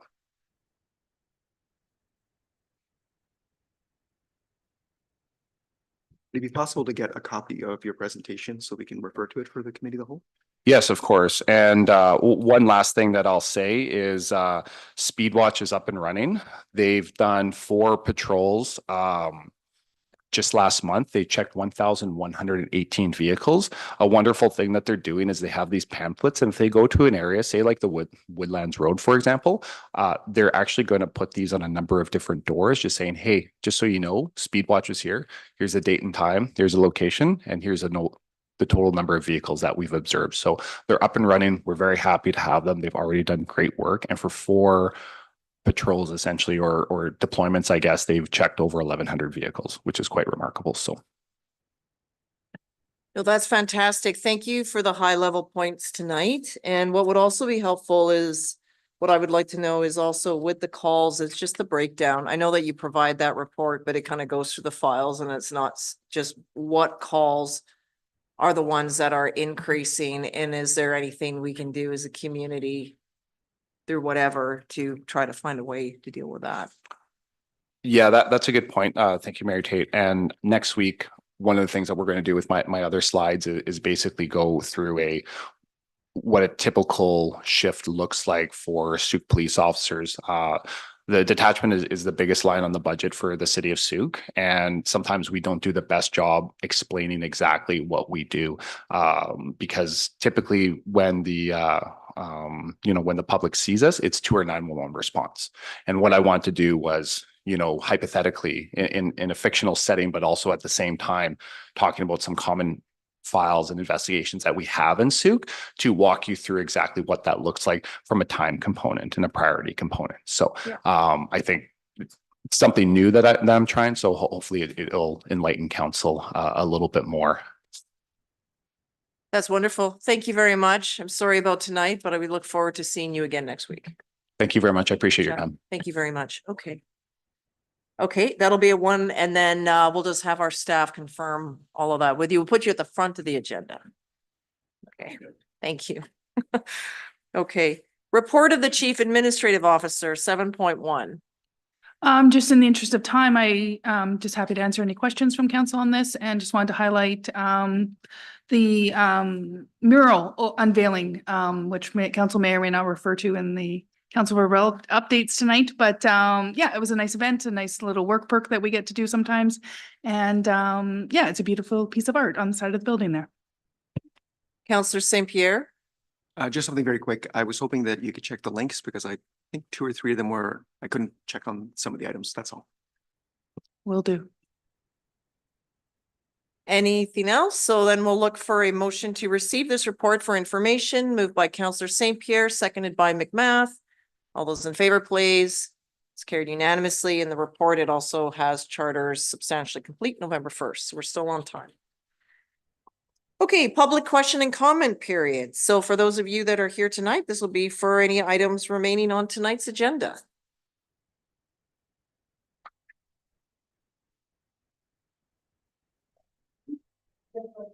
Okay, please turn on the microphone. Your Worship, Council, it was just the one agenda item I wanted to discuss, and what it was. We just need your name again. Norman Amiro. Thanks. And what it was the portion of the agenda that we were dealing with. I fully agree with letting go on the tax variances for those community services that provide community service. The one that as I was looking through the agenda and reading through the notes, the one that I really questioned was we're looking at giving a $217,000 tax break to the housing organization. I think it's under Macola Housing right now is their name. I know they do extremely good work and they're doing a benefit to Sooke. The question I have is why this is funded by the federal and provincial. I think the Drennan was allowing $37 million. Why we as Sooke taxpayers are looking at giving up almost $250,000 for that property. I was hoping that maybe I would learn if they were here this evening, how that funds are being used or why there's a benefit to that. And maybe council has had that. But as a taxpayer, it's the only one that I saw that I said, well, where do we stand on that as a community? Because to me, it's a private organization, and for us as taxpayers to give up, that's a very large sum of money. So that was the only thing I wanted to address. Okay, I'll try to answer that now, and if I don't answer it successfully, I'll wait for it to come forward on the agenda. But my understanding when this item came forward before was that this will enable them to provide the shelter rate units and the below market rental units to members of the public. And so without that, it's their ability to provide the low accessible housing that the community needs. So that's where the province didn't look for us to provide any land. They did acquire the lands, and they did build this in collaboration with the Housing First Fund that came federally through the Capital Regional District. And this is where they do look for local governments to contribute our part. In this case, that's the only lever that we have is that, and that's why I mean, council has been back and forth on this, but that's why the motion carried when it did. Okay, thank you for the understanding. And I guess I go back to that, whether we as a community have that obligation as, to provide that service when to me it's a federal and provincial jurisdiction. We have lots of things we can do as a community to provide for our citizens. And I think housing is not one of them in that response. I mean, that may be my personal opinion, but I think that depends on if there's a problem there, they should go back to the province and the feds, or there was a problem with the process. But when they ask the local taxpayers to pay for that, and it is a private organization, it's not BC Housing, it's somebody else, then I think that's a big ask on our community. So I just want to stay and make sure that point was brought up. Okay. Okay. Thank you very much. But we all agree, we all want to upload the download. There it is. Just waiting to get that out. Okay, so council, moving on to the consent agenda. So that'll be that the items on the consent agenda be adopted by general consent. Councillor Bateman is pulling 2 items. Yeah, 14A, Catherine Strongwind Indigenous Inclusion Strategies. 16C, Letter to Council, Norman Amaro. Okay, so that's 14A and 16C. Those will come to the next meeting for onto the next regular agenda. So I'll look for the consent agenda to be adopted by Councillor St. Pierre, seconded by McMath. Thank you. All those in favor? And that's carried unanimously. So we'll move on to reports. 10.1, liquor license application for 15 or 1628 Whiffen Spit Road. 1528. 1528, yeah. Thank you. Yeah, this item is related to a liquor license referral for the property located at 1528 Whiffen Spit Road. Sorry, clicker.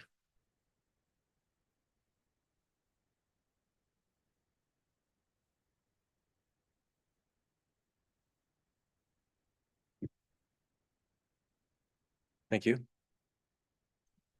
Yeah, so this item is related to a liquor license referral for the property located at 1528 Whiffen Spit Road.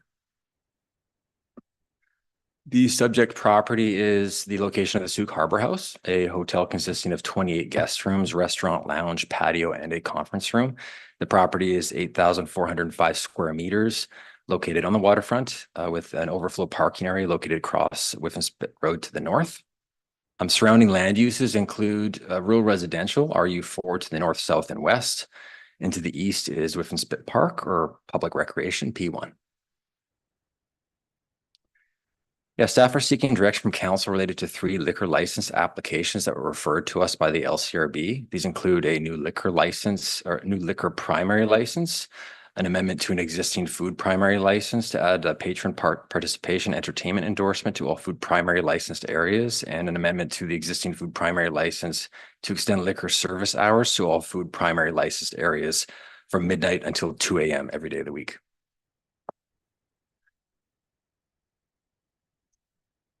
According to District Policy 9.3, upon receipt of a referral from the LCRB, council must determine if it wishes to either opt in or opt out of commenting on the application. In essence, this is the decision being requested by staff to council today. If council chooses to opt out, option A, the application is processed completely by the LCRB. So the LCRB would lead the public notification process and receive comments directly for its consideration. No public input meeting would be required or further council involvement. Alternatively, if council chooses to opt in, option B, the district is required to obtain the views of residents and make a recommendation to the LCRB. In this case, the district would lead the public notification process, which would include a mail out, newspaper advertisements, and a public input meeting. A subsequent staff report would be presented at the public input meeting that would summarize the public feedback and address other regulatory criteria. Council is then also required to provide a recommendation by resolution to the LCRB to approve with or without conditions or reject the application.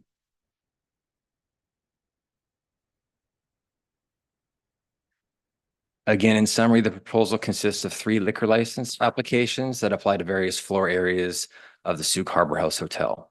This includes 1 new liquor primary license and 2 amendments to the existing food primary. The following slides will consider each application in more detail.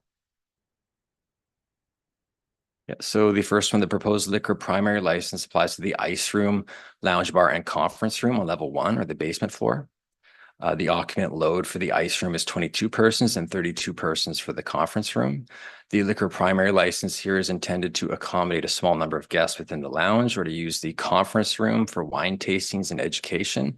This will provide a space for guests that does not require them to stay seated or for the area to be food focused as otherwise required by a food primary license. The first proposed amendment to the existing food primary license is to add a patron participation and entertainment endorsement to all food primary licensed areas on the main floor or level 2 of the hotel. This includes the restaurant, patio, and cop room, as noted on the floor plan, this indicated here on the slide. A PPE endorsement is required for customers to become actively involved in entertainment, provided that food still remains the primary focus. Examples include dancing, karaoke, open mic, and trivia nights. The entertainment must also be suitable for minors. An additional amendment to the existing food primary license is proposing to extend liquor service hours for all food primary licensed areas on the main floor or level 2 from midnight until 2 a.m. every day of the week. This is intended to allow for additional flexibility for guest bookings, including weddings and special events. This includes, again, the restaurant, dining room, patio, and copper room.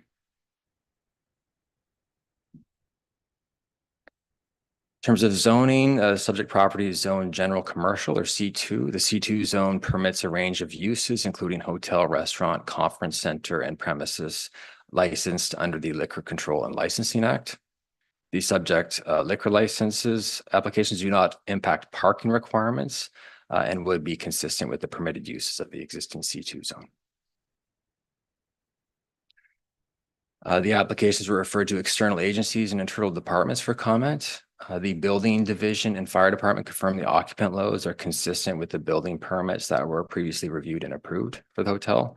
The bylaw and business licensing division did note a previous noise complaint on file when the hotel was under previous ownership, specifically related to an event occurring outside.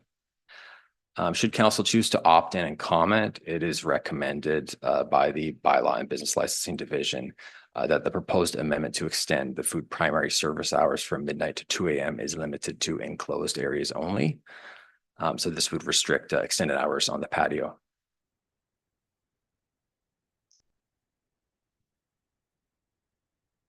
In conclusion, staff recommend that council opt in and comment on the liquor license applications. Staff believe it would be reasonable to assume an increased level of noise related to these applications as proposed, particularly as it applies to the outdoor patio area. By opting in, council would be able to hear from the public and make a recommendation to the LCRB, including limiting the proposed hours of liquor service if it feels is necessary, such as recommended by the Bylaw and Business Licensing Division. And just that motion as recommended, that council receive the staff report in respect to the noted liquor license applications, and that council resolve to comment on the liquor license applications and direct staff to seek the views of residents in accordance with District Policy 9.3. This concludes my presentation. Okay, thank you very much for that. Questions, Councillor St. Pierre? Through your worship to staff, I'm curious about, there was one particular element where we were thinking, or sorry, where staff was recommending that it be limited to enclosed areas in terms of the to 2 a.m. If we were to opt out, do we have the option of sending in that information and making those comments, or are we just out? Yeah, I believe through the mayor, I believe that's possible. The policy that we have currently, policy 9.3, doesn't provide that information within it. However, it simply states that council either comments or opts out of commenting. Okay, so possible, but the path is not easy? Yeah, in other words. Okay, Councillor Bateman. Yeah, it's a question through you to you. Sorry.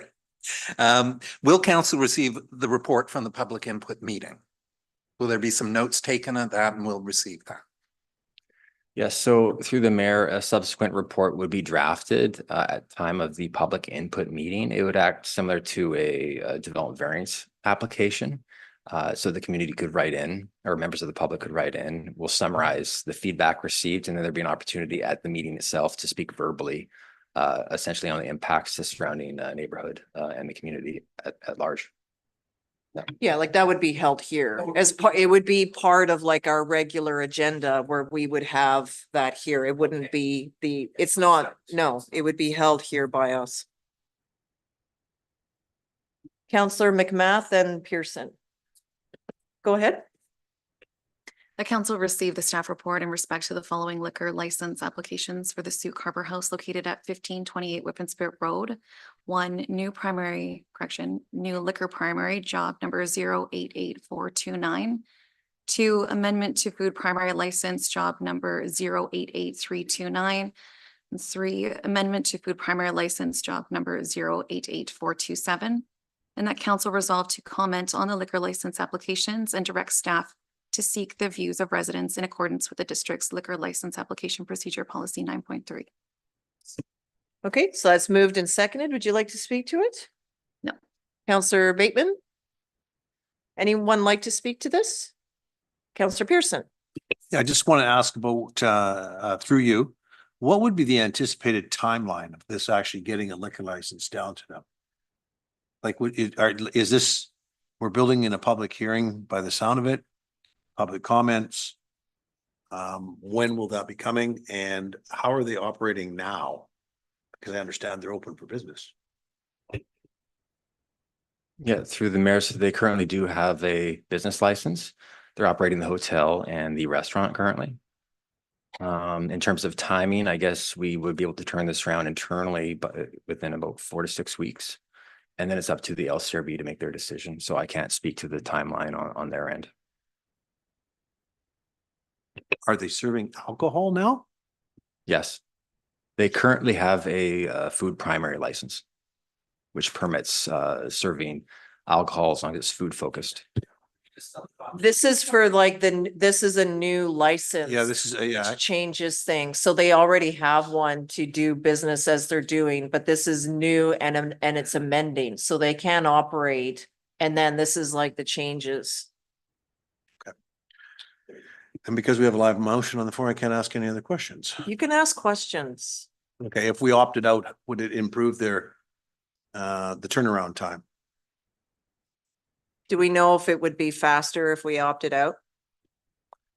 Through the mayor, it would be generally around the same timeline, I believe. The LCRB would lead the notification process. It would require signage to be placed on the property. They would then, there'd be no mail out either. And council wouldn't have the opportunity in that case to have further conditions or restrictions placed on the liquor license. So that's the benefit of commenting essentially. But timelines would be generally the same, I believe, because they have a 4 to 6 week timeline. Last time I spoke with them. Okay, same turnaround time. Okay, that's fine. You can call and find out too. Other questions or comments on the motion? Go ahead, Councillor Pearson. So did I understand in the report that there's been one complaint in all the years that the Harbor House was there? Through the mayor, that's correct. One complaint. One. Okay. The question I have is, do we need to put this restriction, like where it was about limiting the hours except for the patio? Do we have to make that decision tonight? No. Okay, so once, The decision is to opt in or opt out of comment. okay. And And then, so in terms of like putting in those restrictions, we're not sending that out to the community. It's just once we hear from them, then we can determine if we're good. Okay, because it would Correct. seem that at this point, just to let it be with the hours and all of that, it is a hotel. They do have to maintain quiet for their guests. So it's recognizing that. Go ahead. Yeah, I think that the neighbors need the opportunity to weigh in on this and hear directly from the Sooke Harbor House, the new management, the whole package. It would be great to see them in chambers here and get to meet them one-on-one. Okay, so I'm going to call the question then, as everyone has said what they wanted to. All those in favor, please. Any opposed? Councillor Pearson's opposed. That carries. Thank you. Next up is 10.2, 24 to 2027 strategic planning. If I may. Yes. If the mayor and council is amenable, staff is recommending to address item 11.2 next, if possible, in order to help the lovely folks in the gallery. Of course. Thank you. Yeah, I'm sorry. I should have caught that as well. Okay, so let's do that. We're going to go to zoning amendment bylaw for 1995 Caldwell Road. yes, thank you. So this application is regarding a proposed zoning amendment at 1995 Caldwell. The subject property is located on the corner of Caldwell Road and Eustis Road. The site is 0.71 hectares in area and currently vacant. The current zoning of the property is large lot residential R1, and it's designated community residential in the community of, the official community plan. Surrounding land uses include small lot residential R3 to the north, large lot residential R1 to the south, small scale agriculture RU3 and ALR to the east, and small scale agriculture RU3 to the west.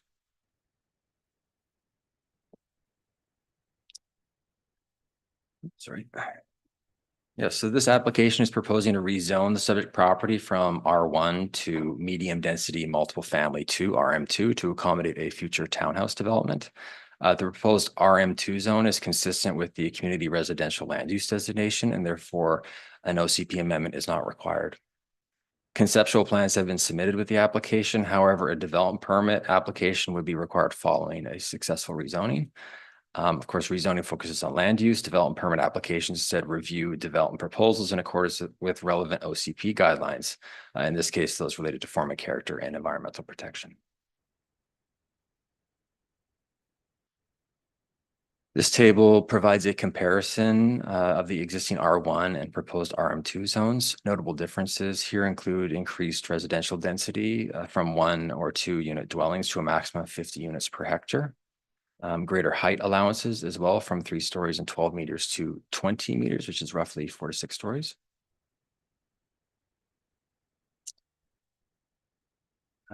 The proposal is consistent with the existing community residential OCP designation, where low to medium density residential development is supported. Medium density meaning up to 50 units per hectare. Rezoning to accommodate a multifamily residential development satisfies several OCP policy objectives, including concentrating new residential development within or near existing developed areas, supporting infill development to medium densities by rezoning, and encouraging a variety of housing types to diversify the housing stock.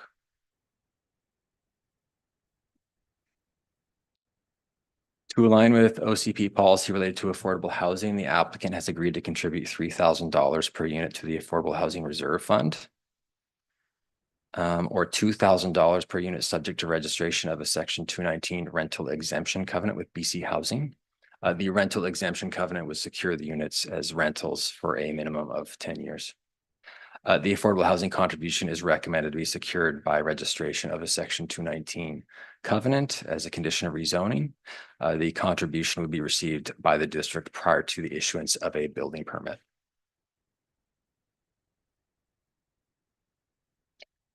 The adjacent property immediately to the east is protected farmland designated as ALR.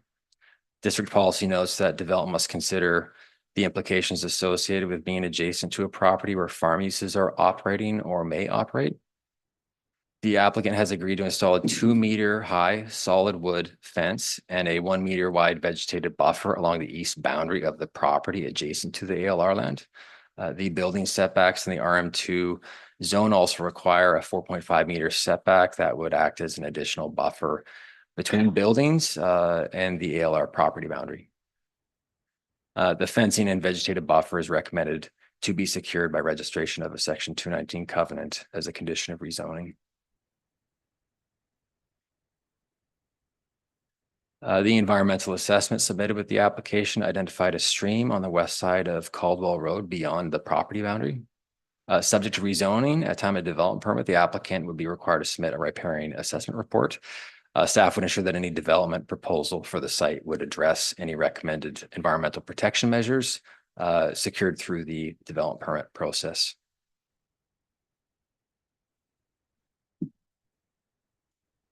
Section 464 of the Local Government Act now prohibits local governments from holding a public hearing for rezoning applications where their proposal is consistent with the OCP. The purpose of the bylaw is for residential development, and the residential component accounts for at least half of the development. Where a public hearing is prohibited, notification is required prior to first reading. In this case, 76 notices were mailed to property owners and tenants within 100 meters. In addition to advertising in the local newspaper, staff received no submissions from the public.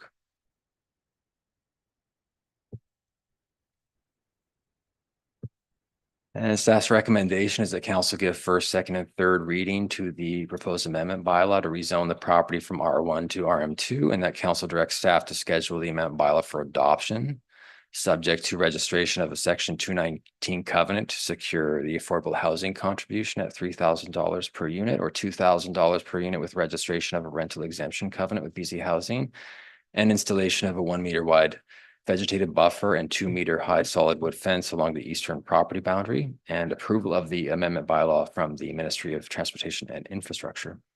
This concludes my presentation. Okay, thank you very much. Do we have questions for members of council? Go ahead, Councillor St. Pierre. I'm just curious, can the buffer be used for a community garden, given it's adjacent to agricultural land? Sorry, through the mayor. It may, I believe, community amenity space. There'd be a requirement in the RM2 zone. It may have to be set back beyond the setback, so the 4.5 meters. Okay, just curious about that. I have other stuff, but we're short on time. Thanks. Well, if you need to have questions answered to inform your decision making, I'd rather you ask them and we deliberate than, okay, yeah, keep your curiosity. Councillor Bateman. Yeah, so thank you. Through you to staff, I'm curious about development procedures bylaw number 900, which we saw in draft form a while back, and in particular, its provisions regarding public information meetings. So in the absence of public hearings, of course, these public information meetings, when might we see that coming for further readings? Yeah, through the mayor. So the procedures bylaw is anticipated to come to the agenda on the next council meeting, actually. Okay. Yeah, for first, second, third reading. So I'm curious then, so at that time, once we've adopted that, an application such as this would require certain report on the information meeting? Okay, anyway, we'll get to that in next week. Okay. I'll keep it short. I did attend okay, I'll save the comment for later. Do you have a question about the rezoning application? Okay, does anyone? Go ahead, Councillor Pearson. Yes, could you back up, through you, could you back up 2 slides? I just want to look at that. The buffer zone that Councillor St. Pierre mentioned. Keep going back, keep going back, keep going back, right there. So this buffer area, through the chair to you, is this, what does it look like when it's done? Is it just raw land buffer, or is it like the community garden is a great amenity to have in that space? But I'm trying to understand what that looks like. Is it just Yes. unused land? So through the mayor, it's stated in the resolution, it would be a 2-meter high solid wood fence and a 1-meter vegetated buffer. That'd be native vegetation approved by the Director of Planning and Development. So yeah, it wouldn't just be invasives, like there's specific plantings that have to go in there. Okay. Is this in our current bylaws, or is it a best practice? Through the chair. Yeah, through the chair, this is somewhat of a negotiated practice at this stage. So we do not have clear policy on edge planning, or, you know, what these vegetated buffers should look like adjacent to ALR land. So it's kind of a application by application basis at the moment. So there is no policy. We don't have a policy then. Is that what we're saying? That's correct. Okay. I like the fence, but I'm not sure about that. Okay, thank you. But just to clarify, whenever a development comes up against agricultural land, you need to have this buffer. It's best practice to have a buffer, yes. Okay. No, I'm just like in other parts of our community, there is a buffer, but basically it's just whatever was there. So it's like blackberries and broom in between the 2 parcels. So that's where. Okay, anyway. Okay. Question? I have Yes. an actual question, and this relates to the BC Transit comment in the referral. They have suggested, because there's no bus stop, that they are against this proposal. Is any comments on that through your worship? Yeah, thank you for the question through the mayor. So we did actually speak to BC Transit yesterday about this comment specifically, but just by chance we were meeting with them. So yeah, 400 meters is generally the preferred proximity of transit stops. And we are working with BC Transit to establish routes, I think, in between Grant Road and Highway 14. So as we, I guess, continue down that path and start planning for different transit routes that are more local, there could be opportunities here. But actually, in measuring the distance to the transit stops on Grant Road, they're within 400 meters. So I think it was a bit of a miscalculation on BC Transit's behalf. Okay, so the recommendation is that council give first, second, and third reading a zoning amendment bylaw number 915-600-107-2024 to amend the zoning designation of the subject property legally described as Lot 1, Section 3, Sooke Land District Plan EPP 26146-1995, Caldwell Road, from large lot residential R1 to medium density multifamily 2, RM2. And, oh my, and there's all of that, and that council direct staff to schedule the amendment bylaw for adoption subject to the following: registration of a section 219 covenant to secure prior to building permit issuance, a contribution of 3,000 per residential unit to the Housing Reserve Fund established by law 2006, or with proof of registration of a section 219 rental exemption covenant with BC Housing, an affordable housing contribution of 2,000 per residential unit. Prior to building permit issuance, the installation of a 1 meter wide vegetated buffer and 2 meter high solid wood fence along the eastern property, and approval of the amendment bylaw from the Ministry of Transportation and Infrastructure. Moved by Councillor McMath, seconded by Councillor Pearson. Would you like to speak to it, Councillor McMath? Councillor Pearson? Councillor anyone? Yeah. Yes, Councillor Bateman. Yeah, thank you. I raised that question of the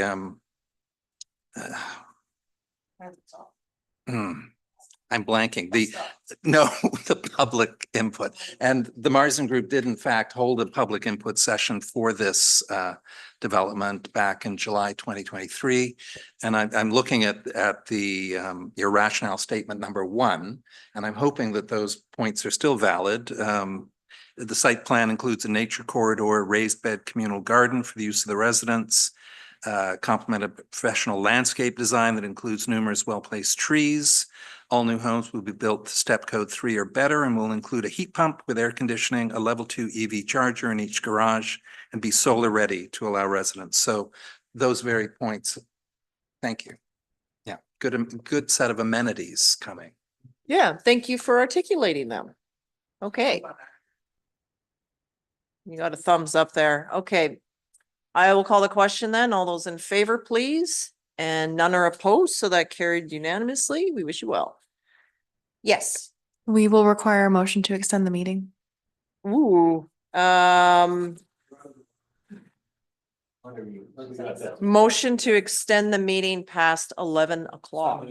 Moved by Counselor Bateman, seconded by Pearson. All those in favor? Any opposed? Uh-oh, Counselor Beddoes, McMath, and St. Pierre are opposed, so a split vote. It's defeated not to meet past 11. May I ask another question of staff? Is there anything that is time sensitive that we need to deal with tonight? The permissive tax exemption bylaw, if council's open to considering that prior to adjourning. Can we make a motion that council consider this one item before? There's a time sensitivity with the permissive tax. It's due to BC assessment by October 31st. So in case the October 28th meeting gets canceled or something like that, or there's not quorum or something, except for adoption. It was just a request. I request council consider this one item. One item and well, 2, this and adjournment. How about that? Okay, moved by Counselor St. Pierre, seconded by Counselor Bateman. All those in favor, please. Any opposed? Counselor McMath is opposed.